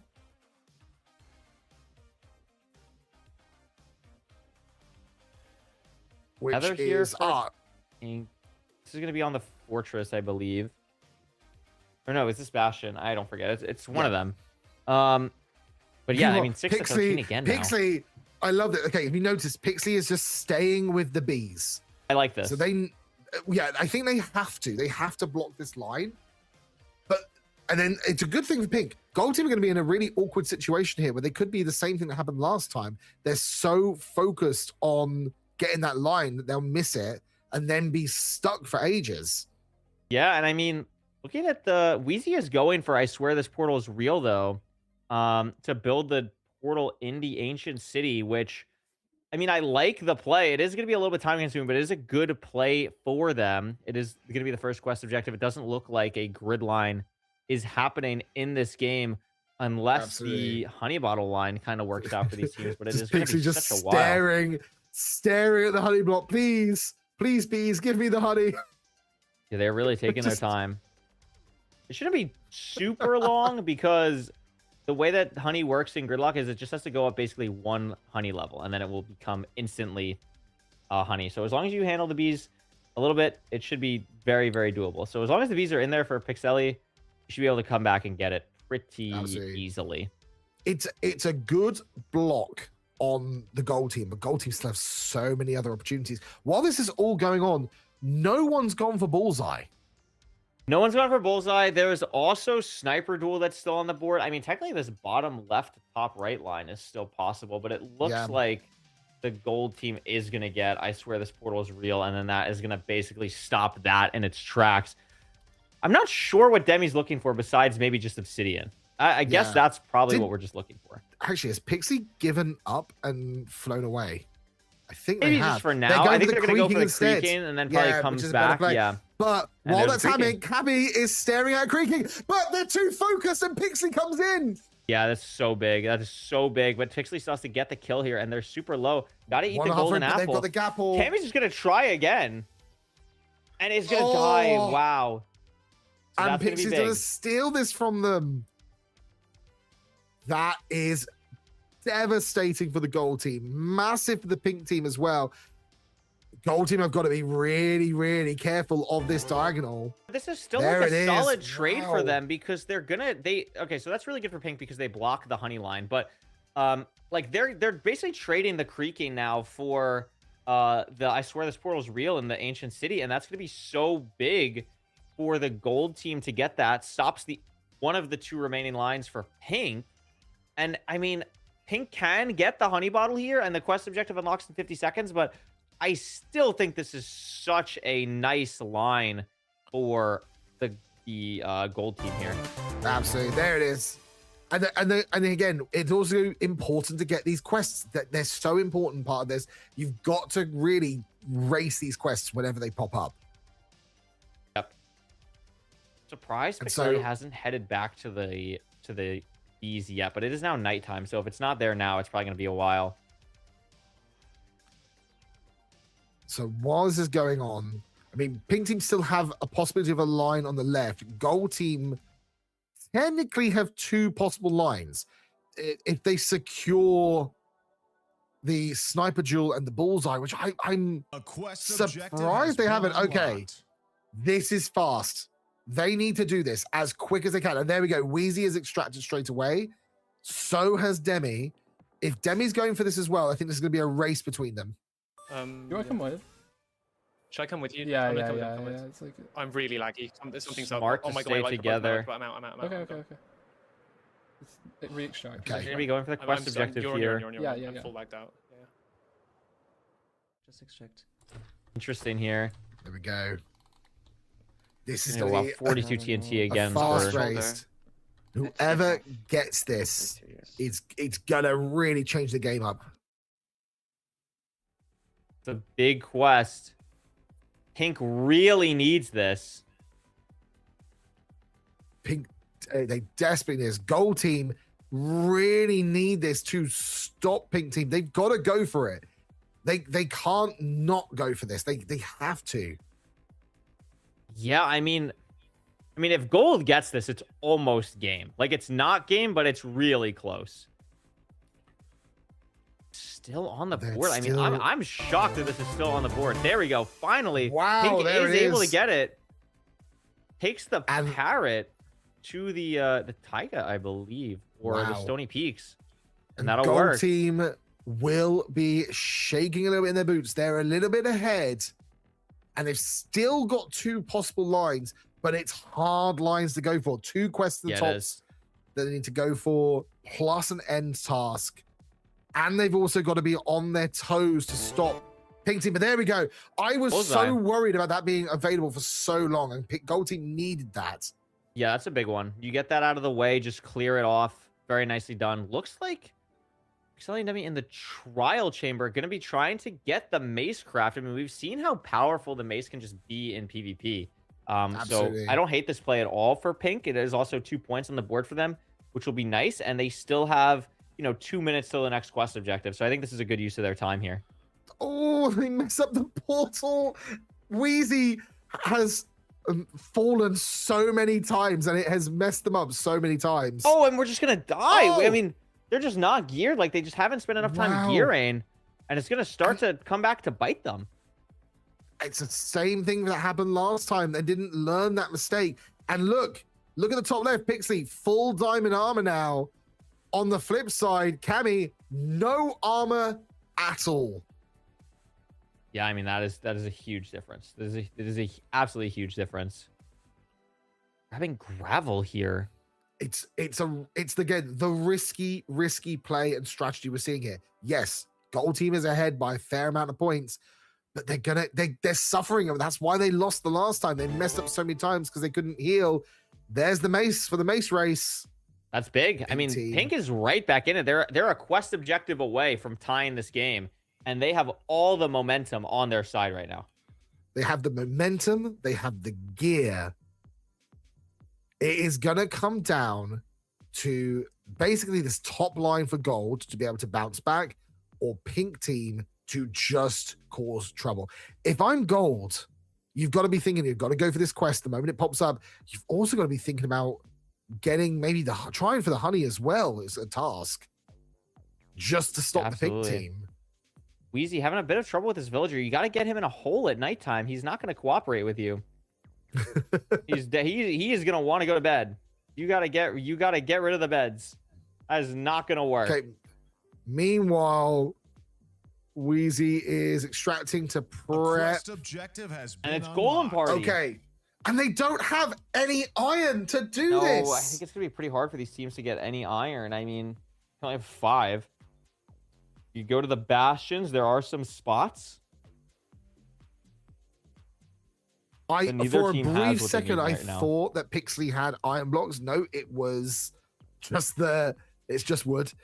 It's just white wood. And here we go. Wheezy is making their way. I believe, is it to the trial chamber to get the copper?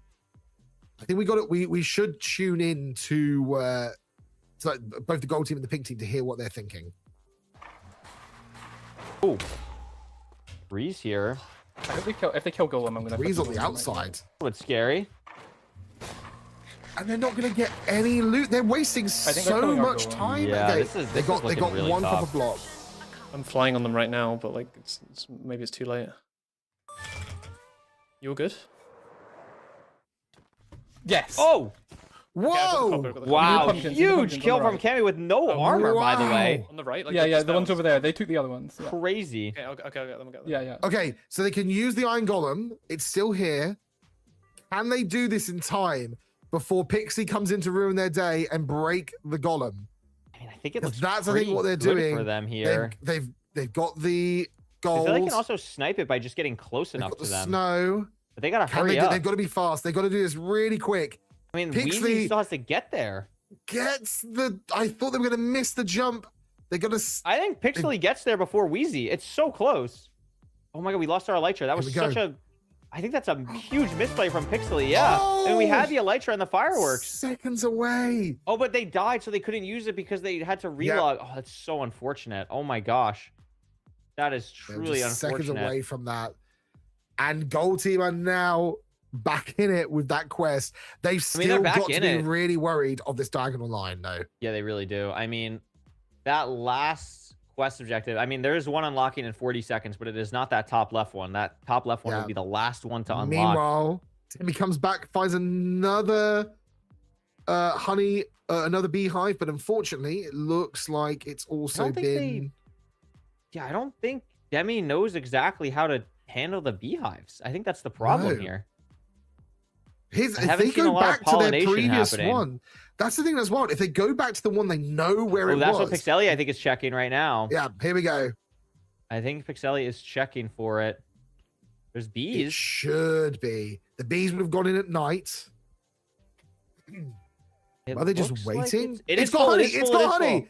But It they does haven't have honey. noticed. They're still waiting. No, they just need Demi has the bottle, so quest Demi has to objective fly has in now. been unlocked. Elegant Dive is gonna unlock. That is a huge one. Very doable. Yeah. And in fact, instantly, Cammy is already there as well. Yeah, wow, that's actually so good for the gold team. I mean, almost got it immediately. Wow. Almost. Whoop. And gets Yeah, it. wow, there it is. That Okay. was so quick. And meanwhile, I mean, pink team wow.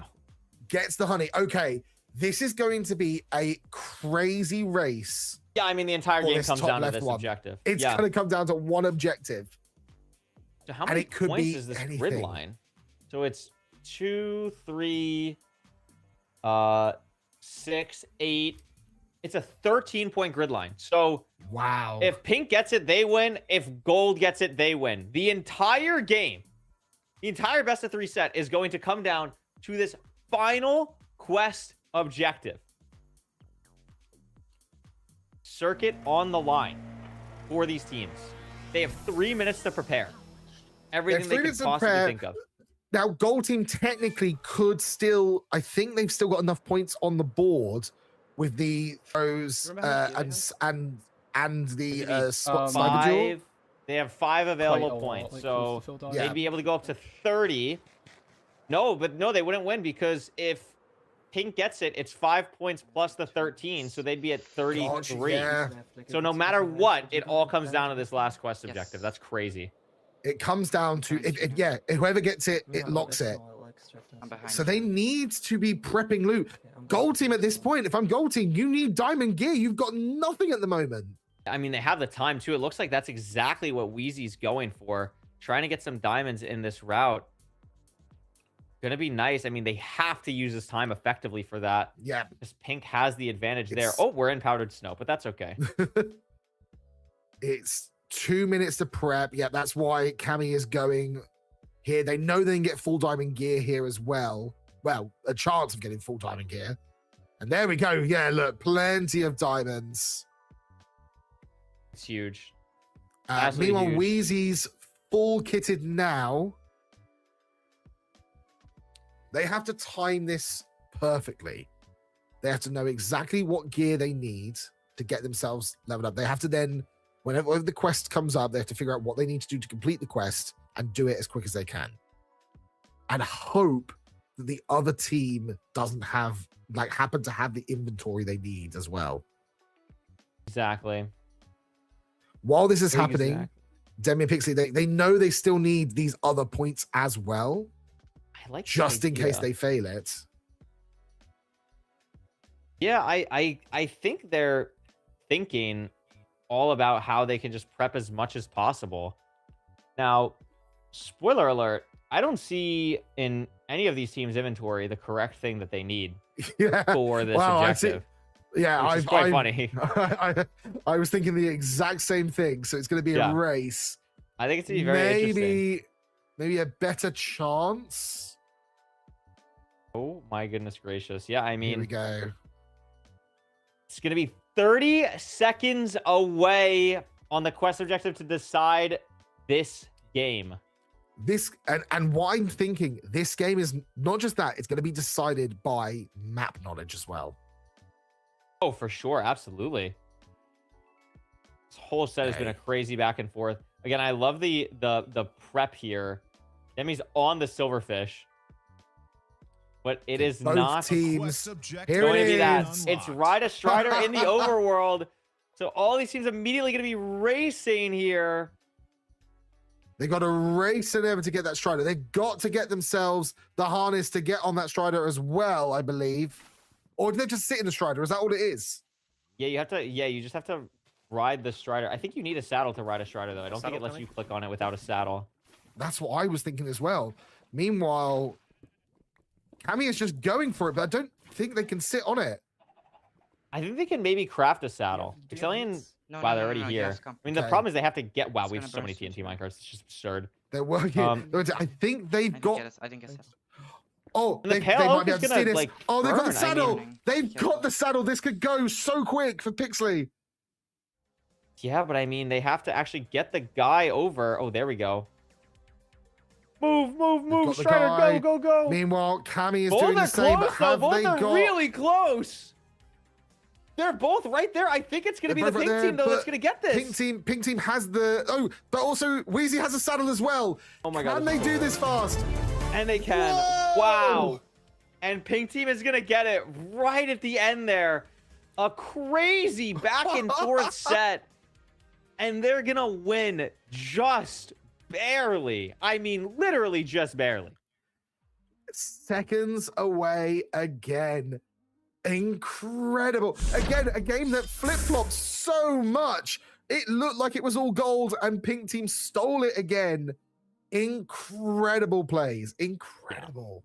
Just a nuts back and forth set. I mean, Pixeli and Demi did not look like they were going to win that game until they were able to really lock in on this diagonal grid line. I mean, we've seen that matter so much in these games, and just a phenomenal best of 3 set there from both of these teams, and a really fun quest objective at the end for a nice silly finale there. Really nicely done from them, and they are our first team, I believe, into the circuit stage. So very nicely done. Very, very nicely done from them. Let's actually take a look at the bracket while we get the inventory set up, or the interview set up, so we can see what's going on here. So I can tell you from the games that have happened that Ialios and Noctis have also qualified. They have also won their game, which was huge. Oh, look at that update. There we go. So that is absolutely awesome. It's going to be Wheezy Moss and Cammy B versus Automat and Akshay in a winner takes circuit qualification game. And then match 9, which I don't even have to talk about. I know we are watching that game. Burke and Lex Tank against TNT and Malwick for circuit life on the line. These are 2 of the best teams in the EU region, and they are really going to be it's going to be a crazy game between the 2 of them. I mean, holy smokes. That's insane. Absolutely insane. It's going to be a hell of a fight here to pick who goes through. Yeah. I mean, we can take a look at the MVP ladder too. We can see all these games here. Oh, this is nice. I mean, Alios, 30 objectives so far. Cammy B and Wheezy Moss not tied, but second and third on the same team is very impressive. I mean, TNT Amawich, Automat Akshay, like very impressive stuff so far. It's not over, is what we are learning from this. Like, no, even in that loser bracket, it's going to be so exciting. Both games we've watched, the team that wins the first game ended up getting reverse swept. So yeah, it's actually crazy, like how even these games have been so far. Oh my goodness. Well, I'm excited to hear from the other team here. Neither of us are. Oh, absolutely. I mean, Pixeli, Demi, congratulations on the win. I mean, let's talk about that last quest goal first. I mean, such a close game, back and forth. You know you need to get that last quest objective to win the game with your grid line. What's the first thing going through your mind when you see it's the Lone Strider? Okay, do you guys hear me? Hello? I can't hear them. Can you? Hello. Can you guys hear me? Yes, we can hear you. All right, yes. all right, perfect. So we thought about a I lot about that can't hear quest. you guys. I'm not gonna lie. I thought. Well, and then I'm just gonna answer. Am I supposed to listen off stream? No, you should be able to. Just let me answer real quick. Yeah, Demi, you got this. Yeah, All we right. can hear you, Demi. So we thought about a lot about that quest and many possible ways to do it. We have a lot of setups, and like the one I find most consistent is just it's not even that one. It's actually another one, but we haven't prepped that yet. The portal was just not there, and in my mind, it's just not worth going to that spot, then opening the portal, then trying it. In my brain, that's just I've went to Gas Bastion. The portal is already there. I've seen a Strider there. I remembered that, and I was like, we should go there, and we went there, and the Strider was still there. And I got really mad at the end when the Strider quite go in. I thought I lost it for a second, but Incredible, awesome. honestly. No, that's really awesome. I mean, oh, sorry, wait, no, you go. No. Well, one thing I want to. to. One thing I want to ask for you guys, and Debbie, for yourself, you're the one listening at the moment.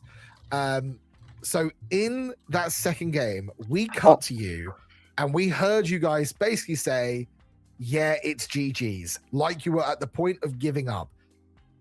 And you went from being behind to beating them twice in a row.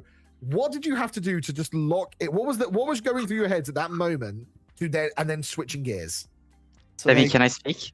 yeah. Yeah, so I think like just keeping up mental is so important. I mean, this sounds a bit cliche, but like you can hear me saying at some point, like we're so behind, we're like 10 points behind, but I'm just saying like keep mental. I didn't even see that diagonal line until Demi said it, honestly, but still we won, so I'm happy.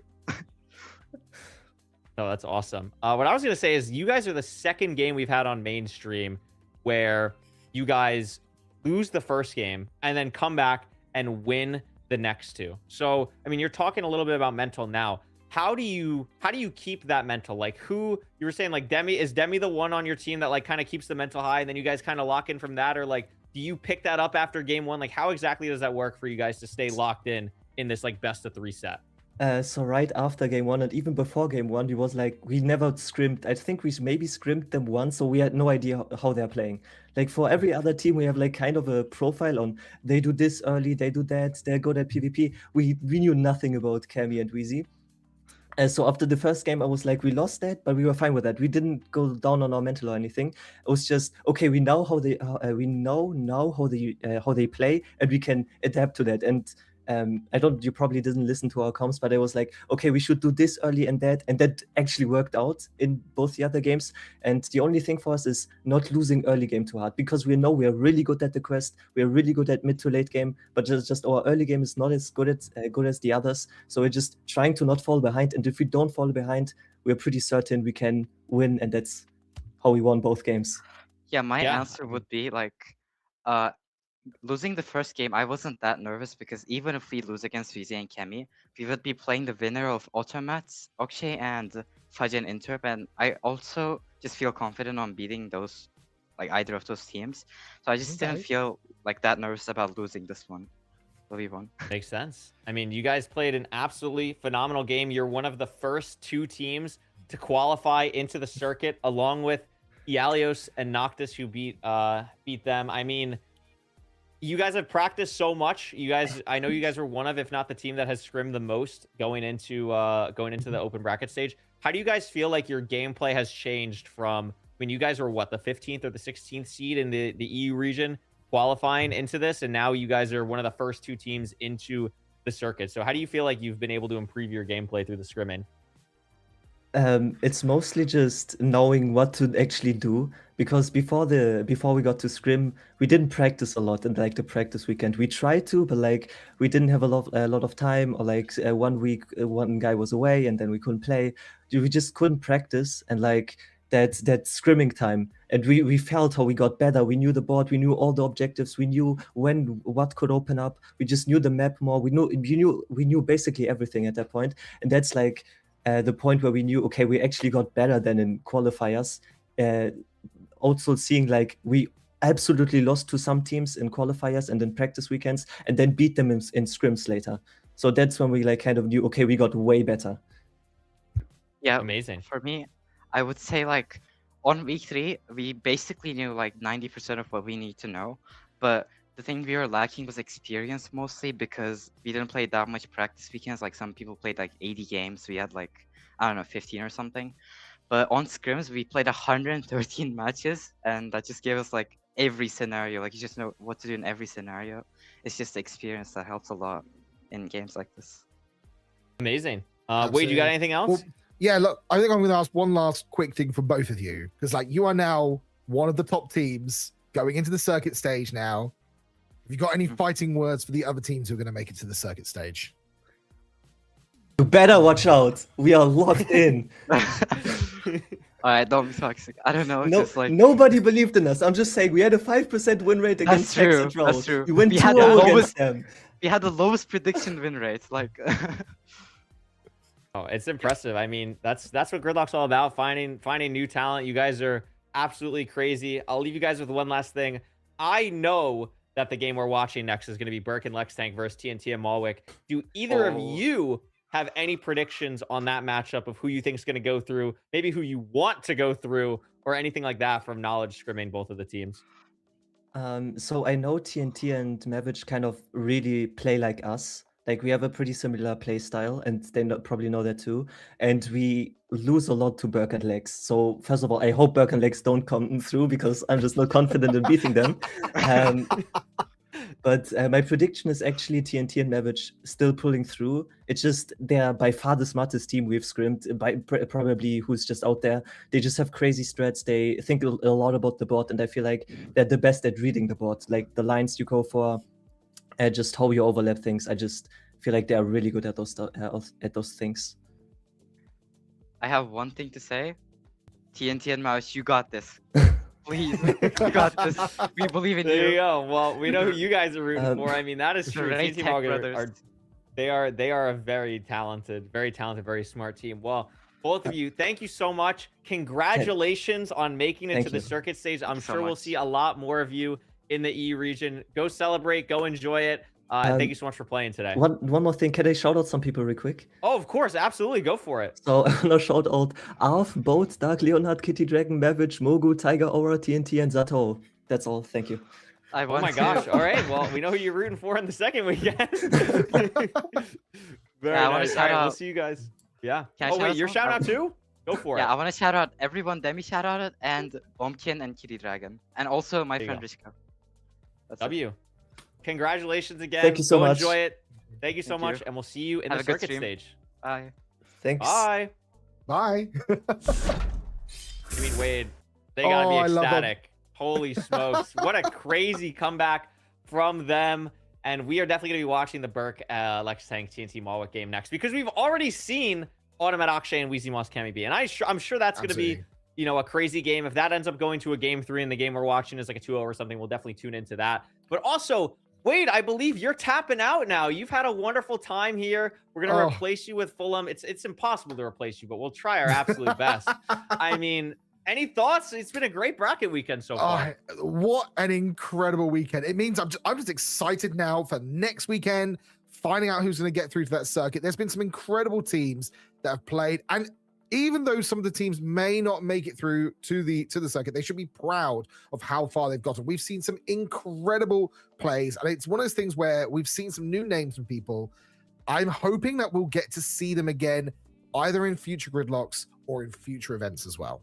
Absolutely. Well, I can tell you one of the teams that was unfortunately eliminated, Hax and Ral. I know we will be seeing them in a bunch of other Minecraft speedrunning events in the future because they are so incredibly talented. It was a joy having them and their skill set throughout the open qualifier weekends. And also, unfortunately, saying goodbye to Fudge and Interp, who, again, phenomenal speedrunner brains. But I mean, that's interesting, actually, now that I mention it and say it out loud. The two teams that were eliminated, two speedrunner-esque teams. The event teams, the PvP teams, the strategy teams, they're kind of faring pretty well so far, but we'll see who ends up coming out on top, especially the strategy teams. I mean, the two teams that made it through are like the main strategy teams, which is crazy.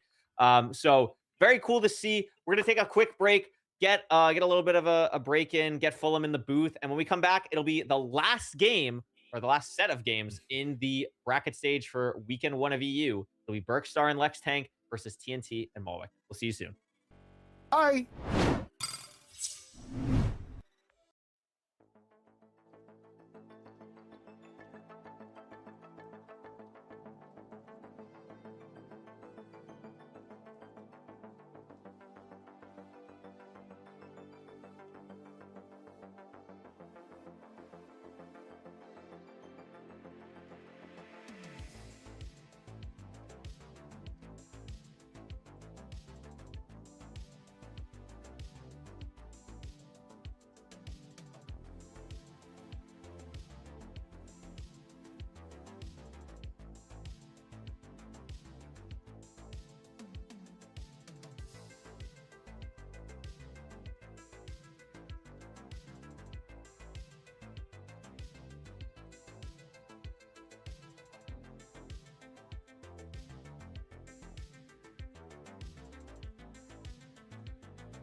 Hello, everyone, and welcome back to the final match of the. I almost said North America. I'm in North America. You're not in North America. I'm not. And this is not North America. This is the European weekend one of the bracket stage of Gridlock.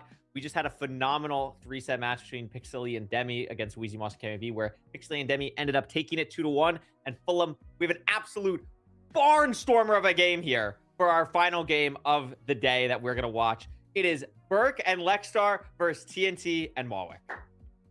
These are like your two favorite duos. It's so exciting to see that we're able to watch this match. I think that you've been gassing these guys up so much all bracket stage and all qualifications as well.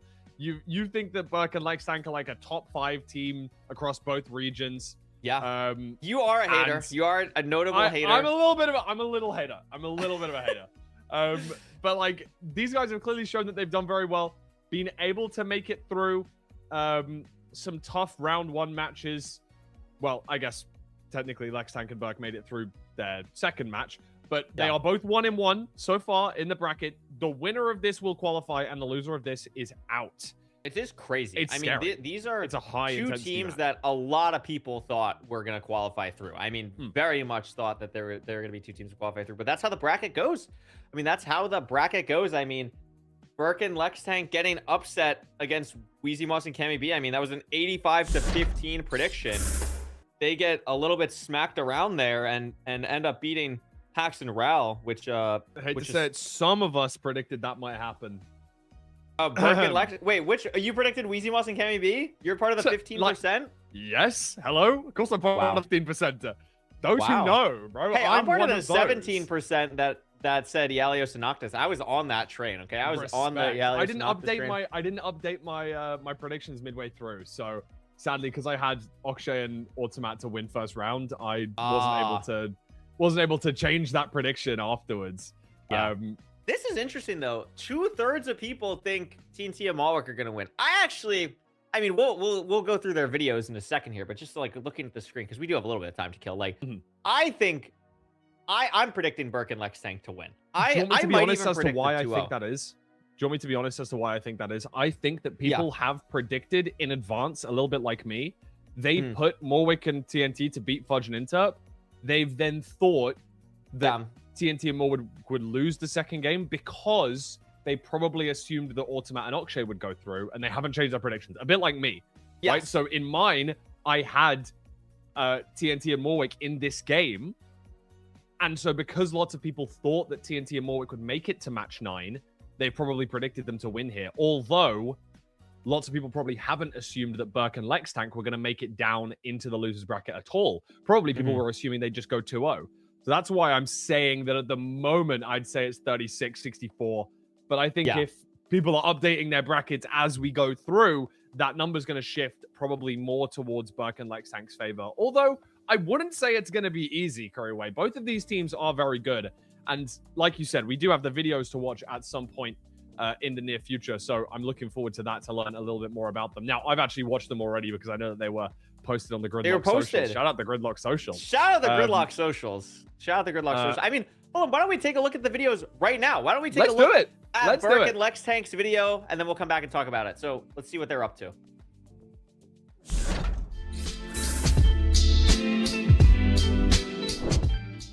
I met Lextank in Minecraft Ultimate Survival Games. It was a huge event, almost 6 years ago now, and he got me into UHC. So, like Burke said, we met on MCU, and then we played UHC together. We played Recreations, also modded, and then Burke saw the post about Gridlock, and so we signed up, and yeah. I know me and Lextank have really good chemistry as a team. So just being in a competitive environment with other teams that are similar to us just pumps the adrenaline. Yeah, I also wanted to play Gridlock because I had felt that there wasn't really much to do in Minecraft that I truly wanted to do. And it's a new, fresh way to play the game. And it looked fun, so... Lex yearns for competition. My favorite area of the Gridlock map has to be definitely the Savannah Buried Treasure. I can never go wrong with it. Never. My favorite area of the map is 100% the Savannah Village. I've gone there off the start of the game, basically, maybe all but 2 games. It's just, it has everything. I think my favorite game of all time that isn't Minecraft has to be Geometry Dash. I have over 1.2 thousand hours in the game, and I've played it since 2022, and I enjoyed the community. It is a great game. Yeah, I've tried his favorite game. I didn't like it, but what I do like is Valorant, because I am Radiant and I am an aspiring pro in Valorant, so that basically answers your question. I spent a lot of my early time playing mini games and from, just various servers. But I believe in August of 2019, I saw a video by Fruitberries on a 1.14's UHC server at the time, and basically since then I played UHC, and that's pretty much it. As for my background on Minecraft, I started Minecraft very early actually. I played the beta version on Pocket Edition, which was in 2011, I'm pretty sure. And I've been playing Minecraft since, but I've gotten into Java in 2019, and I was really invested in like Hermitcraft, SMP kind of servers where you just build. I was never that like a PvP kind of guy, but yeah, like as I mentioned before, I just saw the Blade video on Minecraft Ultimate, and I got into it that way. And since I met Lex there, he's retired tier 1 in UHC. He taught me most of the stuff in UHC, and that's mostly just my background.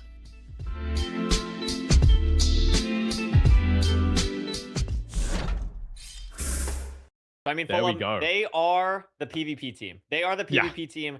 They are going to be really, really, really aggressive, and they are really good at being the PvP team. That is how they've gotten this far. That's how they went 14-0 in the first 2 weekends. They did barely squeak in here at 5-2, but they have scrimmed a lot. I don't know if you saw the pre-show, Fulham, but I believe Burke has the most objectives completed in the scrims by about 150, wow, which is just absolutely disgusting. So I mean, they have a strategy, they have a game plan. That is what they are going to do, and it is a very different play style from TNT and Malwick. 100%. I mean, TNT and Malwick, I know them both as more of the kind of like thinking draft out ranked kind of like players that will be more in the kind of speedrun scene. Burke and Lextank, I know, are much more, like you say, like they've just said, more UHC, more kind of PvP based. Obviously, Burke, I think, was the person that mentioned that just hyper competitive in other games. Valorant, like what was the rank? Radiant. I don't play Valo, but it sounds good. Radiant is crazy. Right. I'll trust you on that. Are you Radiant, Couriway?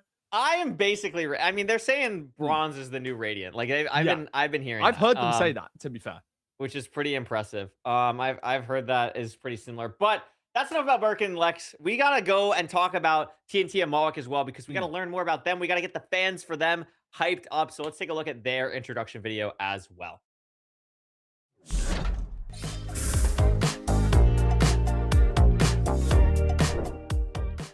We didn't actually know each other at all before the event. We met through the looking for duo channel on the Discord actually. We were both like looking for random people, and then we met each other through there. Like I only got in contact with actually 2 people on the channel, but TNT was my second one. Yeah, I stuck with him. So yeah, we've actually only known each other for like 3 months. We really enjoy Gridlock because it somehow brings together everything we love about Minecraft. There's teamwork involved, it pays off to know niche game mechanics. There's also an emphasis on fast decision making, and overall it feels very similar to Lockout Bingo, which is basically a game mode we really enjoy and have plenty of experience with. My favorite objective is the when pigs fly, because it's so silly and difficult to actually do. Like it almost lives up to the saying, when something is like pretty much impossible, it's so hard to do under the conditions in a Gridlock match. I feel like there's so many ways to do it. Like you can be so creative, and the way you can actually complete the goal, there's so much freedom. There's not like a single solution, there's so much optimization. And then also for me it kind of reminded me of like an Easter egg for Technoblade, as like a pig and it has to fly high. Kind of reminded me of that. The team that we're rooting for the most is definitely Elias and Noctis. We actually knew them before the tourney, as we practiced some 2v2 lockout and even some PvP with them, and we're really hoping they are gonna get far in the tourney. I've never really done anything competitive in the game. I've tried like almost every aspect of the game. I've done a little bit of speedrunning and PvP and like everything that has like competitive aspects, but I've never really dedicated myself and played them on a high level. Kinda like a jack of all trades, like I'm not really a specialist in anything. I've just tried a little bit of it all, so this is my first time in like a tournament setting. Yeah, I've been playing Minecraft for over 10 years now. That's mainly been Hypixel and some SMPs with friends, and more recently Draft Out. As a fun fact, unlike many of the other Gridlock competitors, I've never done any speedrunning, and I've actually only beaten the Ender Dragon once in single player. Also, I did it as a joke on the 10th anniversary of my account creation. Wait, was that the first time? Yes. Wow, I didn't know that.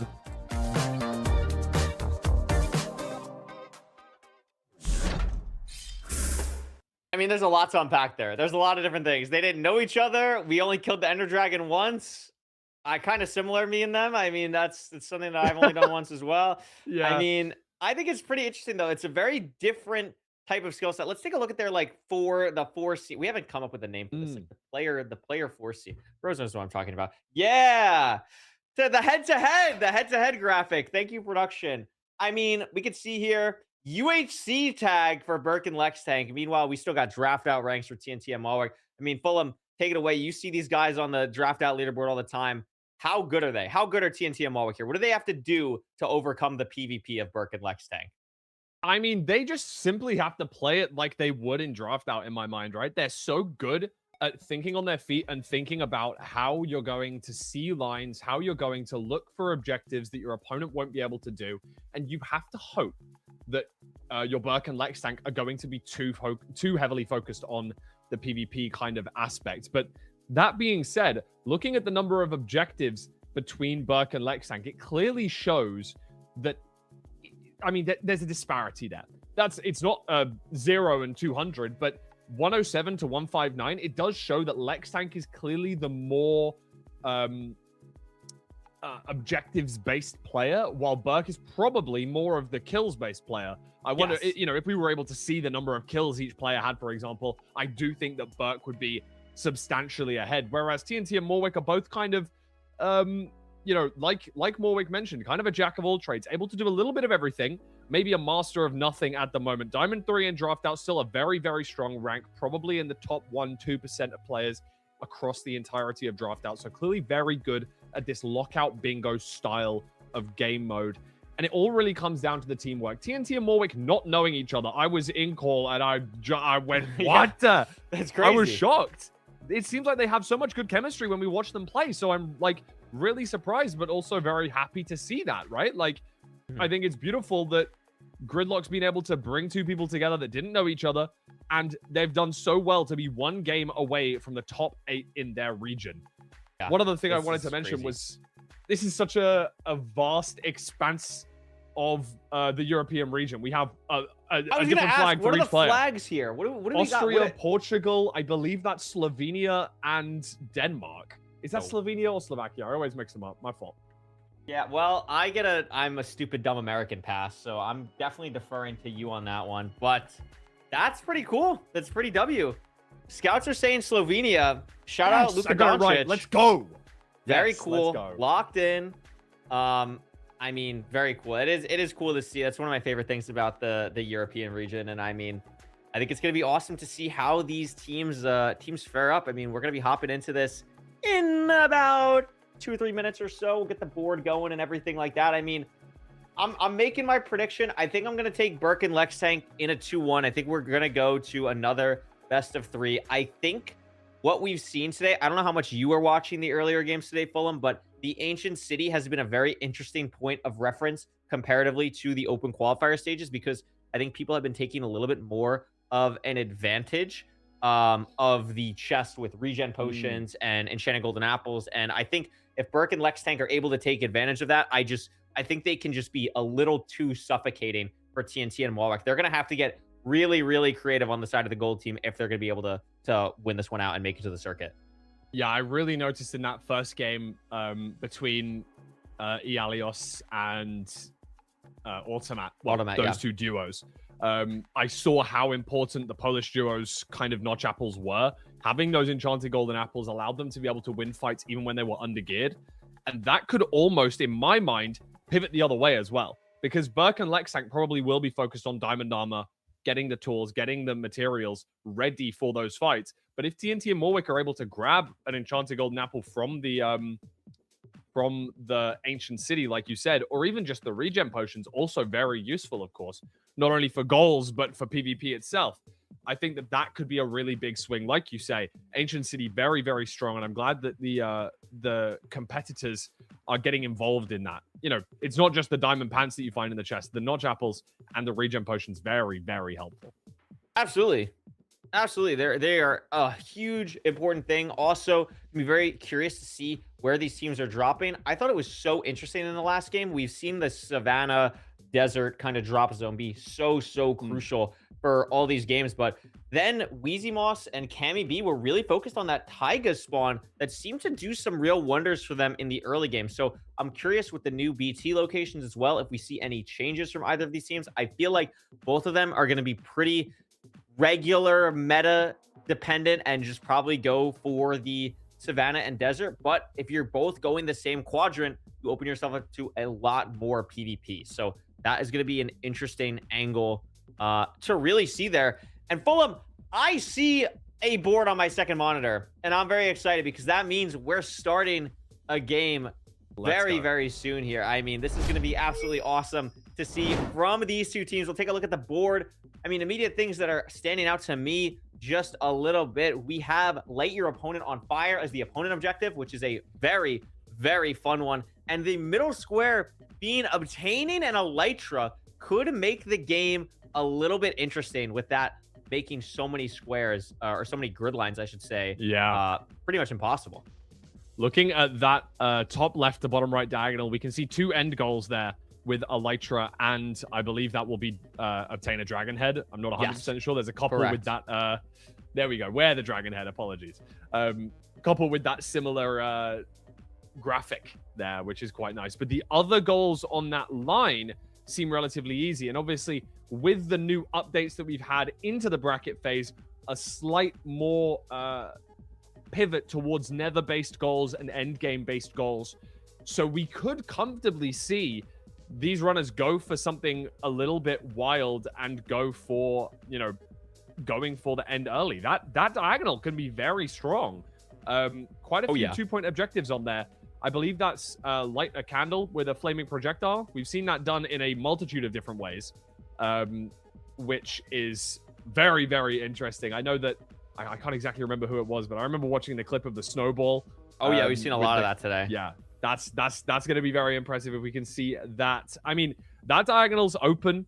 Also, the opposite diagonal is open. Of course, you're looking at the early game goals. A lot of these players have been pivoting from, rather than focusing on grid lines early, to going for the long-term play of just getting as much board control as possible by getting as many short-term advantages on the board.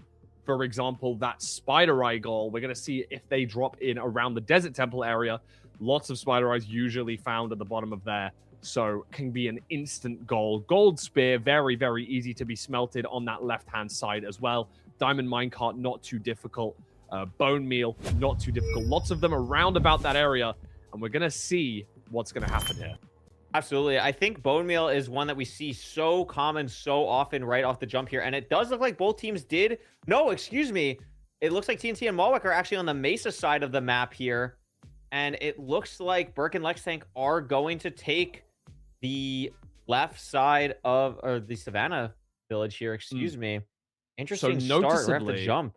I did spot that Lexank had one gold from the double from the blacksmith house, and of course there's a lot of furnaces already placed around the village, so we can get gold spear very, very easily. One gold ingot, very easy to quickly grab and go and do that, as well as eco-friendly, grabbing the bone meal from the composter.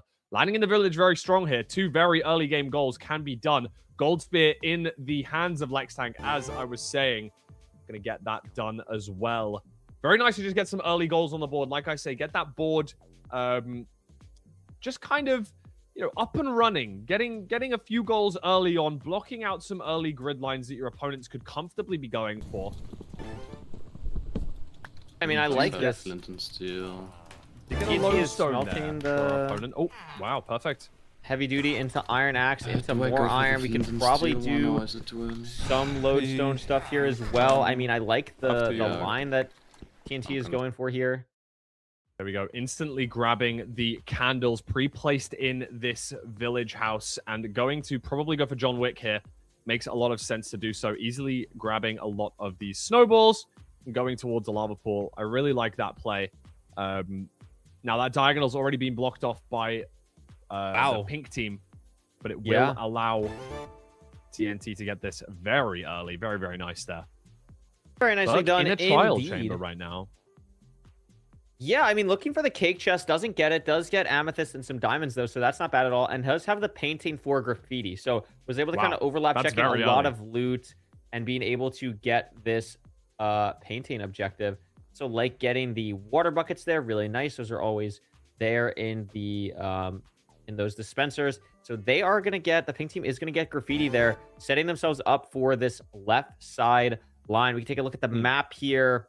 And it definitely looks like most of them are heading around this desert area. Maybe TNT and Mark are going to try and group up a bit. Around I think that Morwick may be going for the temple, possibly looking for the Spider Eye goal. Apologies, Spider Eye goal already done by Gold Team. So maybe that was already on their mind.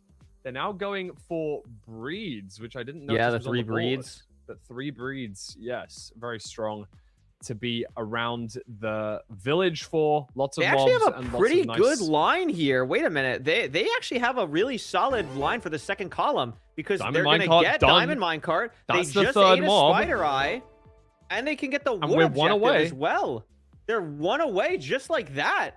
And Burke, I mean, has it's not a one high-scoring grid line. It's not a high-scoring grid line, but it's really strong. Just to grab an extra, I think that might be like 6 points on the board. Maybe 6 points, yeah. Yeah, and like that's really good. Grabbing 6 points early is the same as getting a quest late on. Yeah, it stops so many grid lines from the pink team as well, which is just really, really good. I like how Gold, I don't know if this was on purpose or not, but I like that they kind of threw all of those quests or objectives basically at the same time, like really not giving pink team any time at all to really breathe or think about, okay, we have to contest this line. Like just immediately ripping off 3 at the same time there is going to be really crucial for them. Yeah, preventing your opponents from even knowing what you're going for and then go boom boom. The double there was really strong, allowing them to get everything that they're going to they need. Get this here? They might get sniped though. Lex Tank doing this inside the. TNT has so many. Boom! Wow. They just drop it off in the cherry, and that's a grid line in what was that? 5 minutes? Yeah, Not even. that's a 4-minute grid line. hugely fast grid line. That was really, really strong from Gold Team there, and it puts them heavily in the lead now. Maybe that was 7 points. I apologize. I didn't know that there was a 2-point goal for the wood there, deforestation. Maybe I'm wrong. Maybe no. miscounted. It was 7 points total because the grid line was 6 and plus one for the simple. Yeah. But I mean, this is interesting because I mean, this is exactly what TNT and Moloch need to do, right? Like they need to get a heavy lead in the beginning before the TNT gets a little bit, or the PvP gets crazy. What happened? Don't know if you just noticed that there. Burke, unfortunately, not able to get into the boat with the goat, and TNT snipes it by seconds. Wow. Like, Burke was there for longer, but the goat was wandering away from that boat. So it looks like Burke and Lex Tank a little bit behind here. 11-point deficit this early on is a very big deal. Now what you're going to be wanting to do is grabbing a few goals, but I really like the player being able to get the sponge from TNT as well. Yeah. Setting up a potential another grid line on that second column there with 5 concrete colors not being obscenely difficult to do. Just going to need you to land in a plains alongside some gravel and sand. And obviously the PvP objective, light your opponent on fire. That one's going to be the most difficult one on that column without the quest objective that is yet to unlock, of course.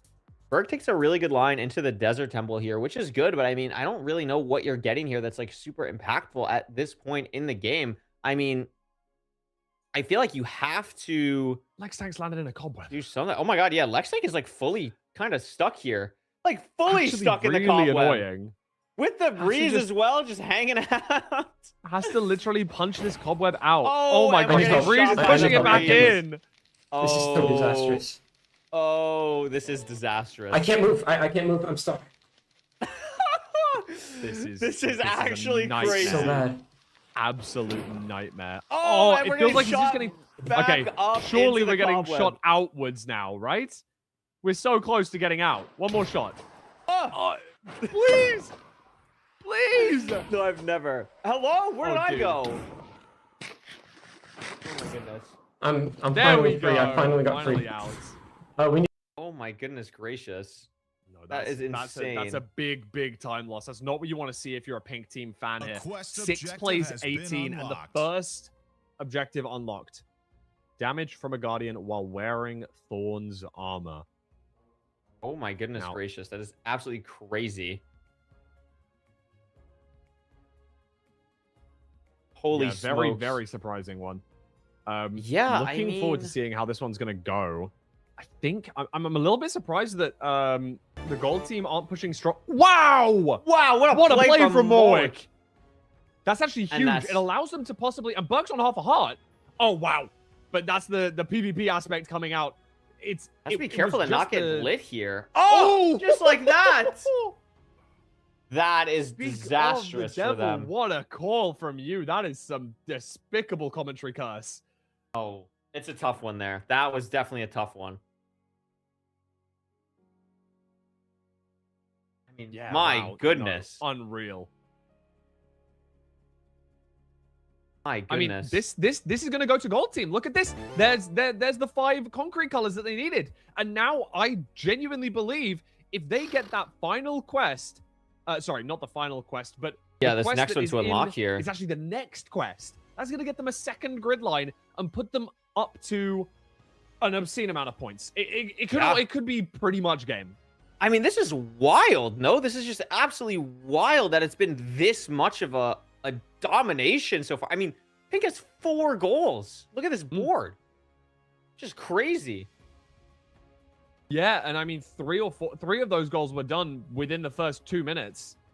This librarian house is still on fire in the savannah, by the way. Like this is quite the place. He's to be not trying to trading trade anymore. right No now. way. He's just not trading anymore. Trying to go for Oh, the my job, goodness. but it's nighttime. It's just not. You gonna gotta get them really in the work hole. out. You gotta get them in the hole.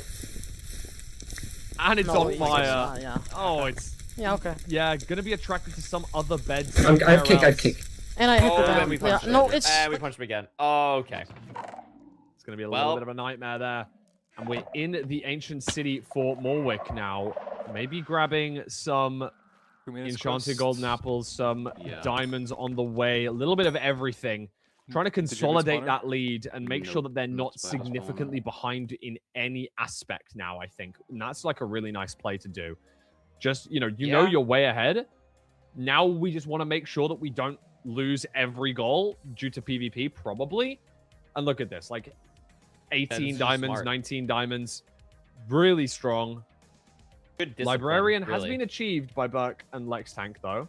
So And they're gonna get the cake objective, which is good. So they're trying to trade Thorns? for Thorns, There it for is. reverse Okay. psychology, and they're gonna get the cake here. So that's gonna be 2 different goals there that are gonna combine for 5 points. So it's not nothing at all. It's gonna get them a little bit back. I'm a in this little game. bit surprised with TNT and Morwick not focusing deeply on the next quest objective, which is going to be unlocking very shortly. Yeah, I don't and that hate would it. give them a grid line. I feel like, well, maybe their extraction is timed well.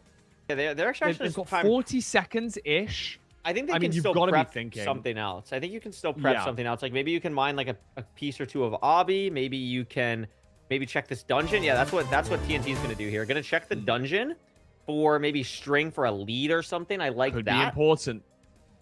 That could be good. Gonna get a name tag. I don't think that's gonna matter here. Gonna check the second chest. No gunpowder, no string, but is obviously here at the spider spawner, but is gonna decide to extract Scary moment. as the next quest objective unlocks, this is going to be all but game if Gold Team can achieve this. Yeah, and it's going to unlock right now. Tightrope, stand on a chain, holding a spear at least 50 blocks above lava. A lot of different places to do it, and Mawek is in the perfect spot. Has to get a chain from this, gets the spear, and I think has everything, but there's Burke to try and stall. He won. Can Burke do this? And Burke is going to actually stall for Burke Lextank. does it. And Lextank's going to get it. Oh, wow. So Lextank doesn't do it at the almost like generic setup spot. And by Burke being able to distract, and I mean, I think he's going to take a death here. Yeah, he does end up taking a death, but that's exactly what they needed.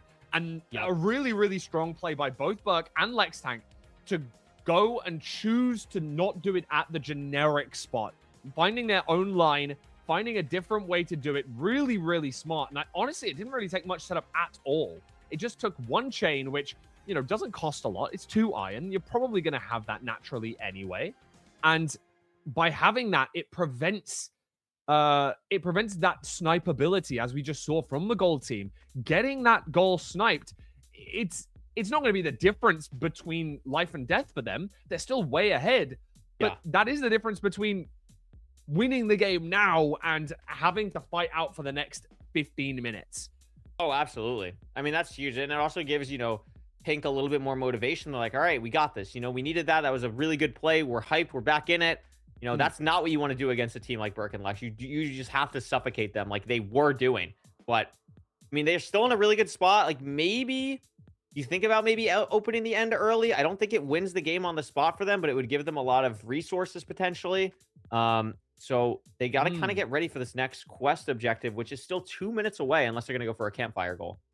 Considering at the moment, like, it feels that you're going to need to get blaze rods either way, right? You need blaze rods to make the splash potion for putting out the fire of the campfire, as we've already seen. You're going to need blaze rods if you want to try and enter the end early, and there's Dragon Head and Elytra. That, if you can get those 3 done now, that would be 6 points, putting you up 29. Your opponents can't get any grid lines. So even if they got all of the other 3 objectives, that's a 4-4-5. That's 13 29, points. I think, would be enough. Yeah, I'm doing 29 would be enough. It would be enough in my head to win the game. So that is going to be interesting. Like, that could definitely be a line that we see here. We just see them Arc going dies early. to Blaze. Not happy about that one. That's a tough one there. I don't even think we got a Blaze Rod. Yeah, Mawek is there. Gets the Blaze Rod. Gonna get a blazes. second.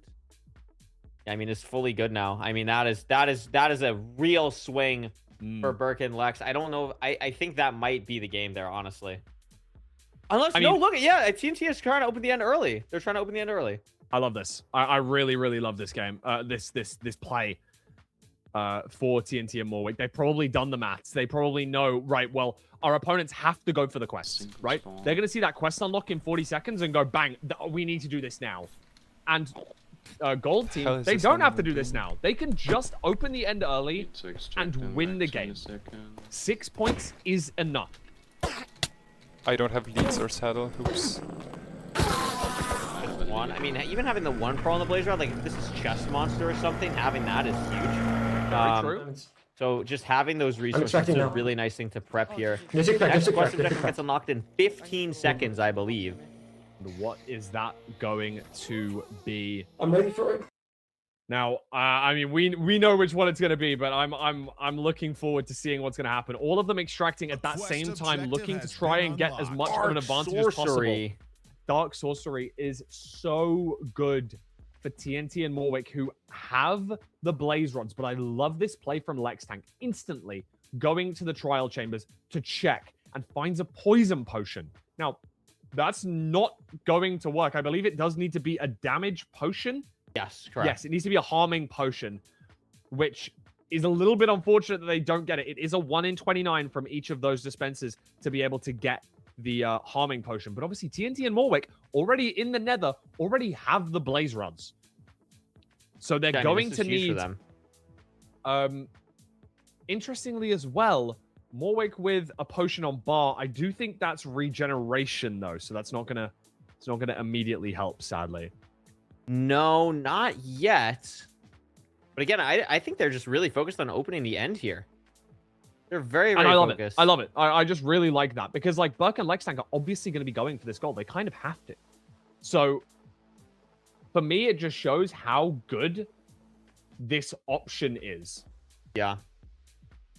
Of noticing where your opponents are, noticing what can happen, and finding a line. Again, this is probably the Gridlock expertise. Sorry, I should say the draft out expertise here, where these guys have played so much that it's like, well, yes, there's easier goals on the board. Yes, there's other goals that I can go for, but I'm ahead in this aspect. So why don't I just take what could be perceived to be a guaranteed win? And now, of course, it's never a guaranteed win in Gridlock because your opponents can always snipe, but also your opponents can come and kill you, which they can't particularly do. Look at this, like Burke getting this advancement here. That's going to throw them for a loop because now they don't have their auto win condition. They needed that for their auto win. They did need that. So it's not going to be free now. Oh, and this also tells Gold Team that Pink has a brewing stand, so can do, you know, dark sorcery. So there's a lot of weirdness with this. All of a sudden, it really, like the fact that they've lost this one. Oh, they're going for dark sorcery now? They could potentially. Because with a Spider Eye and Poison, you can get harming potions. And I forgot that concept, and of course you can. Which is fantastic. Holy it's a smokes. great play. And of course, because Burke and Lextank got the Desert Temple early, they're able to use the Spider Eyes that they grabbed from the Desert Temple to be able to kind of go against the Potion of Poison. And I love that play from Lextank to go to the Trial Chamber to get the pre-made Poison Potion. Really smart. Yeah, I mean, I like it a lot. I think it's really clean. They have the potion now. I mean, blowback, and look at where Burke and Lextank are. They're right at the Trials. There's a freaking breeze in a cobweb. Are you kidding me? That's unbelievable. Oh my god, they killed it. We don't want to kill it though. I guess yeah, they have no idea how much health it was on. I think Pink and Gold are. I think Pink's favorite now. I wouldn't go that far. But they're making it close. I still think it's very favored. They for have TNT a splash potion of poison. Yeah, but TNT and Malwick are literally going to open the end right now and get 4 more points to go to 27. So like it's going to be 20 to 27. And even if they get blowback, it's still going to be 27 to 24. I mean, it's close though. It is real close. They've really brought it back. But this was their game plan, right? Like this is what when you're prepping for something like this, you know this is possible. Like you're giving up a lot of missing out on the splash splash water bottle does really suck. It's gonna be so annoying. This is aggressive. String. They have probably some type of lineup for this. Yep. Oh wow! Oh my god! Beautiful. Holy, these are not easy pearls. Oh my god! Just made that look so easy. Dragon head first. Do not get hit by the guy. You don't want to get hit by the shulker yet. Elytra, Exactly. Later. You can just water bucket this. Okay, we're gonna kill it. Maybe Oh. there's gonna be bundle in a shulker box later, so it could be important to get. There's that. I mean, they're looking pretty good now. That's their 29. Oh, 29. Excuse me. How did they get 29? Am I 29? stupid? Oh, damn. No, I think it dumb. is 27. I think it is 27. Yeah, I think this is.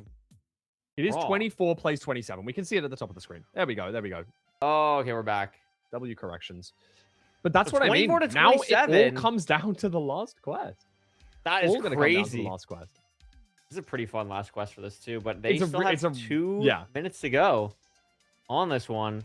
So it's I like, mean- what do? You have to just kind of prep. Oh, like all of these players are going to be full diamond armor, fully prepped up. Who is this guy? I mean, if you're TNT and Malwick, like you prep like. I would be prepping fireworks and getting your teammate an Elytra. No, like having actual real Elytras so that you can spear fair. seems so powerful, especially when you're the quote unquote weaker PvP team on Very paper. fair. I like the fact that Morwick's going for things like shulker box though, in case it's bundleception.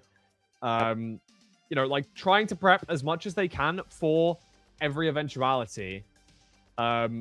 It's a really It's a really interesting goal.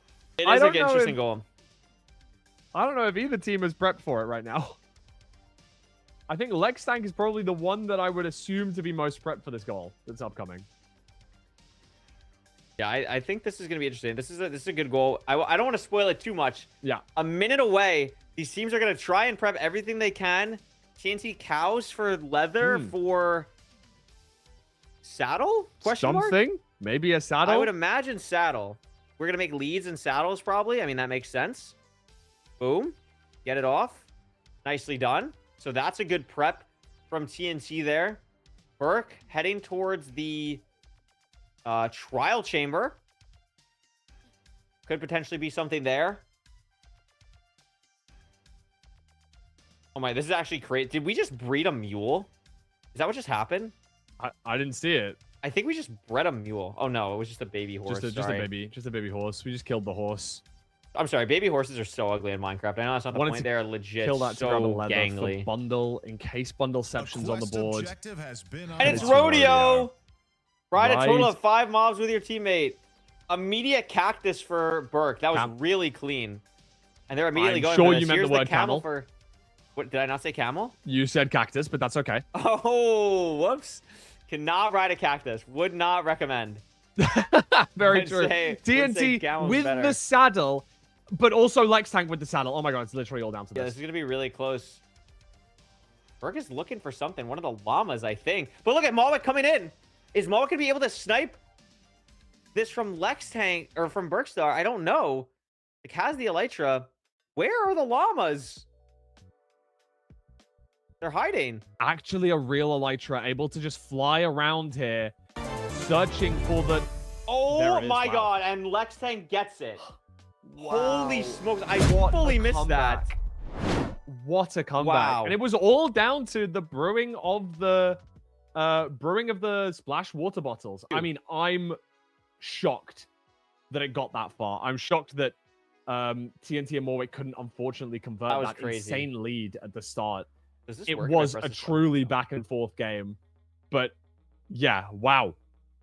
The grid line wasn't enough. I'm shocked, but a full board. A whole board of objectives. I mean, TNT and Malwick ended up having 14. I think the last one for Pink, it doesn't show up, so it was 11 to 14 there. I mean, dude, crazy game. Quest objective. Absolutely crazy game. It was all every 5 quest objectives for Pink, and that's what I mean. I love the fact that Gold went for the early game, 6-point line. It was perfect because that allowed them to give up 1 quest objective, maybe 2 quest objectives. They gave up all 5. We can't afford that. It came down to the campfire too. Like, you get the campfire, you win. You get the campfire, you win on the spot. And they had the advantage in Blaze Rods. Like, this was what was confusing to me. Because, I mean, as much as opening the end early was very important, and they could find that line to get those 4 points, they needed 6. And we knew they needed 6. You gotta go for that first. So, exactly. Like, you kind of had to beeline for that one first, and then go for the end goals. Because Burke and Lextank didn't even know that the end was opened. Like, I mean, of course they did once they got Elytra and sick merch, but wow, it's a surprising one. But of course, best of 3. Anything can happen. For a reason. Yep. Absolutely. So we are into this next game very shortly. One win on the side of Burke and Lextank. They are just 1 win away from getting through this first week of the bracket. Yeah, kind of crazy. I mean, it's going to be really sad to see one of these teams go. I mean, 2 of the teams that have put in so much work to get here. I mean, all 16 teams at this point have just put in so much time. You know, it really is like a small little, definitely a cursed family, but some type of family in the Gridlock participants Discord. It's going to be sad to see one of them not qualify through. But I mean, this is a phenomenal game to end on. They have played absolutely lights out.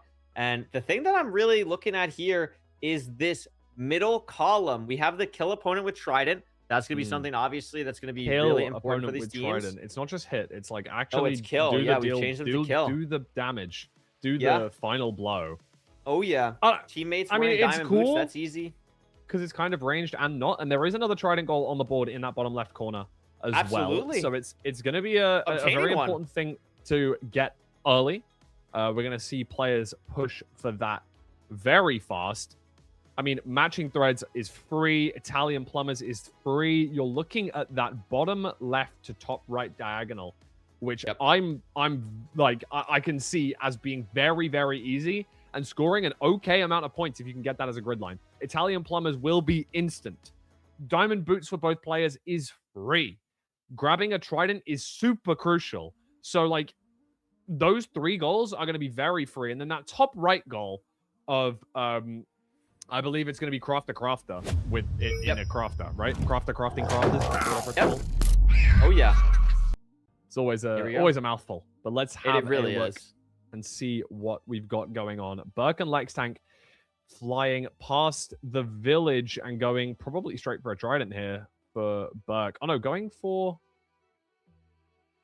Okay, grabbing 2 blocks, going for the... Yeah, BT. A little bit of an unfortunate replace there. I saw the vision, though. Nicely done. I mean, TNT and Moloch going for the same exact line that they went for in their last game. Same spawn, same kind of normal game plan here. Do you think I should get the Trident? So much iron. I'm getting many resources. No, don't purchase it. Okay. I got some bamboo. Nice crafting. Wait, how much from bamboo? there? I have 3. It's just fucking raft. It's a raft. Wait, if you have bones, we can. But you can also see the shakes coming out. You can see the crafting was actually quite clean, but you could see that the mouse movement was a little bit shaky. I think the nerves are starting to hit for Burke and Lex. You know, I mean, just the fact you come back away. from 6 to 24, like, you got to be feeling something after that. Absolutely. Yeah, the buzz is going to be there, and we're looking for a Trident now. Wow, Trident and Shell Guy. Perfect. Boom. Trident obtained for the gold team. Does block off the diagonal from the pink team as well. And follow the rhythm. Very nice early goal from TNT. One that you probably wouldn't assume to be super early. Making the alley fly towards the note block. Something that you may not always see super duper early, but TNT with a nice setup and very, very comfortable. Burke instantly going for those diamond boots, though. 8 diamonds in the inventory. Gonna double craft them. Teammate right here. Gonna wear them both. Boom. Yeah, I like middle that. goal. Gets that middle square. Yeah, very helpful. 4 grid lines, of course, going through that. So it's a nice blocker, as well as, of course, giving you the goal towards it as well. That's straight down the middle line, looking very strong, like you mentioned earlier. Yeah, I mean, if they're able to get the Trident, I mean, I really want to see this top row could be the ticket for gold team if they're able to get a couple more things. Large Fern is nice. It is not. It's actually a really good block from them. It's a really good block from them. They needed that. Gotta get something else here. Yeah, I mean, the top line is entirely open, right? Like, there's no quest objectives in that line, but I mean, it's not an easy overlap, by the way. Cold Day in Hell, mining the basalt inside the freezing of the nether, then overlapping the extraction with getting the basalt for generating basalt. And oh no, it's generating basalt and mining it. Oh, I hope they read. I'm sure they know that goal like the back of their hand. They've not played. This isn't the first time they've played this. Maybe they just grabbed blocks because blocks are always useful. You know what I mean? Like, if you're not doing anything else, blocks are going to be helpful. Wow, and Pink gets 2 back to back. Glow item frame and hidden in the depths. Of course, the map is the same week in, week out, obviously, besides the couple of changes that we have between the weeks. So these guys know where the ancient debris is. You're going to see the bamboo grown. Interesting for the bamboo grow. I like that for the raft. Very interesting. I don't know if I've ever seen people bone meal it for this. Very grabbing the bone blocks from the nether. Smart. But they're gonna need a tiny bit more bamboo here. There we go. They're kind of getting that done. I think they're gonna trade that. They're gonna block gold team's line with that, and they're actually looking really good on their own line here on this middle row. I mean, you gotta start thinking about getting the sniffer egg. Yeah. Is not too hard to get. They know where the sniffer should be. They know where the sniffer egg should be, I should say.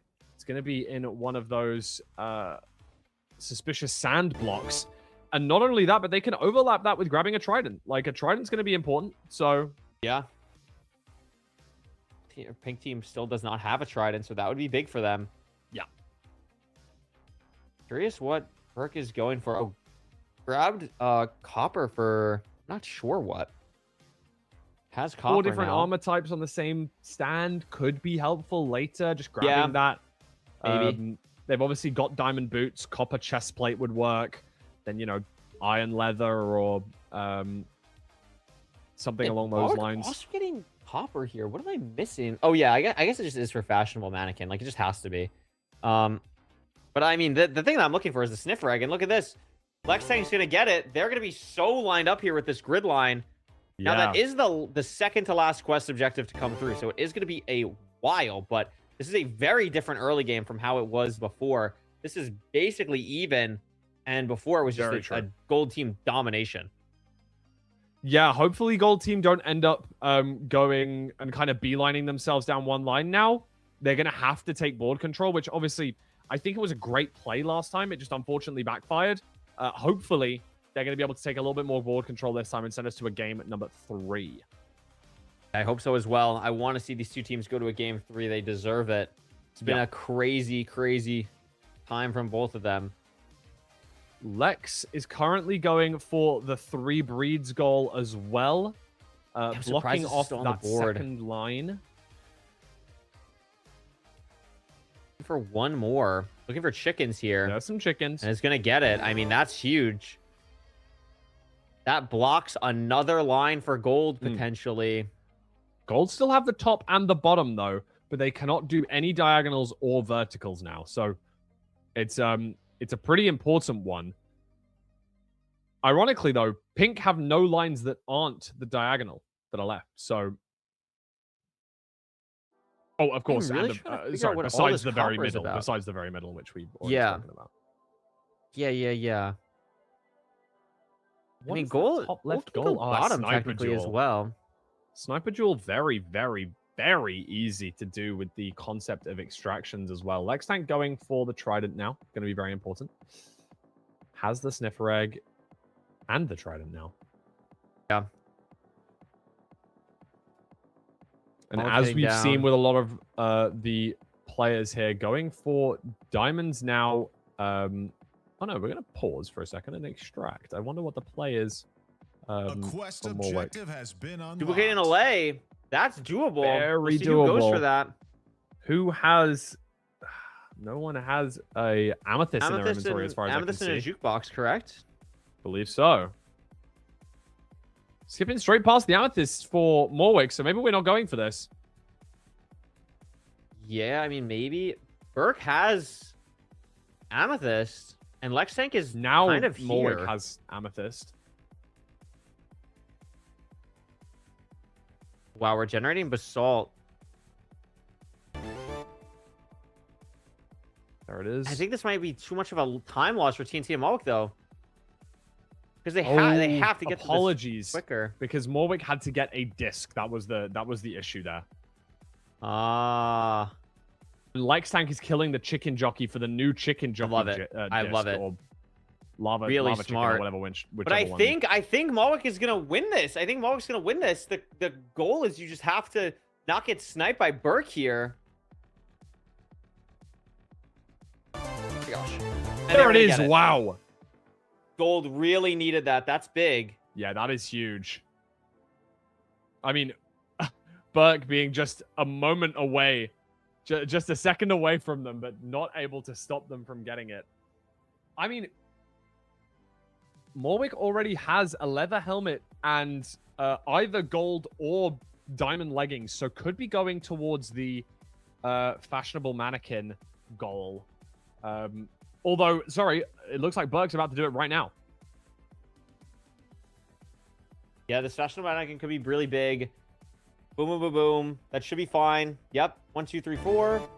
They're going to get that. That's big. That's 2 points. And it also blocks the other line for gold. So gold is really kind of pigeonholed into this top row if they want to get a line. I mean, it's going to be a tough easy line, one. Though.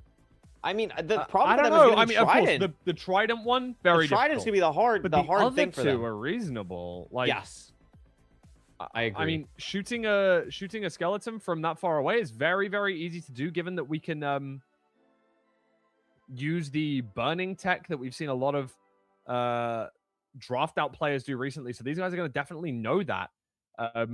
Just able to set a wood block on fire and shoot an arrow on top of the wood block, have your teammate stand by it, and you can extract, break the block, boom, done. Yep. Obviously, we don't actually have to set it on fire. You can use a teammate to break it for you if you wish, but either of those are going to work. That's the one person setup, but of course, we do have a teammate. Crafting crafters, very nice. They needed that. They needed that big time. And that is just they're getting a little bit of a a lead now. I mean, you keep it close, you get your grid line, and you could win this game. Yeah. I think the grid line's going to be very strong if we can get there. Shopping spree still on the board very late into the game here. Something that I'm a little bit surprised about. I think it's been one that people have not gone for that often. It's not something that has been done too often. I mean, it is only 1 point. It doesn't affect a grid line at this point. Very true. Same thing with the bark is worse than bite objective. That it does not affect a grid line anymore. So the thing that's I'm shocked Sniper Duel is still on the board. That's really the one that feels like it's got to be gone at this point. Yeah, it looks like Burke's currently going for barks worse than bite, flying around, using the Elytra and rockets to strip the logs tactically. Channeling Trident. Just in case, getting ready. Just in case, I guess. I also saw Lex Tank place a sniffer egg just in case. You never know. Chest monster. So we need one of each type of chest, with the most difficult one of that being, of course, the ender chest, needing to head to the nether, grab a blaze rod and a pearl. Immediately, Burke is here, going to try and get an enderman. Also gets bark is worse than bite, so gets that. It's going to help. Plus 2 points is really nice, especially when you're, you don't have a grid line left besides the quest objective in the middle that's not unlocking for a bit. That's going to be Still big. Such an important one that I almost forgot about. Pink team would win if that on the spot objective was there. Oh, yeah. Wow. That's going to be a really important battle right at the end. Of course, the second last objective to unlock on this board would give Pink that grid line and pretty much the guaranteed path into the next stage.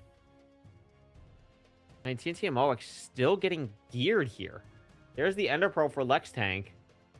Heading to the fort now. Going to get the Eye of Ender. Do we have a Diamond Pickaxe? We do. So Burke's going to start working on that. Mohawk is building a portal right now. I believe Mohawk is the person with the Trident as well. Wow. Imagine we see Trident coming out here. That would be immense. That'd be huge. And everyone would have to be going for Sniper Duel. I just can't believe it's still on the board. I can't believe Sniper Duel's still on the board. I mean, you got to go for it here in like the fort or something in the Soul Sand Valley. Like, I feel like that's got to be it. This is an obscene shadow pack for Lex Tank or whatever it is, highlighting the block that the mobs are standing on. Vanilla. This is vanilla. Yeah, I just think it's wild. Like, I'm shocked, but it's like F3A or something. Yeah, Morwick now going for the Bastion. Obsidian, there's 4. Very helpful. No obsidian now found in the overworld. Oh my god. Bunch of gold blocks. Holy.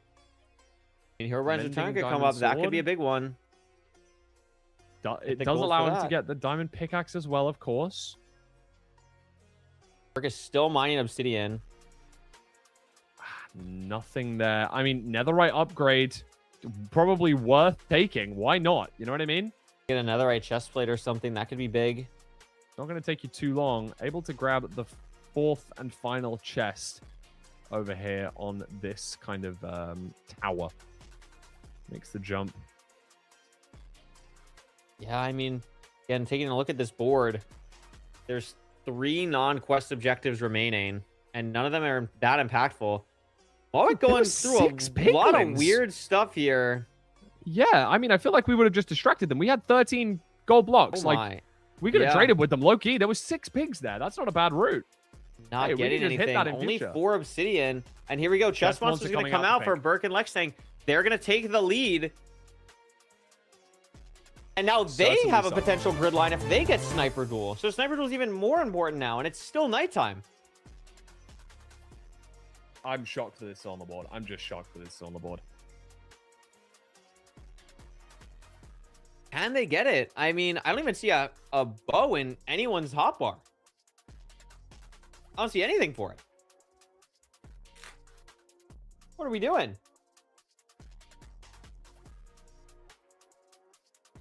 No skeletons, no bows. There's some arrows.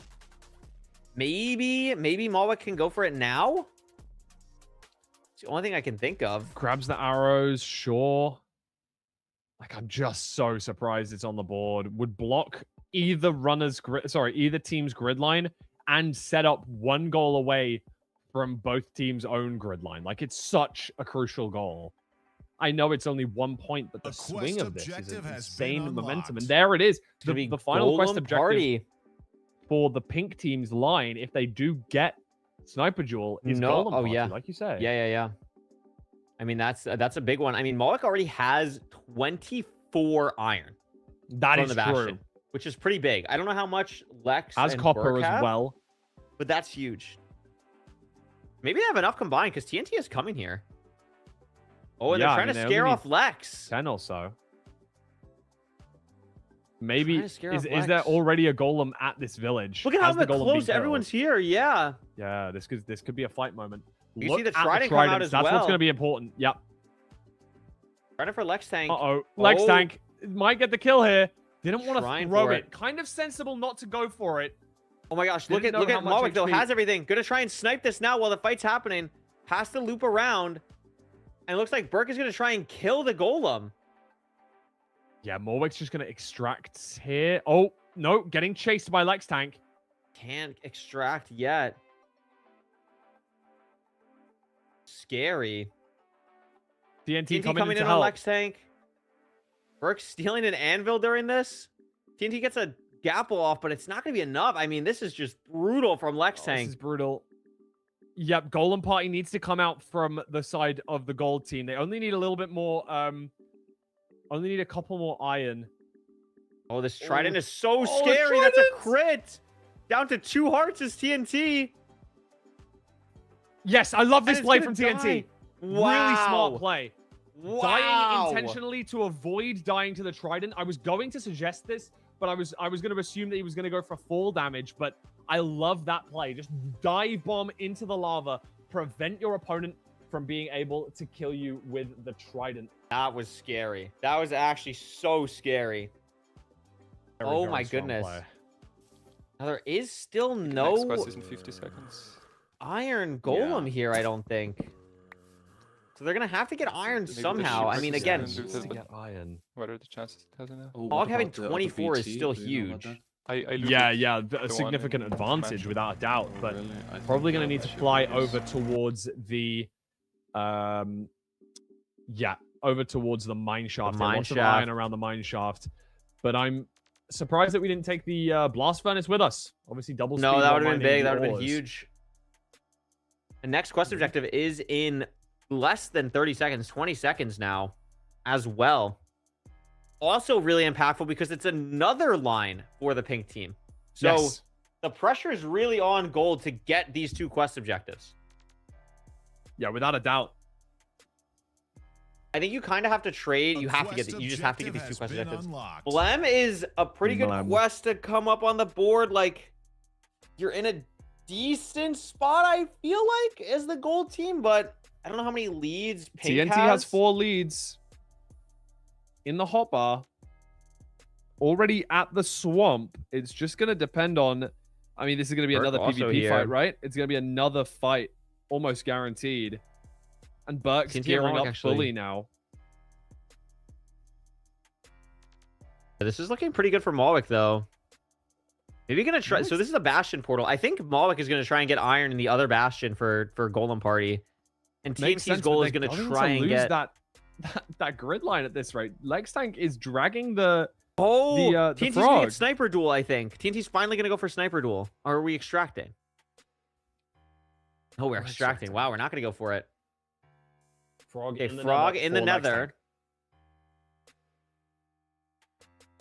I just don't think this is right from TNT and Malwick. Like, I don't know really particularly well, what they can I think do what about Malwick the is doing frog, is correct. Because like, you have to contest. I just don't agree with what TNT is doing here. I mean, maybe you can get there. Like, you know they're going to be at the swamp portal. But it's going to be so hard. Yeah, and... Oh, Burke now extracting does leave Lex Tank a little bit open to the elements. Oh, that is actually true. I really don't like that extraction from Berg. Yeah, no, I feel like you just have to support your teammate either in the Nether or in the Overworld. You know that they're around that portal. Wow, this is now TNT has a full chance of getting in. Yeah, they've kind of blocked it up. Oh wait. Oh my gosh, do we not have a flint and steel? No way. Golem Oh party my done? gosh. I don't think we have a flint and steel. I'm shocked that we don't have a flint and That's steel. crazy. And Burke is going to get obscene. here. Does this end the game? No, because gold can Because they still have have their that own top grid line. line. Yeah, they have, have their own they have grid the line. potential for it, but potential Wow. is a very strong word here. 2 pieces of netherite can come out for Morwick, but I mean, pink team are going to be 10, 15 points up in seconds. Let's see here.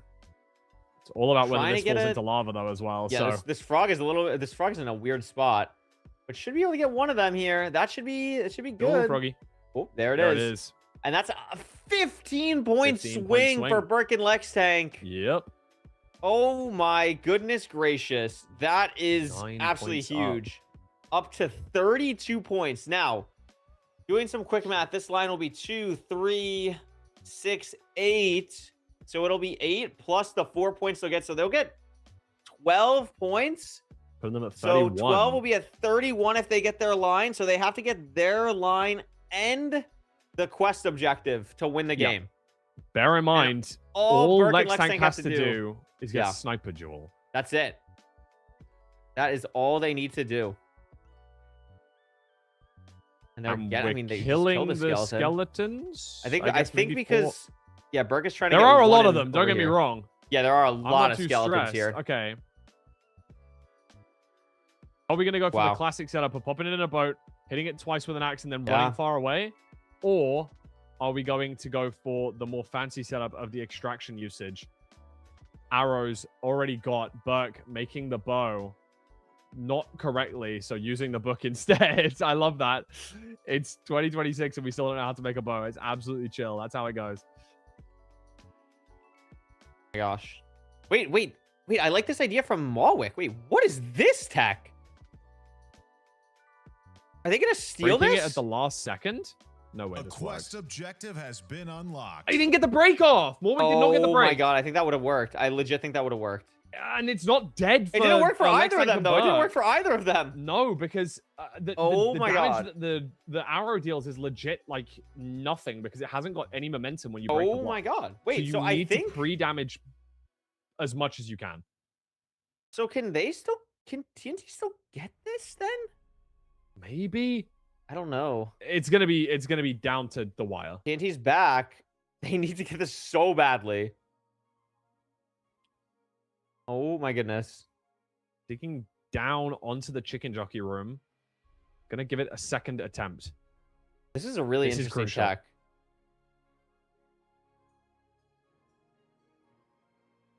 Should work. Oh my god.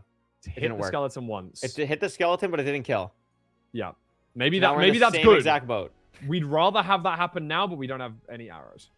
No So arrow. it's just gonna be game. And for now the we just have to team. extract. And I think that's gonna win the game for Burke and Lex Tank, right? He's The still skeleton's not dead! He's alive! still not dead! Oh my god. This is Gridlock. Lex Tank's on 2 HP with like very little food. Dude. This is crazy. We have like 9 raw potato in our inventory that we could eat. This is absolutely crazy. Oh, we have some rotten flesh. Apologies. Oh my Here, take the god. arrows. Try it one more time. Lap 3, baby. This is wild. Should just do it the old-fashioned way, I guess. Like it would have been faster. Yeah, like that's what I'm thinking at this point.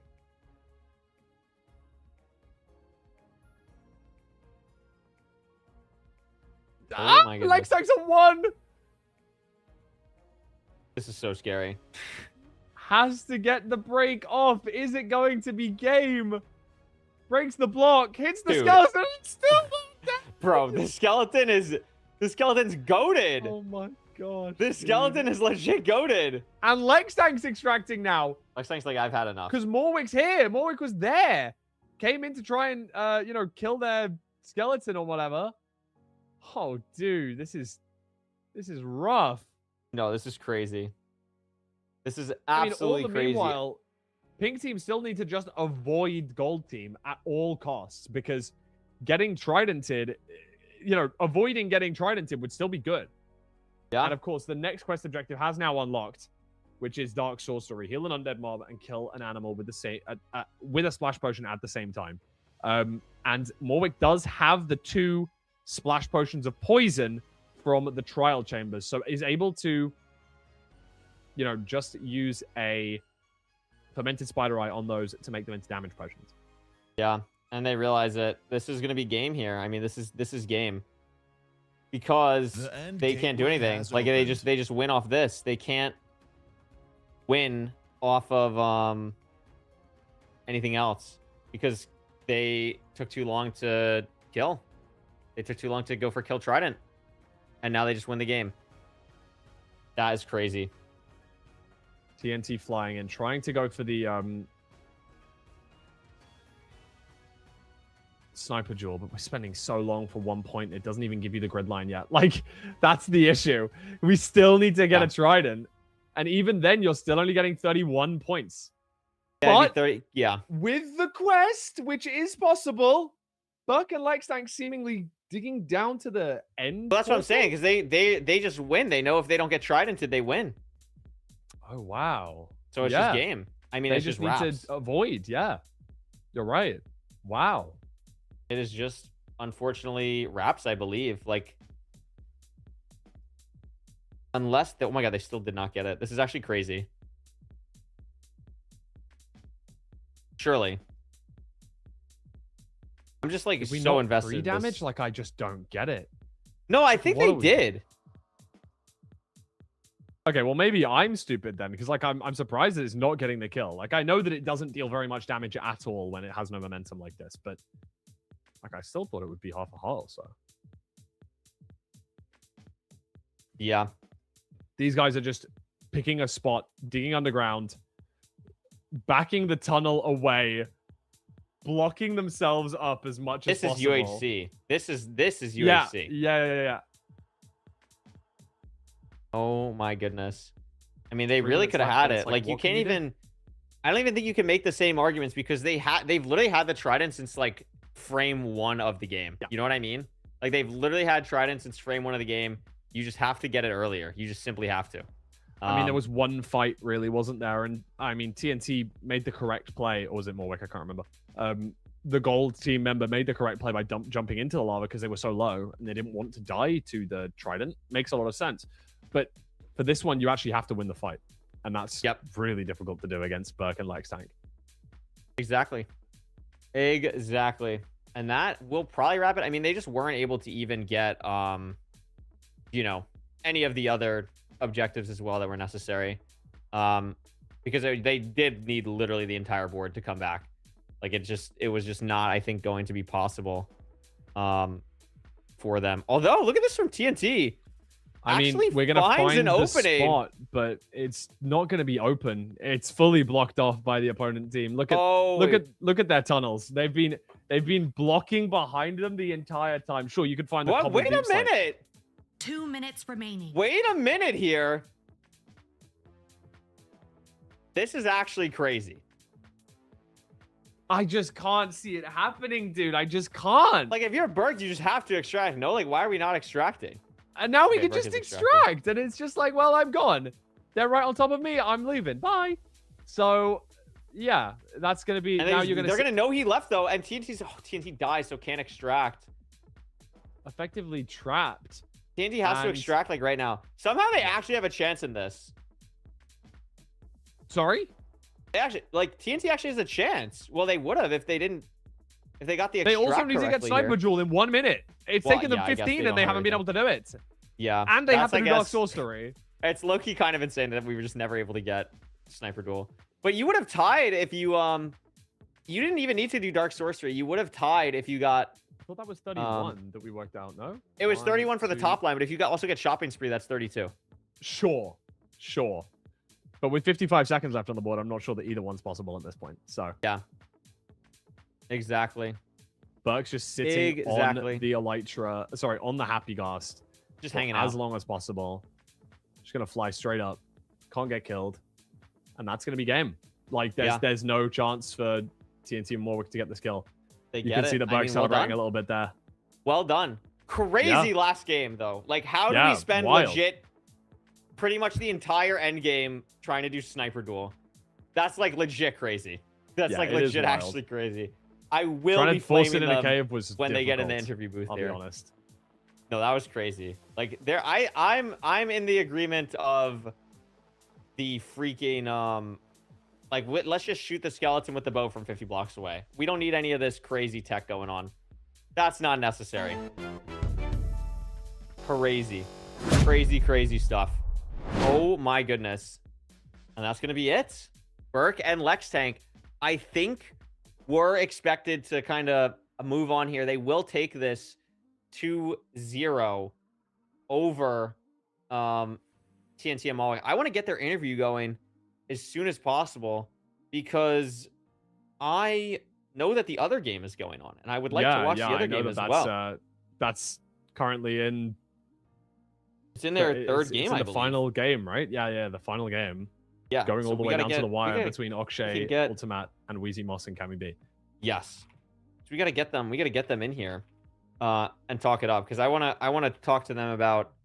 I want to know about Sniper Duel and I want to know about just coming back in that first game. Really, like that was crazy impressive to be able to come back from that. It was like 24-6 or just something absolutely crazy. My goodness. Holy smokes. Well, that'll do it. Unfortunate way to see TNT and Warwick have to go, unfortunately. They were a great team, really unfortunate for them. a really but fun team to watch. But that is going to do it for them. And Berk and Lex Tank will be the third of 4 teams to move on here today. One more to go. Yeah, that one One more. more We're to gonna go. find out very soon between Automat, Akshay, Wheezy Moss, and Cammy B. But I can already see that the line's looking very the lines are looking good. They're just Oh setting yeah, up the interviews in the absolutely. background. Absolutely, yeah. They're right now it's 7-4. Automat and Akshay versus Wheezy and Cammy B. So that game is still very, very early on. We're not missing a lot there. Don't worry. Wheezy and We'll Cammy tune with into a it as soon. huge block right there. I know that I'm sure that there's gonna be people watching on their second Yes. one and is getting Go everything watch involved. their streams. It's all on the website. You can go watch everyone's. Go. Very important. Very exciting here. Oh, cool. There's the goal that I haven't seen yet. Nether Neighbors is on their board. Nether I'm Neighbors sure that is we'll find there. that. That's gonna be Nether really cool. Neighbors is there.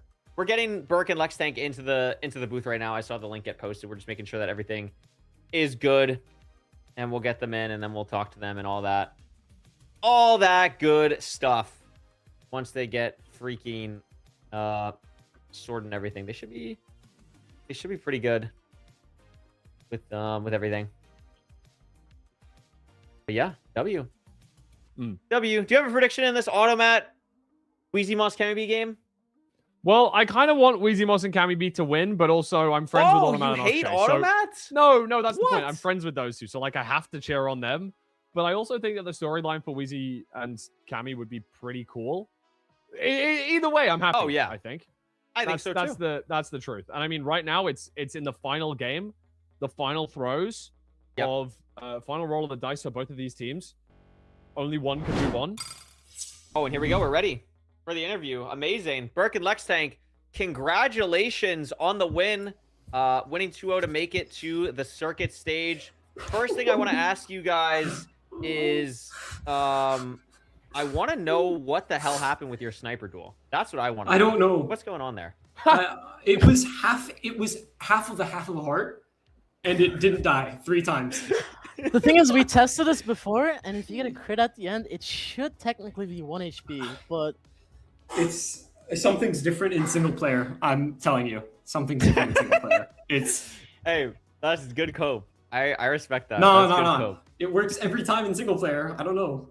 Maybe we're just bots. Oh my goodness. Maybe. That was crazy. What else was crazy was you guys came back from like what was it, 6-24 in the first game. What is like even going through your minds when that first game was going on? Honestly, I'm usually the guy that keeps the mental up, but my mental was so down that game when it was 6-24, and Lex was like, "It's winnable, bro. It's winnable." Every game is winnable. If the game's still going, it's still winnable. Genuinely. That's true. Well, except for that last game, I guess. Yeah, That last- hey, you almost got caught out. true. You almost got caught out, to be No, fair. he died to the death trap. That was the funniest stuff ever. He actually died to the death trap that I made. That was insane. That was pretty. You guys had some pretty nuts stuff going on over there. Fulham, you got any questions for these guys? No, I mean, the only question that I could say is like, who are you excited or nervous to be facing in the next round now that you're through? I don't know how much you've been keeping up with the other players that are through from day one of, or I should say week one of the bracket, but currently qualified is Pixeli and Demi, Yalios and Noctis, and well, we don't know who the fourth duo is going to be, but we know that you're number 3. Is there anyone you particularly want, or even maybe from next weekend, to be facing up against? We personally, I think after that first game where we lost against VZB, we want to get that get back first. Definitely want to get that get back first. And we do hope to see Fair and Arkin make it through because they're our friends, and we do want to play them at some point. Same with Arf and Leo. Yeah, Arf and Leo's team is really insane, and I do want to beat them. I think they're the scariest team currently. Yeah, they had a crazy clip the other day of like a crazy painting play. They seem like a pretty scary team overall. I mean, you guys are obviously a very scary team. What was, because we didn't get to see that Cammy B game against you guys. You know, what was going on in that allowed you guys to bounce back and win back-to-back games in the losers bracket? How did you keep your mental up after losing in the first round where you guys probably thought you were favored? To be honest, I think the VZB and Cammy B games were pretty equal, but then the last game, it was just really just unfortunate vanilla mechanics, or how the mechanics in Gridlock work. We had everything set up. We should have gotten our line with the tadpole, but the axolotl was on cooldown. I had a place down. I was hiding, and once the axolotl was off cooldown, the tadpoles grew up the frogs, and then it was day, so we couldn't even get more slimes.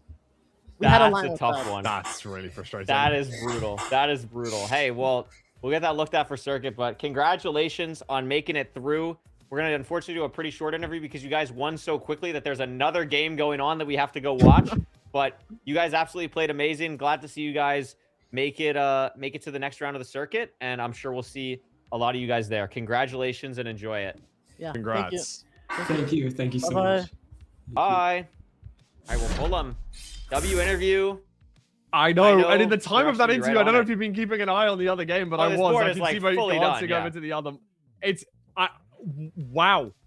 Wheezy Moss and Cammy B getting back-to-back goals within a 1-minute time period to flesh out a full grid line, meaning that they are in the lead by 11 points going into this end game now. There is a line for Automat and Akshay though on this right side that chat will see in a second Lex here. said, I really like that. If the game's not over, it's still winnable. If the game's not finished, then there's still a line for you to win it. And you know, they're giving that a good attempt. There is only one non-quest objective left on the board. These guys have been flying through the objectives so far. Everything is claimed except deforestation so far, which is the only single objective left that is not a quest. And I mean, it's not that impactful. I mean, it's a single. Oh, there's also the bark is worse than bite, so it's the 2 of them actually. I didn't notice that. On the bottom sorry, left neither as did I. well. Bottom left, you're right.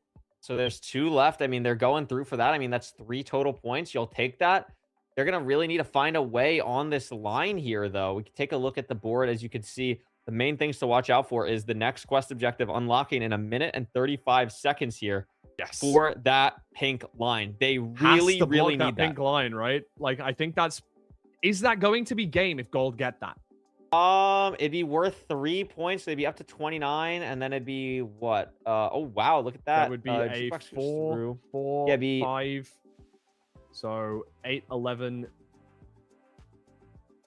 16 points left. It'd be 16 points left, and they'd be at 29. So yeah, they could come back still. Yeah, they could technically come back still. You're right. They really have to lock in, though. I mean, that's what Pink is doing, like trying really hard to get these 2 wood objectives on the left side, because then they can really lock in on the very true on the rest of it. Bark is worse than bite. Still flying around for Automat. Lots of the fireworks coming out. It's going to be crucial to go for this goal. Now, of course, even if they lose this quest, they can still block with the later quest that's going to unlock a little bit further down that line. That's going to be unlocking in just 3 minutes' time. But we're going to see that this quest is unlocking in 20 seconds. And how crucial can this be? Oh, look at this fight, though. Oh, Cammy B has no armor, dude. What is... Yeah, just going to die. Oh. Wow. I mean, again, that's not a good time to die. No, it's not at all. I mean, we've seen this happen so many times with this this Weezymoss Cammy B team. Like, Cammy just seems to have nothing ever. Like, the inventory is always so bare bones, and it works so nicely as the new quest objective unlocks, but it really starts to punish them later in the game, and this is going to be the line for Pink to get back into this. Weezymoss seemingly now does have armor on, which is very nice, but Cammy B with, as you say, bare bones inventory as of right now. Yeah. I love this landing spot. At this lava pool, you're going to get towards the Bastion, I believe, for Weezymoss. But I mean, Automat is on his way here as well. So... crazy. Automat's going to get the goal. I think Pink has a going great down job to of this. I mean, has to watch for the Piglin Brute. Taking a little bit of damage here. Oh! Taking a lot of bit of damage here. Oh my god, half a heart. Jeez. I think Weezymoss is gonna at be the okay, other just Bastion barely. now. Am I right in saying that? Yes. I mean, wow. And Akshay, you can see with the Netherrack and 4 redstone torches in the inventory, ready to build the shrine to Herobrine. Just can't be stopped by Gold Team here. So that's going to be that quest. I like the fact that Weezymoss and Cammy B are staying in the Nether, going to grab a few things. I mean, they still need to, by all accounts, grab that last quest objective that is on the bottom of that board. It's Yeah, gonna be I super mean, crucial. like what we were talking about, though, I believe, let's see here. So it's 20 to 26. Dark's, the next quest objective will be worth 4 points. So that would be 2, 3, 6, 7. 10. Be Yeah, 10. Be 10. So it'd be 10 plus 4, so 14 would be 34. And then it would be 9 plus 1 is 36. So they still have a line. They still have a line. Like, even if they lose this, if Pink gets this grid line, Gold can still win. So, but it is a very crucial square. Very, very crucial square. Now, what is Wheezy trying to do here?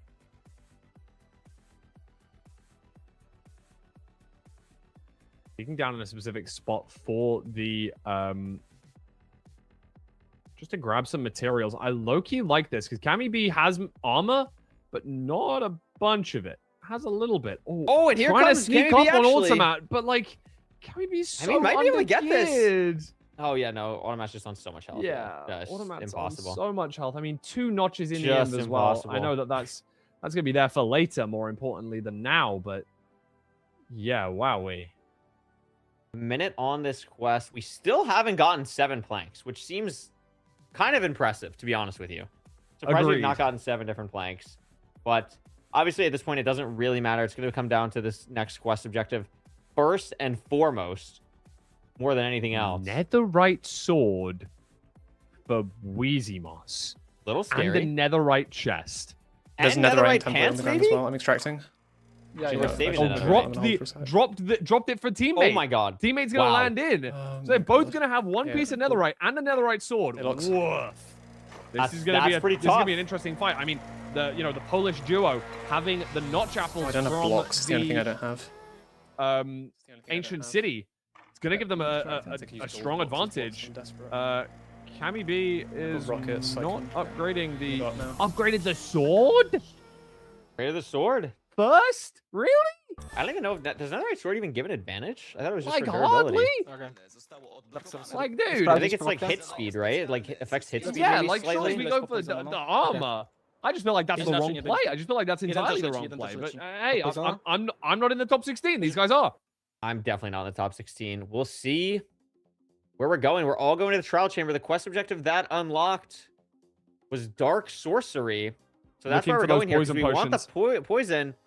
And it is going to be... Ultimate grabbed one. Wheezy Moss grabbed also got one. one. Yeah, so they both get one here. This fight doesn't really matter Netherite besides Sword's the extraction. not doing as much as they wanted to, I think. Oh, I don't know. Akshay has no helmet here. Can Akshay Yeah, die? but Wheezy Moss has no health. Wow, they okay, just right, trade. it's 1-1. Both of them on 2.5, but Automat Yeah, but chugs Automat has a regular Gapple. Has 2 enchanted golden apples as well. Cammy B trying to get out of the situation now. Automat chasing. Look at this. Bald guy in your peripherals pacing you down. Terrifying. 2 hearts versus full. Not the sight you want to look over in your this is fine, though, F5 because it's and just see. like stalls Automat. Like, there's not a huge benefit to this. Because the person who died, Wheezy Moss, is going to already be extracted. Like, Cammy doesn't have the potion. Maybe Automat doesn't know that. Automat does have one of them. Wheezy Moss has one of them. But noticeably, Automat has the 5 Spider Eyes. So it looks like Pink Team may have looted that Desert Temple earlier. Yeah, I mean, immediately Wheezy Moss going to the Nether here. The spot puts them directly on the fortress. I love how Wheezy Moss and Cammy B, I'm hoping make it through just because they are such an anti-meta team. Like, they're the only team that's dropping Taiga. They have their own really set line that they really, really like. And it's decently good. I mean, we've seen Cammy play with, like, literally nothing. They're still ahead by 6. And I would say they're maybe even in the lead right now for this objective. Maybe Akshay's getting there pretty soon. I mean, it's a really interesting strategy. Yeah, does Cammy B and Wheezy Moss, do they have any sort of Blaze Rods right now? Akshay taking 2 hits from the Wither Skeleton there should be fine, but a little bit of damage. Maybe gets set on fire or something from a Blaze, and it could be a little bit difficult for him. Okay, 2.5 should be fine. Unless, of course, Cammy B is in the same fort. Doesn't seem to be. Both at their own separate spawners, grabbing into fire at very, very similar times, though. It's all going to come down to whether they can get this done quickly or not. Look at this Elytra flight from Wheezy going all the way down here. Looking for the spider dungeon, maybe? Yeah, that's the only thing I can think of, but maybe mess with the Elytra cycle. Didn't see something that they wanted. Is going towards the igloo, I think. I was going to say, like, why are we... I don't hate that at all. Are we only taking 1 Blaze Rod? It looks like we're going to go to the igloo where the... has been unlocked. And there's the next quest objective. Now, this is impactful, but not as much as this grid line. So they're going to still focus on this grid line. Smartly so. Yep, 100%. Give them could be a 30 double points for grid line gold game, and would give, you know, a bunch of... I think this wins the game for gold at this point, though. I think. Because it'd be 30? No. Would it? It would be a drawable game, I think. And Yeah, I think Pink would be able to take it, right? Yeah, Pink would be able to take it still, yeah. Pink would be able to still take it on tiebreaker. This is scary. Like, very Automat and scary. Akshay are ahead, are way ahead. Because Wheezy Moss is the one with the potion. And Wheezy Moss is not here yet. Yeah, but do we have a... Automat and Akshay have got it done. Wow, and that's the grid line. Plus 10 for the grid line. They're going to get a lot more as well. They're going to go up to 34 here, 34. I believe, if I did my math correctly. I mean, it's still And winnable for just gold like team. that, they take a huge advantage, but now gold has to get literally everything else on the board. Trial chamber, now. Do they have enough? So tightrope, who got tightrope on this board? Tightrope was gotten by Pink. He's back was gotten by Pink. And Dark Sorcerer was gotten by Pink. So all they need to do is get the wood and they win because they would win on the tiebreak. That's all Pink team has to do. 35 would play 35. Yeah. Yeah. You're And right. they would win on the quest objective tiebreaker. You may not be thinking about that in the very moment, though. No, not at all. I mean, Cammy all the B players is here in so this trial low. chamber. Wheezy Moss is so low. They're both dead. Oh, The Notch Apple might be it. just able to tank hits. Yeah, I mean, that Ancient City we've seen be so strong today. That, I think, is the biggest meta change that I've noticed from the qualifiers. I mean, just crazy.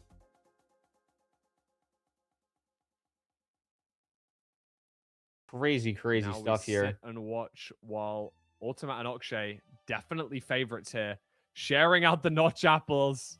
I mean, that's the concern. The Enchanted Golden Apples are just too much, I think, for Gold Team to overcome here I mean, at this point. that is all of them gone now, which is one thing. But I mean, it's going to be so too little. Are they going to clear these spawners in time to actually get the keys? Is really the question. There's one. Oh, I think they're giving this There's up 3, though. 4. They can't afford to give it up. They have to get everything on the board. Yeah, no, they have to get there. They are able to get there with their Elytra, just barely. They will make it just barely. The mobs are still here. 6. Actually has 6 trial keys 6 though. keys. This is going to be game. I mean, Actually they just have has to go and actually get use them, down. of course. Yeah. Can they actually get them off? Like, Automat trying to Reuse for bodyguard for Akshay. Akshay to just use them. Yeah. And look at this play Can we hear wind charge Akshay up. when they win? Yeah, Are we for able the to do that? reaction. For the W reaction. Prawo, tak? Na prawo, na prawo, na prawo. This is looking pretty good. They just have to open 2 more Prawa góra, tak jak containers. ten, tylko w drugą stronę, nie? Jest tuż za tobą. Oh, the chase! Oh, good The block! block off! Is that going to be enough? Oh my god, we almost blocked ourselves off. Another block! There's one. I think it's just one need more. Bijecie.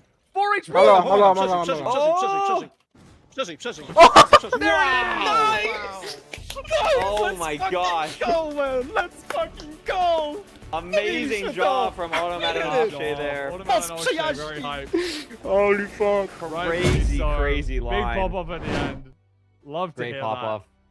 Good call on that. Good call on that. That was awesome. They're friggin' pumped. We'll get them in the And booth. rightfully Don't worry. so. Yeah, I mean that was a crazy game. Absolutely nuts set. I believe they lost the first game too. So they lost the first game, came back, won the second, and won the third as well. So really, really nice job. I mean, very impressive stuff. We take a look at this whole board. 13 objectives to 9. Just really, really cleanly done there from the pink team. And it is unfortunate. Like I was saying, Weezy Moss and KMB, they were such a fun team to watch because they really did try and do some unique strats with the Taiga Village and the mansion, and they had a bunch of really cool clips and highlights today. Definitely gonna miss seeing them in the circuit, but they really pushed Automat and Akshay to the limit here, and Automat and Akshay will be the last team of this weekend qualifying to the circuit stage. Well, that's on behalf of the EU side. Obviously, don't forget True. to be back here tomorrow. The True. NA weekend, week number 1, is going to be here tomorrow from 11 Eastern, I'm guessing. 12 Eastern. 12 Close, Eastern. though. I was close. Okay, not too bad. Close. If you want to turn up an hour early, well, don't forget, you can turn up half an hour early for the pre-show, so don't forget that. True. Pre-show was great today. Pre-show was great Wow. today. I'm really hitting all the talking points today. You're hitting all the time. time. You passed media training. Automat did Nice. not not pass media training. No, You you did, didn't. but But that's that's okay. That's okay. We'll give him a I think pass, in that as moment, always. maybe we'll forgive him because that moment of excitement is It's one that hype. we I mean, can't that's replicate. you could tell they really care. It's awesome to Yeah. see. Very cool. And this is a crazy last game we hopped into at the end here. A double grid line game. Super high scoring game, and we'll get them set up for an interview here. It's exciting. I mean, it's really exciting. So, I mean, just to take a look at this, let's take a look at the bracket while we're getting the interview set up here, if that is possible, just to get a final look at the teams going through to the next stage. Looking at it on my own side here. Here we go. It is Pixeli and Demi and Ialios and Noctis from the top winners bracket, and then from the losers bracket, you ended up going through. It's Berkstar and Lex Tank and Automat and Akshay, which I think actually this is pretty consistent with what I thought would happen. I think the only one that's a surprise to me is Pixeli and Demi, but I would have thought the other three definitely had like a chance to go through, absolutely, and be favored. So I think this is a solid core group here that ended up going through. Yeah, no, really, really great matches. You got a feel for Weezy Moss and Cammy B facing up against 3 of the 4 teams that do end up coming through. That's tough. Not the easiest bracket for them by any stretch of the imagination. But nonetheless, a really solid 4 teams going through. And there's obviously going to be another 4 teams joining them in the EU for next weekend, next Saturday. But tomorrow we do have the NA section of the bracket stage going to begin as well. And what a bracket stage is going to be tomorrow. Like I don't want to steal the thunder from tomorrow, and I don't want to steal the thunder from tomorrow's pre-show as well. But it's going to be a fun one. And if you're a speedrunning Andy, as I know many of the Couriway viewers are going to be, we've got Fruitberry Silver, Fyro Mustard, Aquacord Red Pill, all playing tomorrow. And we are going to send it to an interview, though, because we are ready for that now. So that's fantastic. Hello. Super fantastic. Hello. Hello. Ultimate. Can you hear me? Congratulations. Oh, yes, we can. We can hear you. Congratulations. We only caught that, like, I don't know, last 20 minutes of that last game. We came in.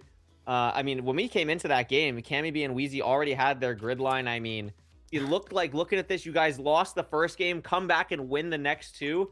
I mean, just tell us how you're feeling. How's it feel to make it to the circuit here? Man, I am so happy! Let's go! I am insanely happy. That was one of the most intense days in my life. Like, what the heck, man? What the heck? On all Fulham's hair, I swear that was the most hard day in my life, I think. That was so intense, but it's everything paid off. Let's go! Oh, Scott, go down, guys! Beautiful. Go down! Oh my goodness. Congratulations. Akshay, what about you? How are you feeling? No, it was actually insane. Like, the last game was just cinema. Like, I don't know.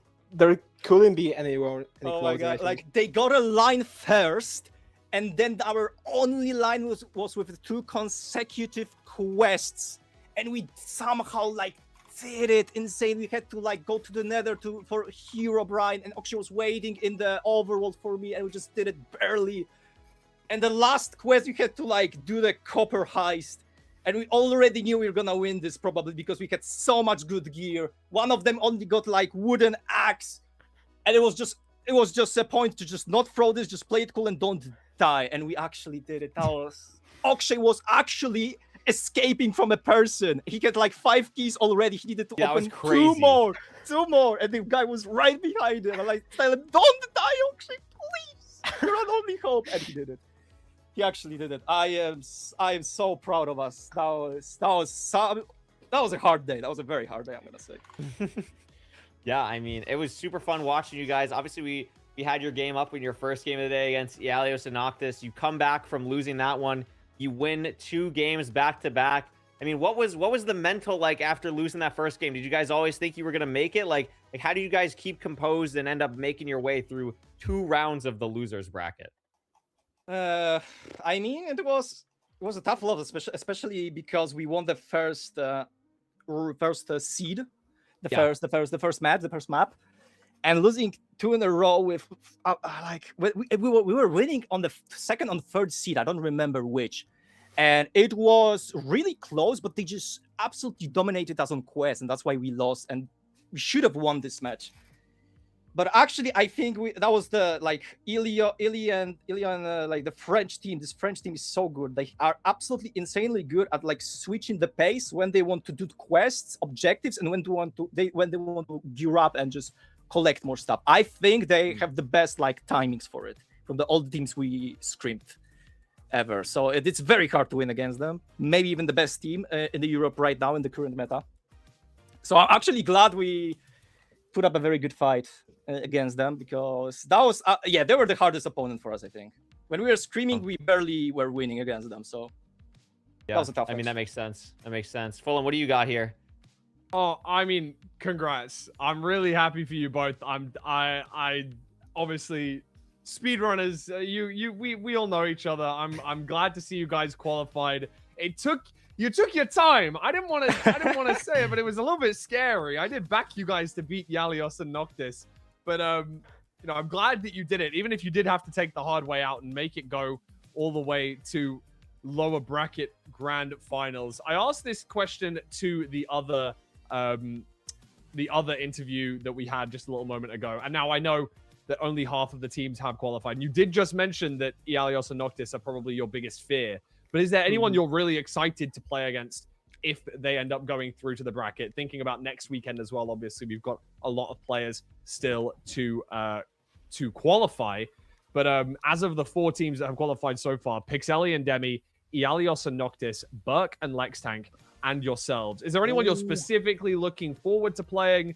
Or I know you mentioned that you're already fearful of playing Yalios again. Have you got any ideas about maybe beating them in future as well?